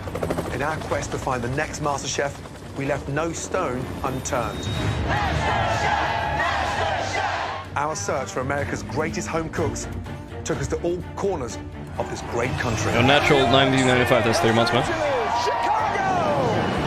We then invited 100 of them to Los Angeles, where they passionately prepared a signature dish, all with one goal: to win a coveted MasterChef apron. This has been a pretty sick season, though. Not gonna lie. Some, unfortunately, had wasted thanks to $5. Sorry, it's a no.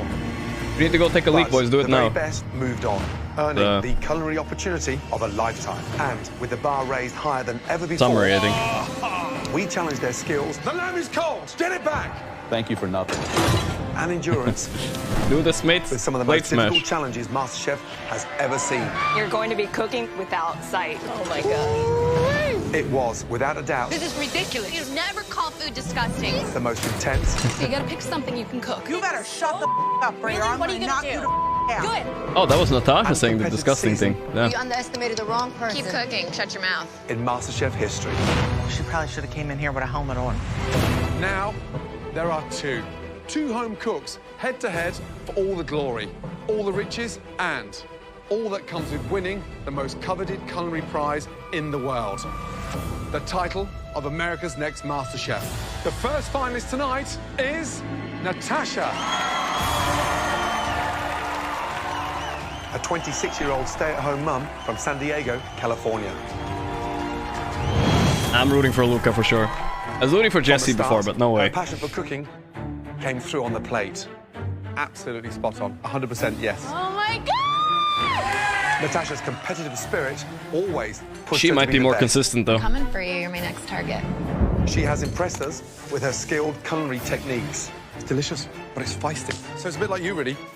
The winning dish tonight, Natasha. Great job. She has served up incredible food, dish after dish. Natasha. Natasha. Wow. A perfectionist in the kitchen. And really kicked it up a notch. This is quite impressive. Keep it up, guys. Keep it up. So it all comes down to today. I'm not ready to go home without that title. Tonight, can Natasha's exotic flavors and refined techniques earn her the MasterChef title? The only obstacle that stands in Natasha's way is Luca, a 31-year-old restaurant manager from New York City.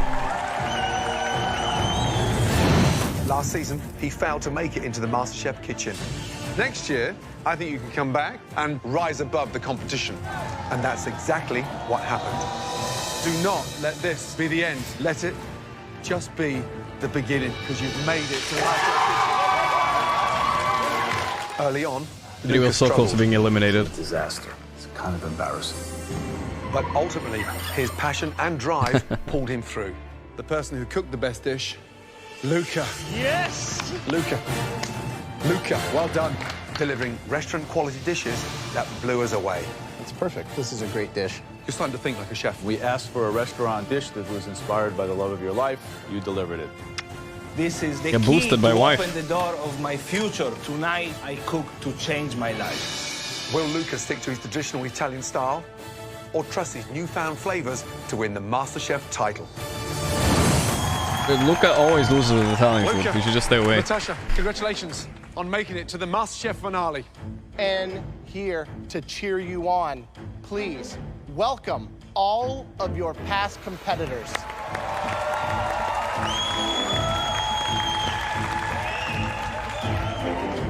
One of you Kinda weird, crowned Gipodino. America's next MasterChef. Natasha, what do you think your family would say about you being here? I honestly think that they would be speechless. Should we find out exactly what they would say to you tonight? Yes, please. Please welcome your family.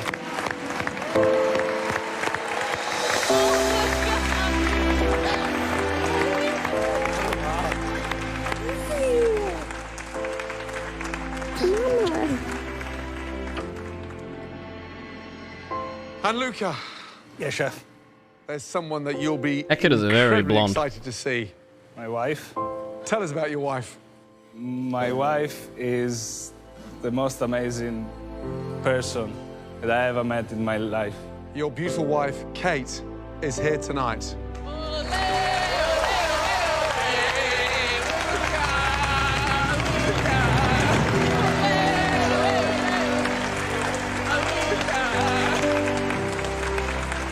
This is my extended family in the States. This isn't everybody, because we have managed to fly in 2 more guests to cheer you on tonight, all the way from Italy. Please welcome, it's your father, Fred, and your sister, Milena, all the way from Italy.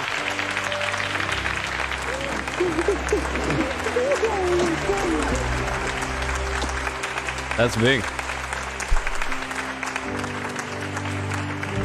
What an incredible reunion.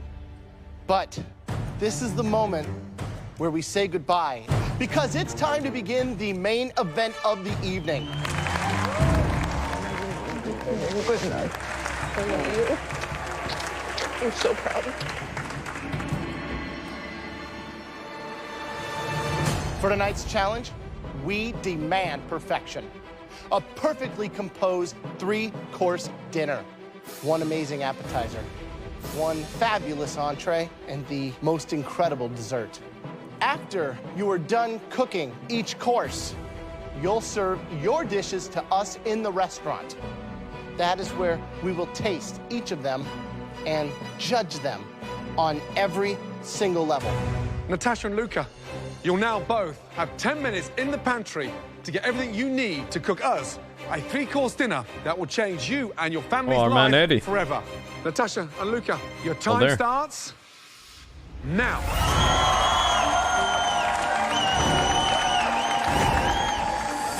Beamy. I think hands down, Natasha's got it. She's fierce, man. Natasha's got some bitch in her, and she knows it, and she backs it up in the kitchen. I really do think that Luca's gonna win. Seeing his journey throughout the entire competition to really see how he's developed, and when I look at him now, I look at him as a chef. Tasha is gonna win because she's so well-rounded. There's nothing. Like, okay, Damn, she roots for Natasha even though she denied her the butter. And Luca gave it. Consistent. Luca's gonna win today because not only is he a good person and he deserves it, he's a better chef.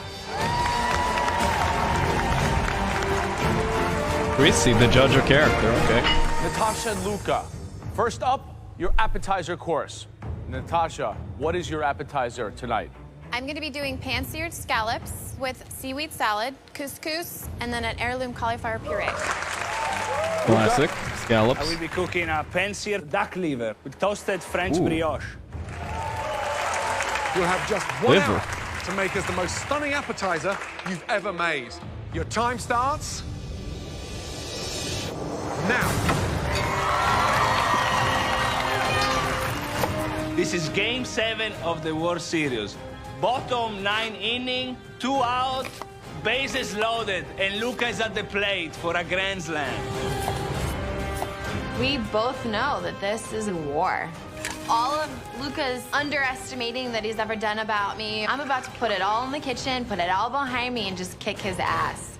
Come on, Natasha, let's go!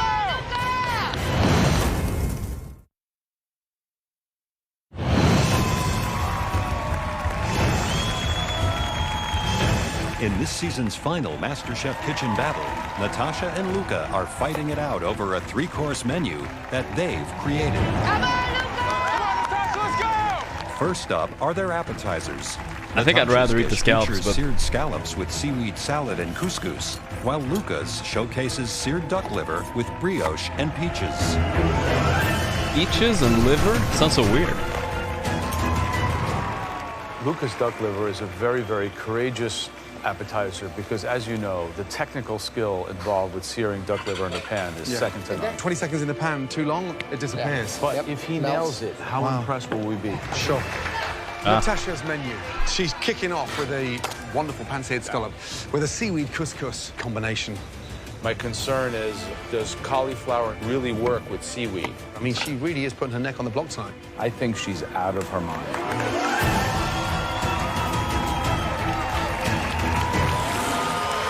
Right. Okay, young lady, how are you feeling? Good, chef. Give us a little insight to the appetizer. So the seaweed's gonna incorporate a beautiful texture in your mouth as soon as you take that dive into that scallop, and then accompanying it with the puree. Okay. So I'm gonna be using a little bit of apple in there, a little bit of zest, Nice. kind of having a little bit of a crunch, just kind of taking the whole plate through a journey. Good luck. Thank you. Come on, Luca! So you're doing the seared duck liver now. Yes, chef. And that's gonna be with brioche and Asian pear, pear chutney, peaches, and then you've got the duck liver. Here's my problem. Sweet, sweet, sweet. No, the sweet. chutney is acidic. Acidic? Yeah, there's ginger and lemon. Because a dish like this has to have acidity to be complex. This, is, I think, is a very balanced dish. I'm worried that this dish might be too sweet.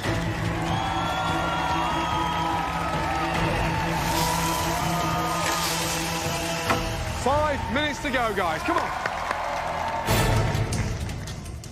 Chrissy, how's it looking from up there?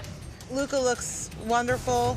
He's got so many amazing contrasting components on the plate. Yeah. Are you impressed with the way Natasha's working so meticulously? She made 2 purees and she's gonna sear some scallops. What's so great about that?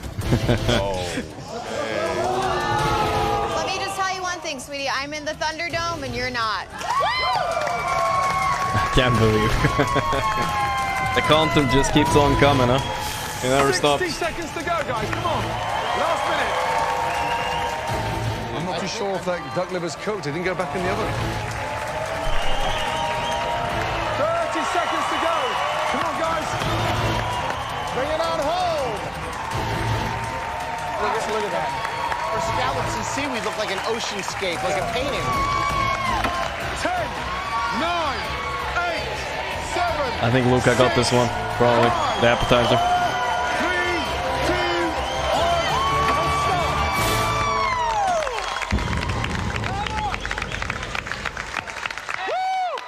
Well done.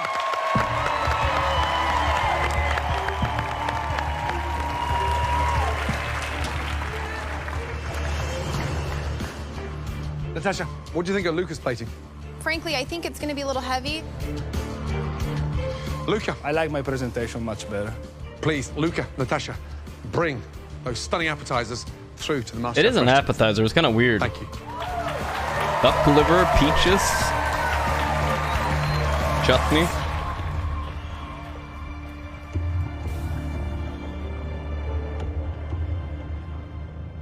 Let's go. Ladies first. Natasha, please present your dishes. Looking down at my dish, I feel very confident about it. There is a lot of different bold flavors, but I like to be bold and I like to be edgy, and I feel as though it represents me on a plate. Natasha, tell us exactly what your dish is, please. Pan-seared scallops. I've got a little bit of couscous that's infused with a little bit of chopped up apple and black sesame Edgy. seeds. And then I've got a side This of the doesn't look seaweed edgy. salad and cauliflower heirloom puree.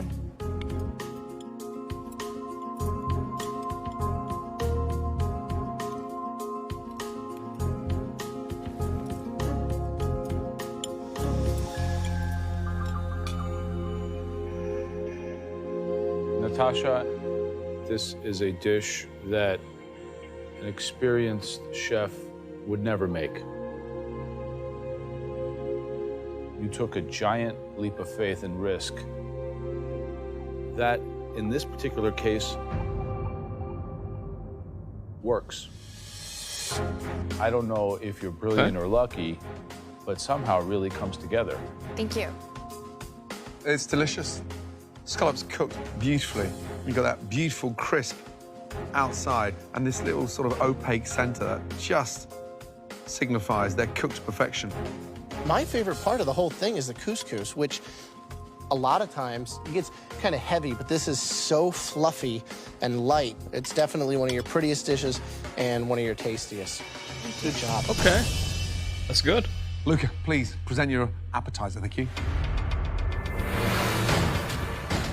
The judges like Natasha's dish, so it puts way more pressure on me because I have such a little space for mistake.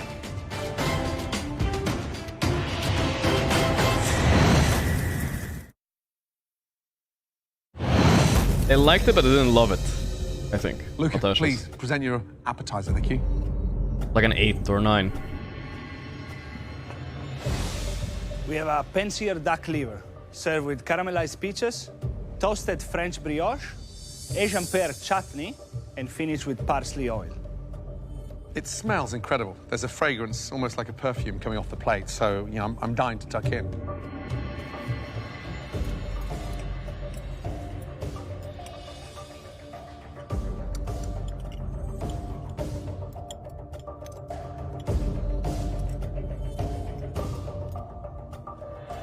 That's a very bold effort, Luca. Bold Love effort. the idea. Great first mouthful. Love the chutney. It's got that nice spice to it. But it needs another 90 seconds blasted in the oven just to seal that deal inside. Ooh, that's not good. The sear and the seasoning was perfect. Couldn't have been any better. And the chutney works really well. When you taste it together, it's delicious. But I think it's a very rich duck liver. And your entree, if it's heavy at all, I think that could become an issue.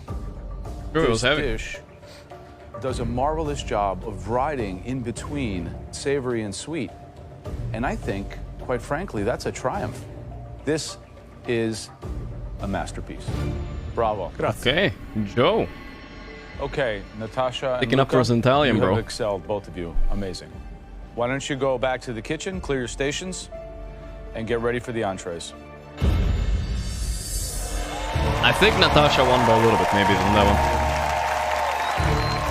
one. Except for with Joe. What an amazing start. They are 2 appetizers that are already a league above last season's.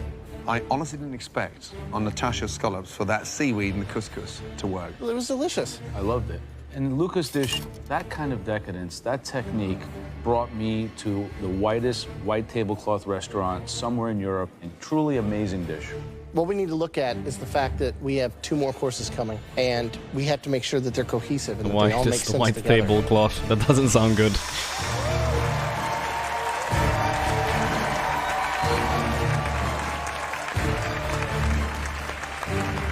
Natasha, Luca, to win this competition tonight, this will need to be the best entree you've ever made in your entire life. Natasha, Luca, are you both ready? Yes, chef.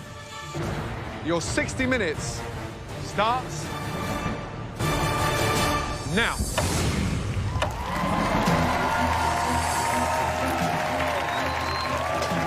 What a great start. The big question now is, can they come back with entrees that good second time round? That's what it's about, right? Consistency. Yeah. My entree is going to be a 5-spice monkfish with infused jasmine rice and a coconut curry sauce. Monkfish is more of like a tougher fish. It's like a poor man's lobster is what they call it. It needs a lot of help. I want it to be spicy. Okay.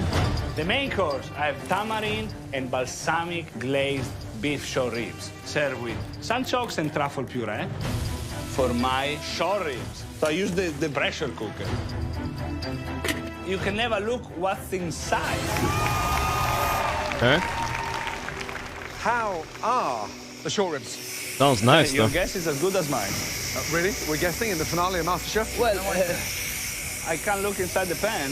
I'm gonna open it right at 15 minutes. Cross your fingers for me. Good luck. Thank you. You got this, Luca.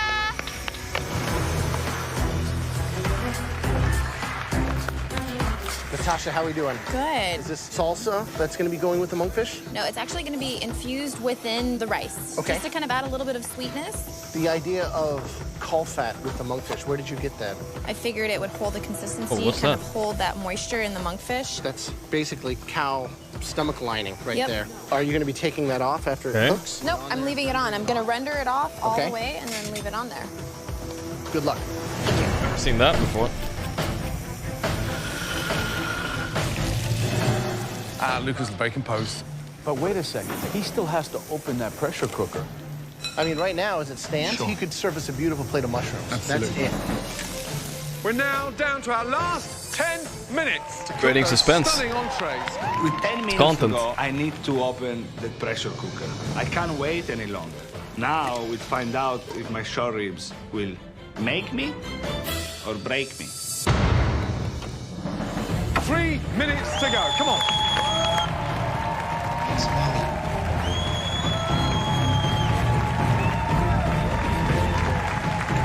20 seconds to go. Come on. Come on, Natasha. Come on, Luca. 20 seconds. Look at Natasha's plating. Wow. Wow. My That God. looks incredible. Come on, Luca!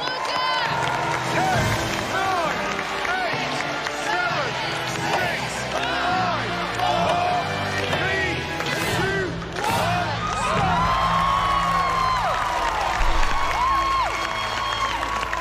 Incredible. Absolutely amazing. Natasha, what do you think of Luca's short rib? It's got a lot of brown on brown. Oh, it doesn't look good. 60 minutes, short ribs, it's brave.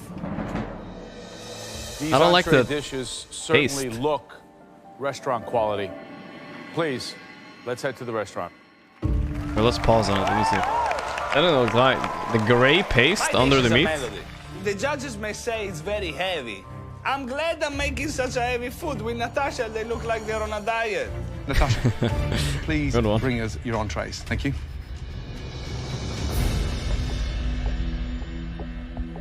Thank you. Beautiful. Tell us exactly what it is. A 5-spice monkfish with infused jasmine rice and a coconut curry sauce. First impressions, the color and the sear on the monkfish is divine. Thank you, Chef.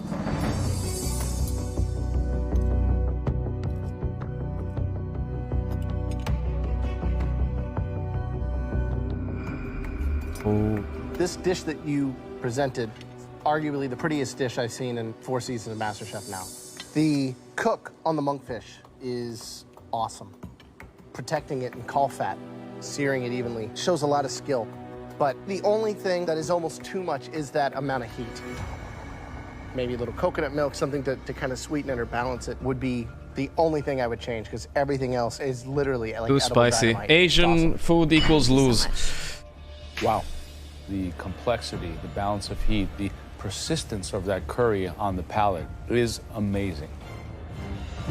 You've elevated the rusticness of a curry into some form of elegance. Quite honestly, you've just pulled off can't one of the handle most the difficult spice. fish to get right. Great job. Thank you. Damn, if she didn't have it, might be 1-on-1 now. Luca, please present your entree. Thank you.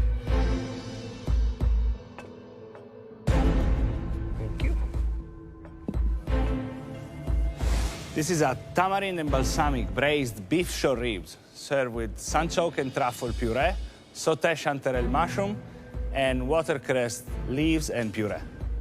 It looks fantastic. I'm hoping it tastes as good as Except it for the looks. puree, it If looks these nice. aren't cooked tender Very enough, nice. you could be in serious trouble. The only way to know if your short ribs are cooked perfectly is take a fork, cut it. If it falls apart, you did a great job. If it's tough, gotta go back to school.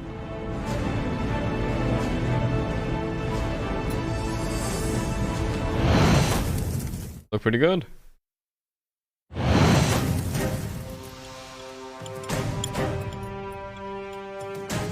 The only way to know if your short ribs are cooked perfectly is take a fork, cut it. If it falls apart, you did a great job. If it's tough, gotta go back to school.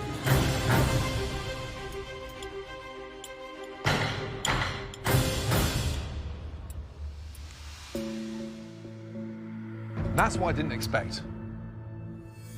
It's almost like a touch of my knife just opening up. Incredible. And here's the magic, the glistening piece. Boom! On the money. The short ribs are cooked perfectly.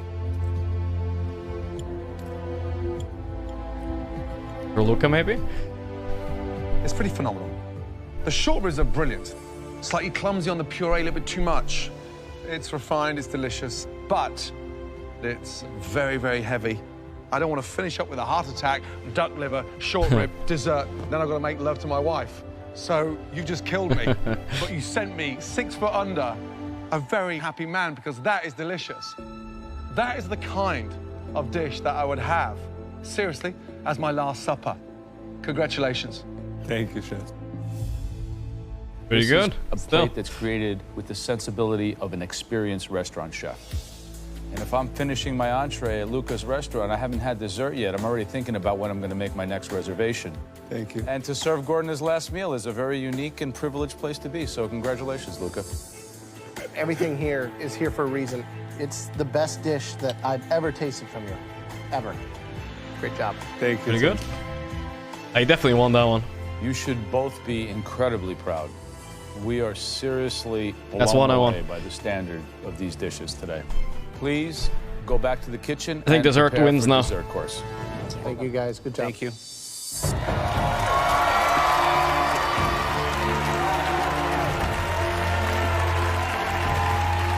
Wow, how'd you top that? Lucas short ribs, delicious. That guy is the real deal. If his dream is a restaurant in Manhattan, that should be his signature entree. And yeah. you could charge $35 for that, and people would line up for it. Now look at Natasha taking this fish and cooking it like I've never seen, roasting it in caul fat, the way it was plated and presented. Taking that monkfish, cooking it the way she did, glistening, sliced beautifully without tearing it, just goes to show how far she's come in this competition. It literally is anybody's ballgame. Yeah.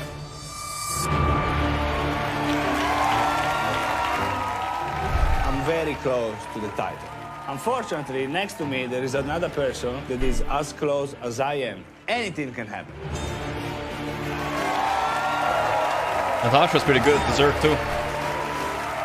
Natasha, Luca, the good news is that you both served as entrees way beyond anything we've ever had in the MasterChef finale so far.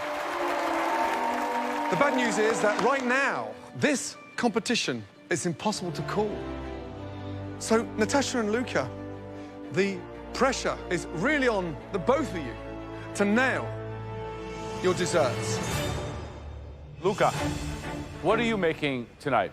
A basil panna cotta with tomato jam, mascarpone honey cream, and granulated sugar. Tomato jam. Natasha, what dessert will you be making for us tonight? Sounds so Lime Italian. panna cotta, as well as a coconut panna cotta. What? So wait a second. So you're making 2 panna cottas Yes. in 1 hour? Yep.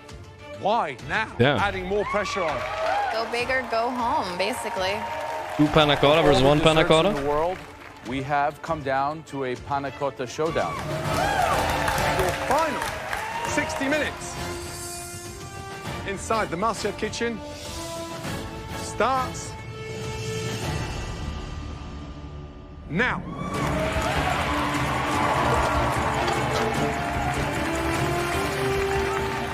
The last cook of the season. But what a strange move from Natasha. I think she might be taking too much of a risk. I don't know if you can do 2 panna cottas in 1 hour. Lucas Oh boy, it sounds like a throw. basil panna cotta with a sweet tomato jam. Tomatoes in the dessert. I mean, tomatoes are a fruit, but how's he going to caramelize them and make them sweet? It's really dangerous to not have it go savory.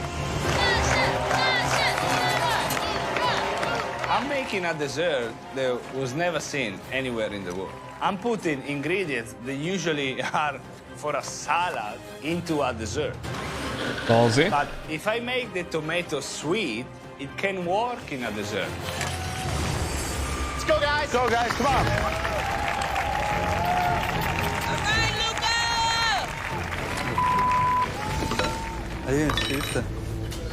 I realize I forgot to strain my panna cotta. This is a disaster. The throw. The MasterChef finale, the most important dessert of my life, and I make such a stupid mistake. Did I just ruin my chances Okay, with Italian to win food. MasterChef? Mamma mia.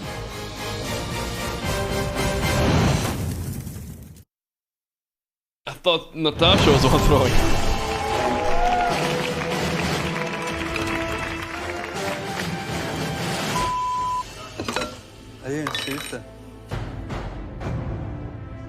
Mamma mia. I forgot to strain my panna cotta. This is a disaster. Now I have to rush and remake all over again.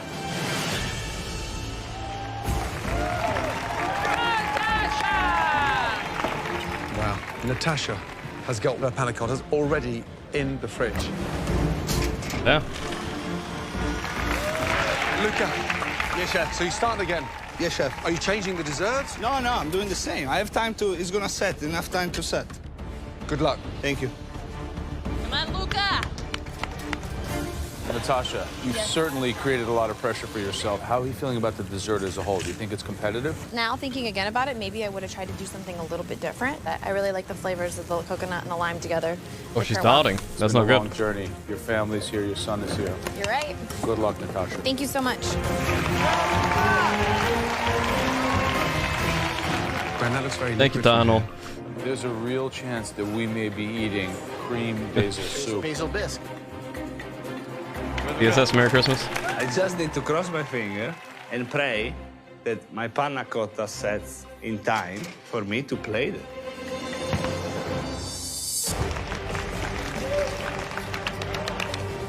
Luca is extremely creative when it comes to food. He takes a lot of really huge risks. I know that Luca is gonna win. Natasha's smart and very strategic and game plans really well. I just don't know what Natasha's doing. She knows how to change a plan and make tough decisions. 55 minutes gone, Natasha, Luca. 5 minutes to go. I'm pulling on my panna cotta. Coconut is set beautifully. And I go for my lime, and my lime panna cotta is not good. So I end up just tossing it in the trash. Okay. Oh, look at Luca's face. You're not serving them?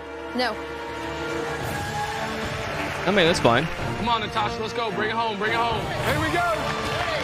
10, 9, 8, 7, 6, 5, 4, 3, 2, 1, start. Last hands up.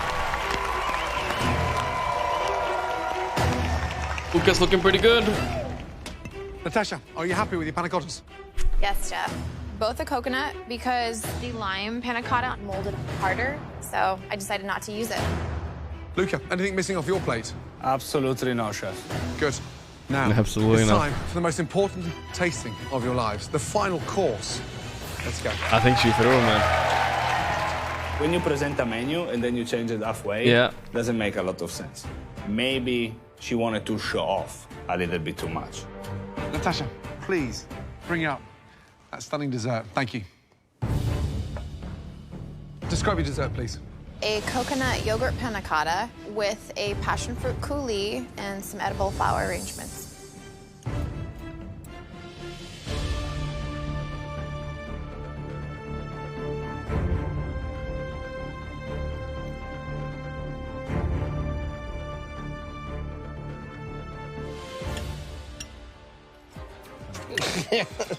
Please. Yeah.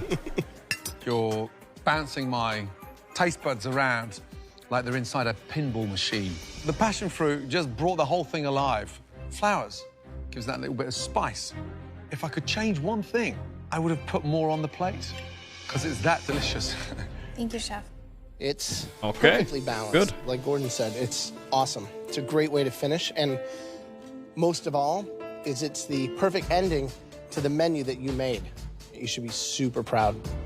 I think that the consistency of the panna cotta itself is delightful. And it has that punchy brightness from the yogurt. Okay, that's pretty good. Allows it to kind of clear your palate after your white hot monkfish. But then I'm asking myself, is it perhaps too simple?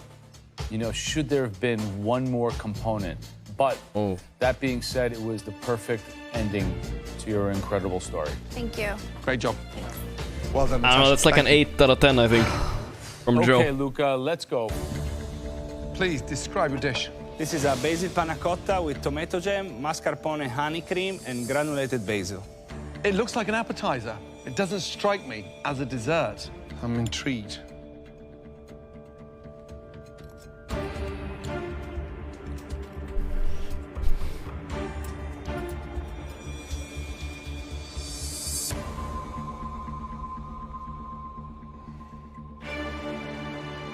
Luca, the texture of the panna cotta is sublime. Sublime. But it's got a savory taste without being sweet. But then the thing explodes with lusciousness, excitement, when you add that tomato jam. Theoretically, it shouldn't work, yet it does. It's wacky, it's delicious, and yeah, you've got me. Yeah, that's really we always good. say we want to see you on a plate. I don't think there's anything that you've put up that is more you. It's out of control, it's refined in its technique, and it's based and rooted in classic Italian culture. I love it. Good job. Thank you. I really like this dessert. Structurally, though, I think there are some issues. I think that the jam should be a layer underneath, and then the panna cotta should lay on top, and maybe the mascarpone in between, because I really feel that you must have each in every bite. So I think this is a dish that satiates my intellect perhaps more than my palate. Good job, Luca. Thank you. I don't know, it's the close next time now. we see you both, we'll be crowning one of you. I think Luca got it though by a America's little next bit. MasterChef. Joe didn't, I Please, mean, Gordon make your didn't way have any back to the criticism. kitchen. Thank you. I mean, what a way to end 2 fabulous dinners. I'm But his was really heavy. proud of everything that I've done today. It has been a feat to put everything out. I just really hope that at this point I've done enough to win the title. This woman has an amazing level of presentation. From her appetizer, her entree, and her dessert. There's that level of consistency across the board. I worked so hard to get on this point. Everything I had is in those plates. This is not like a hobby. This is my life. Any one of those dishes I would I be believe in proud Luca. to serve in a dozen restaurants tonight. How do we even begin to separate them? You got to look at each dish. You got to look at the progression of a 3-course dinner, and you got to look at the journey. Luca wins on journey, I think. For the first time, shall we make it a draw? A draw?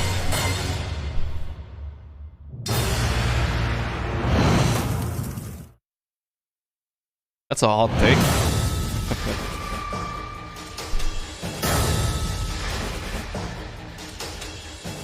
Unbelievable. For the first time, shall we make it a draw? If it's a draw, then Luca wins on journey, right? We can't do that. Close. Go It's announce close. the word. It's so close, but one person had the slightest of edges.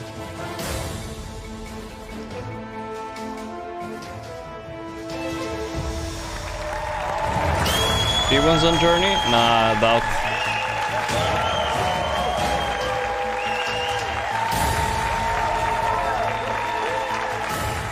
This is the most important moment of my life. This is my dream. I just hope that when I wake up, I have the title in my hand. I'm so proud of everything that I've done today. I feel like I put everything in it. My heart, deep inside, is telling me, yes, I'm gonna win this.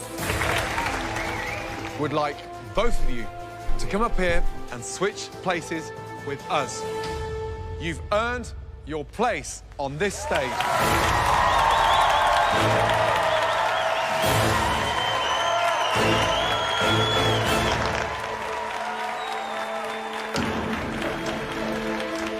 This has truly been the toughest, the most difficult decision we've ever had to make in the history of this competition. But as you know, there can only be one winner. One of you is about to receive $250,000. The opportunity to publish your very own 1/10 of TI winners. Not even. and get their hands on this stunning trophy. And one of you will have the right I'm not gonna lie, chat. to call yourself. I'm not gonna lie, but that trophy is fucking ugly. I don't know, it doesn't impress me at all. And one of you will have the right to call yourself a true MasterChef. It looks the cheap. winner of MasterChef. Congratulations. The ultimate Gordon debate. Oh fuck.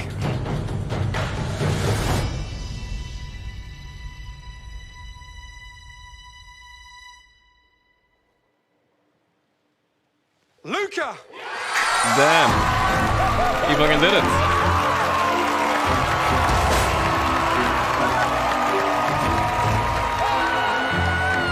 Easy for Luca, dude. It was... I actually thought he would be eliminated like 10 episodes ago or 20. Like, what the fuck? The Italian styling, boys.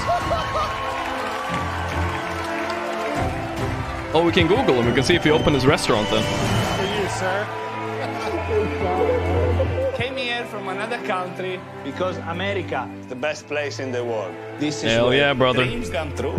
Congratulations. And now I am America's MasterChef. It's unbelievable. And to win the title in front of my wife, my sister, my dad. This is so special. So proud of you.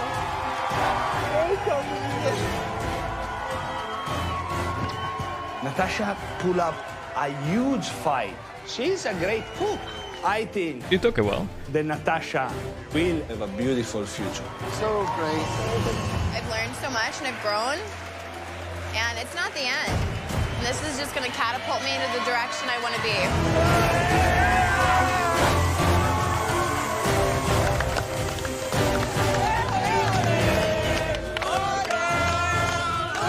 And there's FY feeling over there on the other side.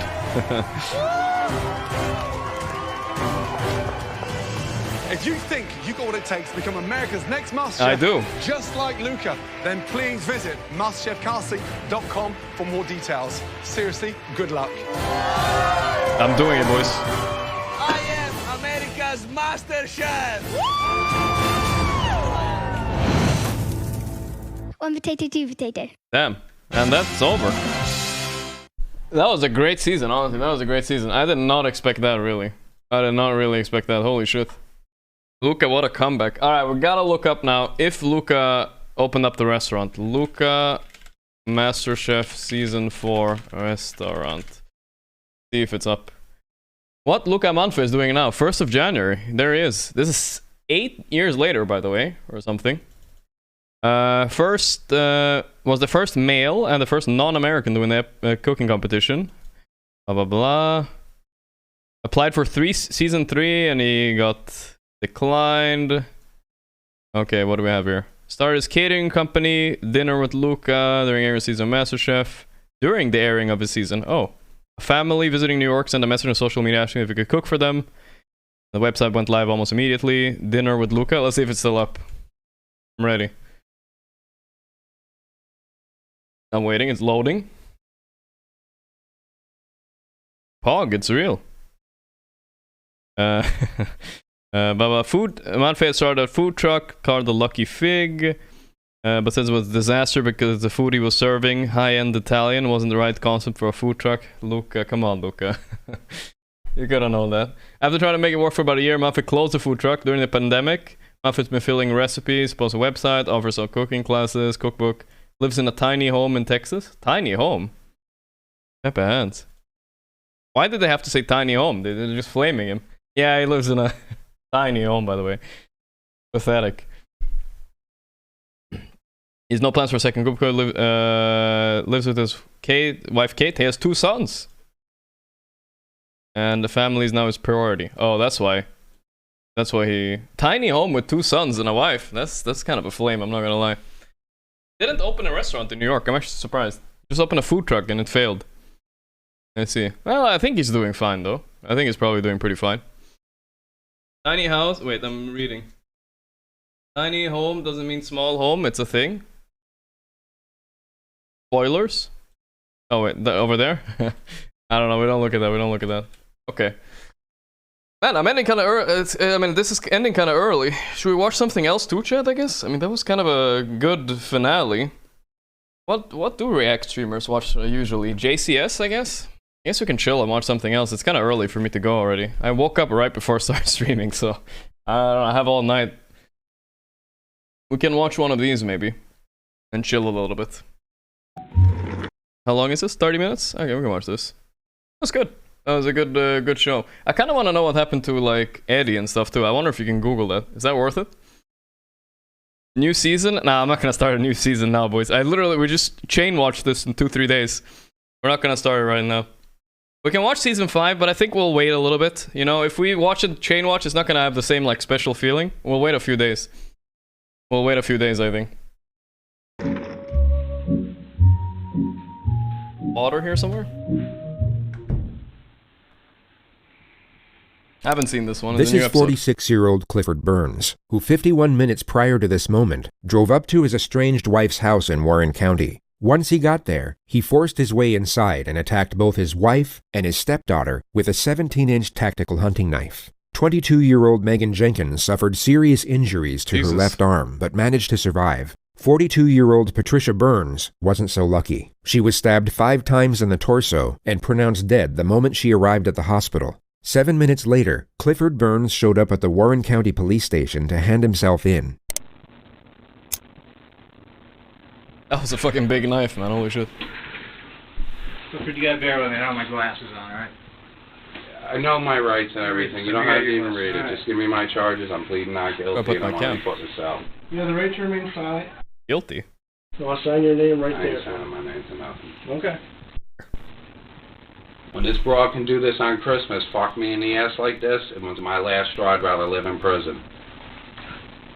Over the next 5 hours, 13 minutes and 42 seconds, Clifford Burns will achieve something quite remarkable, which is the fact he somehow manages to employ every single ego defense mechanism known in psychodynamic literature. He will essentially blame everyone. This is my landing phase right there. Everything on his current situation, apart from himself, and in the process, shut down critical parts of his own defense that he will later attempt to use in court.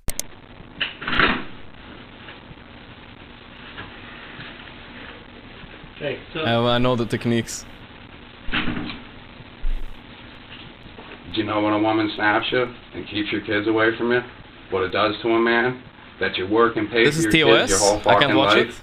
Cliff had 2 daughters with the woman he just murdered, a 15 and 16-year-old. One was out shopping during the attack, while the other witnessed the attack and called 911. Cliff will bring them up a lot to say how much he loves them, but it's important to note they were both absolutely terrified of him. He was abusive to everyone in his family, and his biological daughters were no exception. They hadn't seen him in over a year up to this date, and essentially wanted nothing to do with him.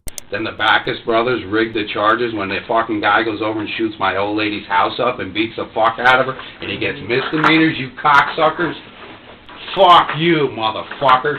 He was talking about his kids 12 seconds ago, and now out of absolutely nowhere, he's going off on whoever the Backus brothers are. So here's the context. Patricia was married to Cliff for 15 years. She left him in 2010 after suffering non-stop domestic abuse. 2 months later, she started dating a firefighter named Ted Backus. The two fell in love, but argued a lot, and one of the arguments led to Ted firing one round. Wait, let me check. Pause for 1 second, let's hear. Are you sure it's TOS just because if he says the N-word? I'm not sure if that's TOS. Don't they bleep it or anything? A lot? XQC watched it? XQC watched it, and I'm fine, right? I think it's fine. Not TOS? I don't think it's TOS, just because he says the word, guys. Hassan watched it? Okay, if Hassan and the juicer watched it, boys, I think I'm fine. I am not XQC, that's true. But I think I'm fine. Found from his gun into the ceiling of Patricia's bedroom. Patricia then tried forcing him out of the house, at which point Ted pushed her into the kitchen counter and then onto the floor, causing her to hit the back of her head. Ted then left, and Patricia went to the emergency room where she was treated for bruising to the head and lower back. She reported the incident, and Ted pleaded guilty in exchange for 6 misdemeanors, which caused some controversy, as many thought the charges were too lenient, and there was speculation that he was given special treatment because he had 2 brothers in the local police force at the time. It's quite the story, and Cliff will cling on to this story for dear life. He will claim it's the reason he explodes into these uncontrollable rages at the mere thought of Ted Backus. Yet as this video plays out, you'll start noticing the true source of the animosity, which as many of you will have already guessed, is jealousy. He will give himself away on this element multiple times without realizing. He'll also initiate this item of subject matter in the most random and creative ways that at times will make what he's talking about virtually incomprehensible. So we've had to create this notification for the more disorienting moments he brings it up. You know what happened up there. All misdemeanors, 9 of them, when he shot the house up with an unregistered handgun. Do you know who Teddy Backus is? If I ever could get my hands on him, I'd fucking kill him. I'm a fucking man in every aspect, motherfucking the fucking game. I gotta retrain myself, because I can't even take it no more. The 2 officers aren't the interrogators. They're just watching Cliff so he doesn't hurt himself or damage property. The actual interrogator will arrive shortly. You know what it is? I love the broad. She took everything from me. My lawyer called me today and said I'm going to jail for a violation of not paying child support. Based on the information of this violation, he was facing somewhere between 3 to 15 days in jail. Paid his cunt $250 a fucking week. I lost everything. My fucking business, all my vehicles, and my fucking house. I'm whittled up to a $600 apartment while this cunt runs around with my fucking money. His freelance business had been on the decline for the last 5 years, which is the actual reason for everything he just mentioned. The Backus brothers rigged his charges, and this is what I heard because I know everybody in the town. Okay. The man that built the fucking town hall told me he was going to lose his his hunting license, so they didn't give him felonies. You did that shit down in Albany, you still wouldn't be out of jail today. They would have fucked you up. This is the Wild West, man, and I'm a wild motherfucker, ain't I now? In the more common circumstance, when someone is facing the inevitability of spending the next several decades in prison, the more grandiose elements of their character tend to dissipate. The nature of their situation rapidly sets in the feelings of anguish and despair, leaving not much room for anything else, least of all the more extravagant or perhaps fraudulent aspects to one's character. Cliff is very much an exception. He clings on to a particular aspect of his personality that we can only describe as Rambo Cliff. The second concept so regurgitated that it literally needs its own notification. The moniker is inspired by a well-known franchise centered around a highly capable special forces operator, and it was chosen to encapsulate Cliff's varied attempts to appear tough and intimidating. This ranges from his deadly skills at unarmed combat to his proficiency with a firearm and operational effectiveness in the mountainous regions of the United States. That's Rambo. You would have loved to have a motherfucker like me in Iraq, wouldn't you? I'd gut them fucking towel heads. It's worth noting that Cliff never served a single day in the military. He also had no training whatsoever in combat sports or martial arts, unless you count the made-up variation of kung fu he demonstrates throughout this interrogation. Then by the end of the night, he'll have acquired approximately 3.5 minutes of experience. I love this country, and it fucking did me wrong. Fucking wrong! I'm gonna tell you what listening is. Bring the Backus in, brothers, and I'll fight them one-on-one with one fucking hand. I'll break both their fucking jaws right off them. I believe it. Do you believe me, motherfucker? I can see you're very passionate. You want to see? There it is, white power. That's what I believe in. The Irish. You guys, you deal with weapons every day. I had AK-47s, AR-15s at my disposal. I could have made this a war. You want to know where my mindset was? Take her out, spray paint the building, let's play Backus, boys, and take them in the mountains. You would have had to drop a fucking platoon in for me. A platoon, brothers. Never been in the army, by the way. I kept the war. I came here and did the right thing. I turned myself in. I'll go to prison. Listen, you guys, I gave my children everything. Victoria fucking Secrets and they're fucking 15. Abercrombie, Nikes, American Eagle. Sure. What do you fucking think I don't know the names? You know how fucked up I am right now?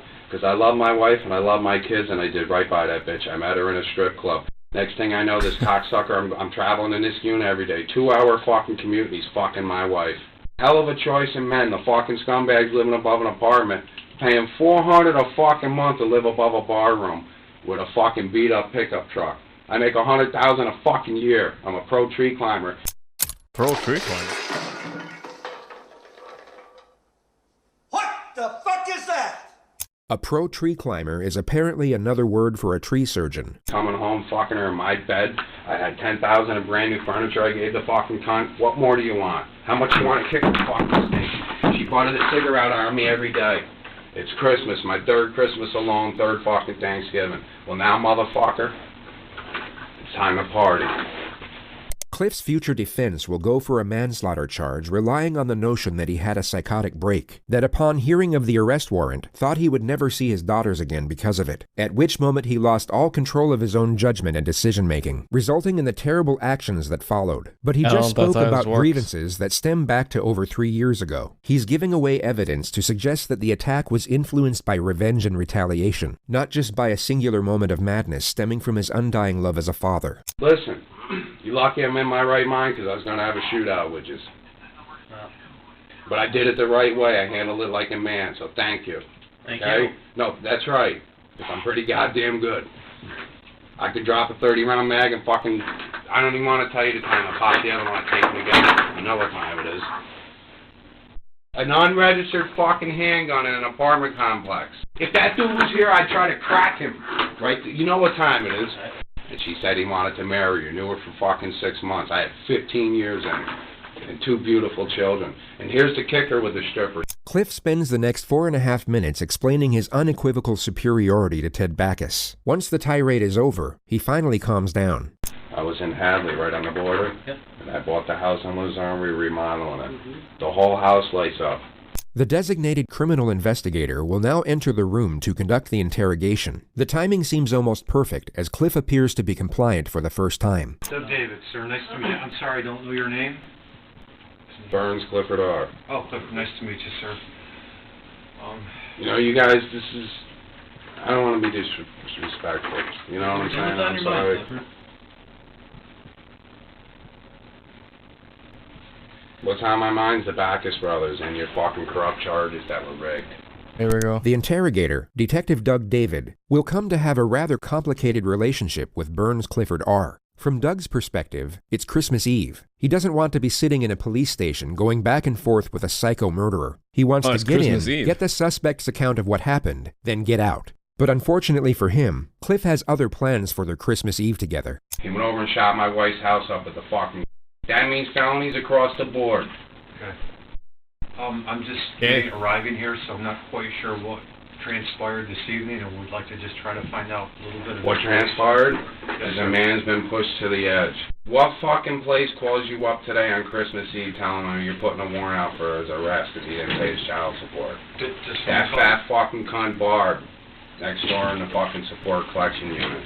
If Teddy Backus is the love rival in Cliff's comic book-inspired perception of reality, then Barb, from Support Collection, is most definitely the arch-nemesis. And also our third topic of discussion that requires its own notification. Barb's occupation is handling child support payments, which includes following up with the debtors when they don't come through. Cliff genuinely appears to resent this woman on a cellular level. Her name alone will at times bring him to a place where he morphs into some type of primal being, sustained only through its unrelenting quest for murderous revenge against a collections administrator. It's a difficult thing to accurately explain, but you'll be given multiple visual examples later on in this video. I missed 2 That's a dangerous job, being like a debt collector, because you're only gonna deal with like desperate people mostly, like poor people or whatever. She's child support. Like, it's fucking dangerous. He didn't do anything, probably. And then, what happened after that, sir? I don't know what happened. My lawyer called me up, said there's a warrant out. Never want to work with that. Okay. And possibly, again, I'm just walking in. What happened this evening, sir? I lost my life this evening over a fucking stripper and an alcoholic piece of shit. Alright? The gun was unregistered. Every fucking bullet in the chamber was a fucking felony. You read Governor Cuomo's laws? Did you drive up here, sir, from your house? Go fuck yourself. How the fuck do you think I got here? Flew or walked? My car's right out in the fucking park. Are you fucking stupid? Cliff is clearly aware that Jesus. giving away crime scene information can be detrimental for his defense, something he probably learned from the show Criminal Minds, which he'll later state is the only thing he's able to watch on TV. Them Backus brothers, I would have loved to ran into them. She must have had a fucking heart on. She fucking on Christmas Eve. Can't leave me the fuck alone. Admit it. What are the charges when you take an unregistered fucking handgun in an apartment complex and dislodge it? Look, you can't even... I'll wipe that smirk off your fucking face, motherfucker. You ever laugh at me again? No, you're smiling like you think it's funny. I don't, sir. You just Don't smile. smile, chat. After you drove up here, sir? Fuck you, you nigger. What happened after Suck you a drove dick. up here? After you drove up here, Go what fuck happened? yourself. What happened after Go you drove fuck up? yourself. What do you think, I can't kick you upside the head with my fucking boot right now? I'll make you wear this size 8, motherfucker. The interrogator sits through 110 seconds of Cliff's commentary, which is mostly a summary of how Cliff would comfortably beat him in a fistfight. The lecture eventually reverts back to the topic of child support, and the interrogator will now attempt to establish a connection by finding common ground in the subject. She's putting a warrant out on Christmas Eve for me not for missing 2 payments.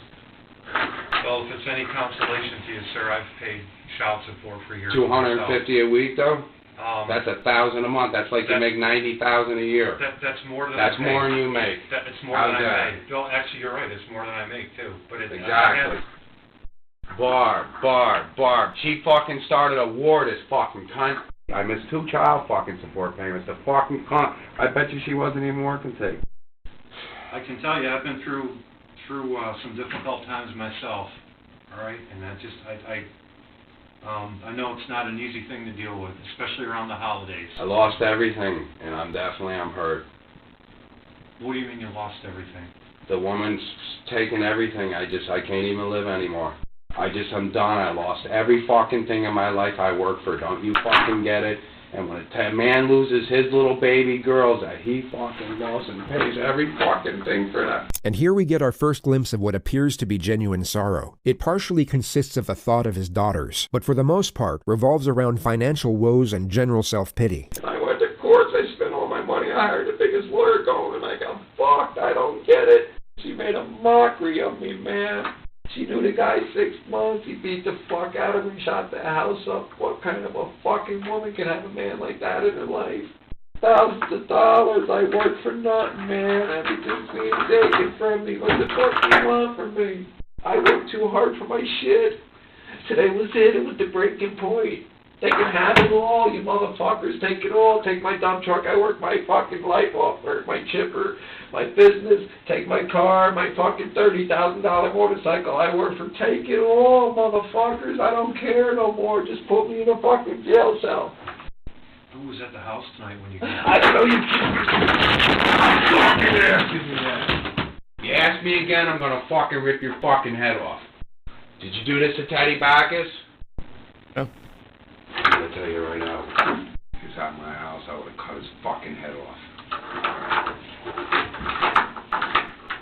Alright? Cliff primarily sits in silence for 90 seconds, only interjecting at random moments to further express his hatred for the Backus brothers and Barb. The interrogator once more attempts to establish a connection.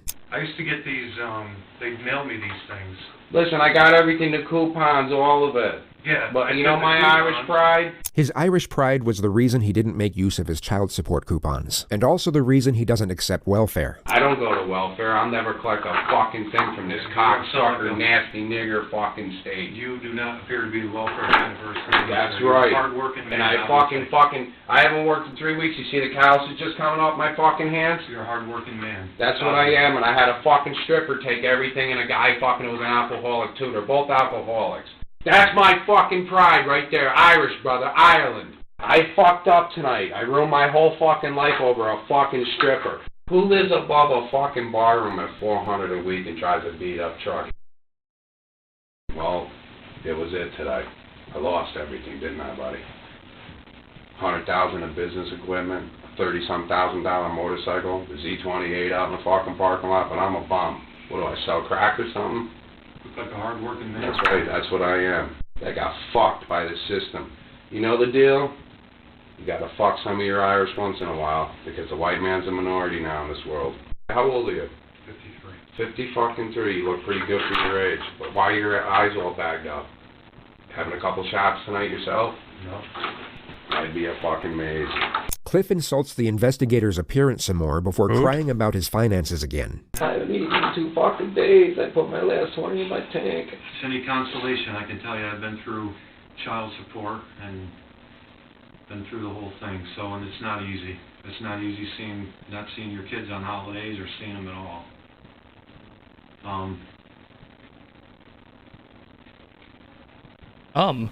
I know the system sometimes doesn't sound like it's fair, or doesn't seem The like lady it's fair. fucked me over there.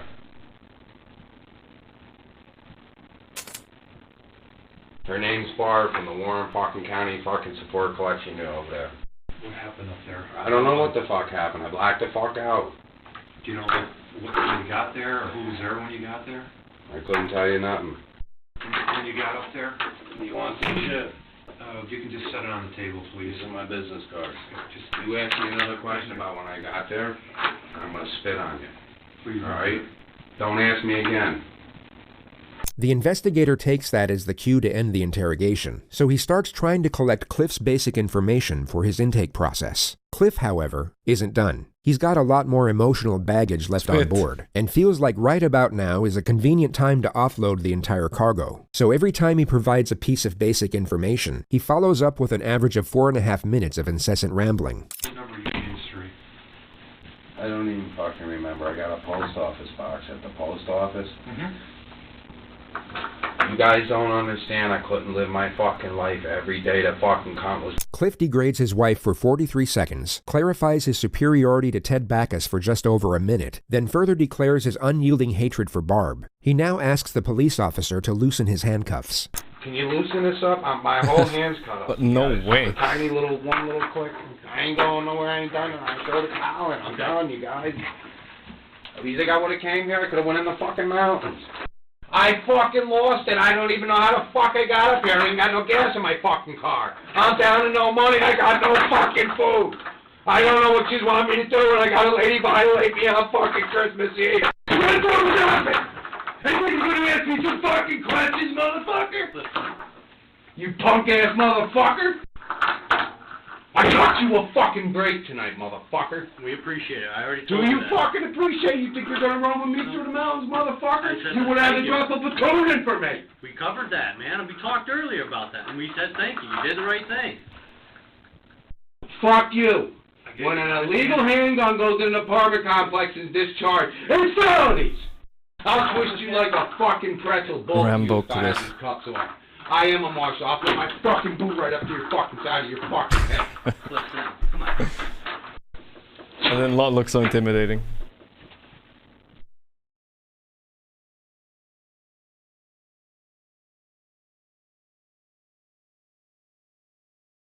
Kill me! Put a bullet in me right now. Put a fucking bullet in me. Blow my fucking head off right now. Take the 9 out and put one in me. Just fucking end it. I should have pretended I had a gun out there. I thought about it all the way. I don't want to live no more. The money, the money, the money, the money, the money, the money, the money, money, money. Your It's all stuff? fucking money, ain't it, you motherfuckers? You got your plush job. You don't know what the fucking recession is. You ever felt the pinch of the economy? You ever got a stop paycheck, motherfucker? You never felt it. You never not got a check. You never not got a fucking check, both of you. I did everything white picket fucking fence, and I got it shoved up my ass because I went to a strip club and married a stripper. Say that on your thing. She's a fucking stripper and a devil that plays men. Look at Backus knew her 6 months and shot the fucking house up and beat her up. Then you're here fucking telling me? I want my fucking lawyer. Do you understand? Do I have to tell you in English? Get me a fucking lawyer. I don't care who the fuck you get. I'm not answering That's the first time he said that. questions. I'm done. And I'm not signing nothing. Do you understand me, motherfucker? Who's your lawyer? Who you want? Paul Dwyer. That's your turn. That's who you want? No, I really don't want him because I can't even fucking stand him. Cliff continues to ramble about everything he hates for almost 4 minutes, ignoring any questions about his basic info. The detective and police officer eventually start talking amongst themselves, and literally walk out of the room as Cliff is mid-sentence. But they could take $250 a week out of your pocket. You can't be insane to make Don't know them walling fucking him. deals.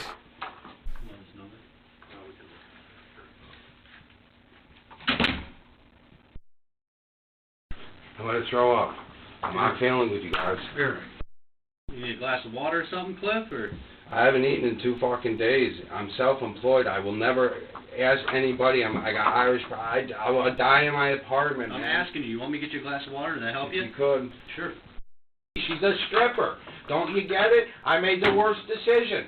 I go from living in a fucking $250,000 house to a $600 crack apartment in fucking Schenectady. That dude went there to kill her that night with the gun. What man brings a loaded handgun to a fucking house? A lot of judgment from this guy. What the fuck are we waiting for? Will you bring me to the fucking lockup and put me in my jail cell so I can go to fucking sleep, do something? I fucked up, man. I wish I did my military career and fucking got out and become a cop. I want the full 1,000, not the fucking 200 to risk my life and take a tree on over somebody's house, tie the fucking knot, cut them ransom, grab power line. Fuck that, I'm done with it. It's like it's all I can think about. It's all that's on my fucking mind is this stupid bitch. This bitch. It's every fucking day. They do nothing. Nothing. Well, fuck her. It's done now, ain't it, motherfucker? Give me the Bacchus brothers. Bring them in one-on-one. Just fucking strip me down. I'll fight them naked. Bring both them coward motherfuckers in. I guarantee on my life I fuck their faces up. You got 10 grand, everything's under the rug. When you're a hard-working Slav and you're white, they gotta have at least 1 or 2 white guys that they fuck over to make it look like it's a fair court. Because I know I live like an outlaw. I'm a fucking Hell's Angel. I rode cross-country to Hell's Angels as a kid. You wanna know? We're bad motherfuckers. Out. That fucking cunt over there to put a warrant out on fucking Christmas Eve and call my lawyer, she's out of her fucking mind. Christmas Eve tonight, where you going? You going Maybe he home did have to that your 30K kids, bike. I ain't going home to fucking shit. I lost everything. What's the fucking difference if I sit in a 1-room apartment with no food or you guys support me? I was gonna sell everything, buy an on-off-road dirt bike and go right up into the fucking bear slides and go about 50 miles into the Adirondack Mountains and build my cabin and my shelter and bring 2 weapons, a 30-30 and a bow and arrow. I'd survive like that for the rest of my life. Done. Never come out again, never pay child support. Maybe in 5 or 10 years I would have come out with a beer just to see how the kids were doing. I don't even know what to do anymore. Honest to fucking God, I just don't even know what to do. I don't want to live. I thought about blowing my own fucking head off. There ain't nothing like getting I feel like this interrogator sucks, though. And the sun come off the top of the mountains and you're in a brook stream. Or all the fucking tricks. hunting for brook trout. Go back to the campsite at 10 in the morning, trout and eggs right over the fucking thing. That's a white man. That's Irish, brother. You know the Irish? Christmas Eve, and they're calling my lawyer for 2 payments, telling him there's a warrant going out for his arrest. Where does he live? I got a fucking apartment in a post office box because I don't want people bothering me anymore. There's a jakey bum downstairs for me. You want to laugh? I have such a fucking kind heart, the cocksucker ain't got none. He gets a check every month, but he's barely living. I bring him up my apartment. I give this guy my food before I eat.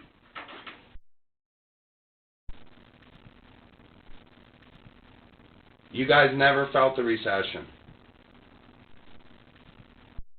The only fucking show I can relate with on TV now is Criminal Minds. I watch it 10 times a fucking day. Cliff explains the plot device of Criminal Minds and how he knows everything about the legal system because of it. The investigator once again just gets up and walks out as Cliff is mid-ramble. How I know everything about it, but I can't win in family court. I can't win with nothing. I got my dick dragged in the dirt. Very, very qualified.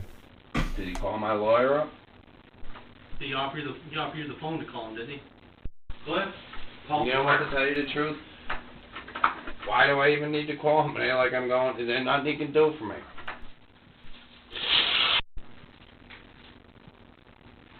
I'm throw up. This fucking cunt from the support collection unit. Call my lawyer on Christmas Eve. I didn't even know they were working. And then she comes in today, another fucking holiday, to fuck me on in That was the in ass. 3 hours. That fucking Holy shit. no good fucking cunt. You tell her. If I ever knew her fucking face, I would have tore her fucking heart out. The fucking cunt. Motherfucking cunt. Clifford, Patricia's dead. Okay? What? She's dead. Okay.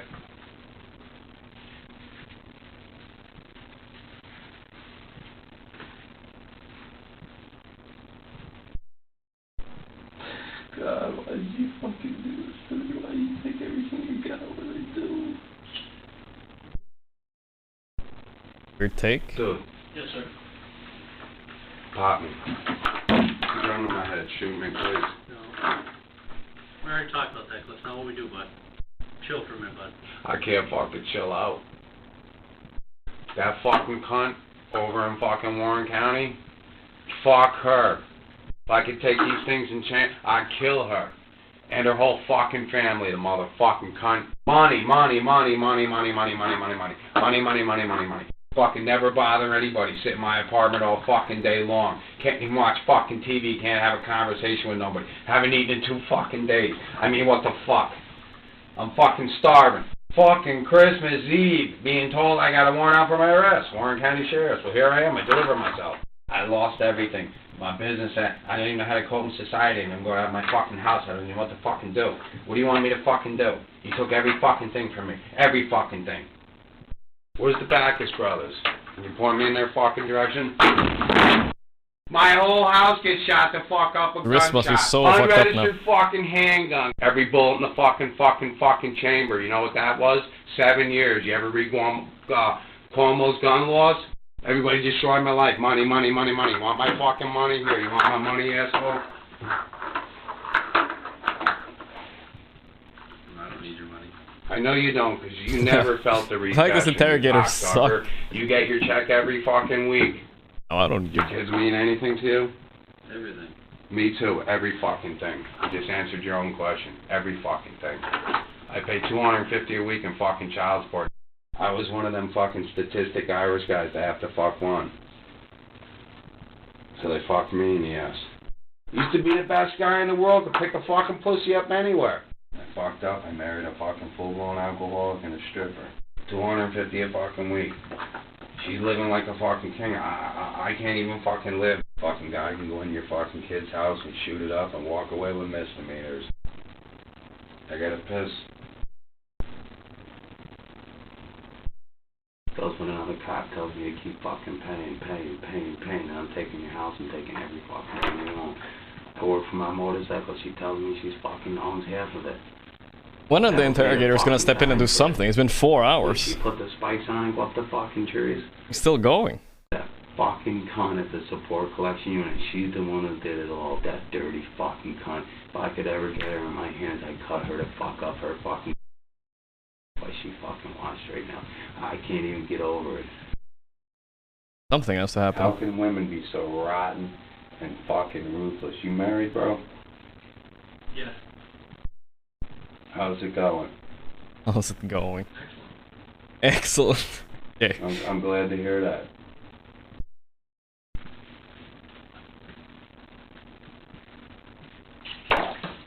I was set up to fail. And there's not a fucking thing I can do, you know? I just don't even know what to fucking say. What am I supposed Fucked up, to actually. and watch her build my fucking dream with another man? Fuck all that. I can't run from my fucking problems, man. I face them head on.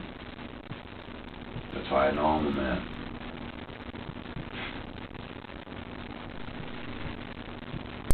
Cliff was transferred to the Warren County Jail soon after this moment. He spent 9 months hatching up a defense, and his initial plan, as we know, was to go for a manslaughter charge by claiming profound loss of self-control. He even claimed the knife used to kill Patricia was taken from her own kitchen during some type of struggle. The state then provided witness testimony that showed he arrived at the house in full camouflage, brandishing a large weapon. They also played the segments from his interrogation, displaying his well-established hatred for the victim, along with the moment he vowed to escape from prison for the sole purpose of cutting up Barb into little pieces. He pleaded guilty to murder soon after. On September 5th, 2014, Clifford Burns was sentenced to life in prison with a possibility of parole after 23 years. He is currently housed at the Maximum Security Penitentiary in Clinton, New York. Monka. Or possibility of parole. They said all my guns had to go. I got rid of every fucking one of them. Possibility of parole, guys. I'm not making fun of him anymore. 23 years later, you're gonna come for me. Alright, that was a new JCS. I hadn't seen that one. It's not as good as the other ones, I feel like. It's been 7, but he uploads so little. I haven't really watched all these. I don't know why it says I watched, but I know this one is supposedly good. Wrath of Jody, Jennifer Solution. I don't feel like watching anymore. I'm all watched out for tonight. It was fun. MasterChef was fun. Someone linked me something, by the way. I wanted to click it. It was something like what happened to the contestants afterwards, but I lost the link. Whatever, we'll check it out next time. But I'm donezo for tonight, boys. I'm gonna go eat, sleep, and then tomorrow, probably Dota again. For those of you that like variety and stuff, I'll do more on New Year's, I think. I mean, I do a little bit variety with Dota, but it's like only an hour or two here or there. But for New Year's, I think we're gonna do a little bit of Outlast and Crab Game and maybe some videos and stuff like that. There is the new Daily Dose as well. The Supa Daily Dose. Best of the Internet 2021. That one is like an hour long, I think. Oh, it's not the one I thought. They usually give a long one at some point as well. Watch that as well for New Year. But hope you guys had fun tonight. And MasterChef was great. I'll see you boys. Okay, someone's linking it. I'll see you boys tomorrow. No, I'm not gonna start Dota right now, guys. I don't feel like it. Resident Evil 4? Maybe. We'll see what we do for New Year's, but we'll do a horror game most likely. Alright, lads. Take it easy, y'all. Thank you for all the support, the subs and stuff. Love you boys, Tylenol, Podito, Pluto, Purple John, DJ Choppy and all. Peace out, boys. Good night. I'll be back tomorrow again. Same time. Ish.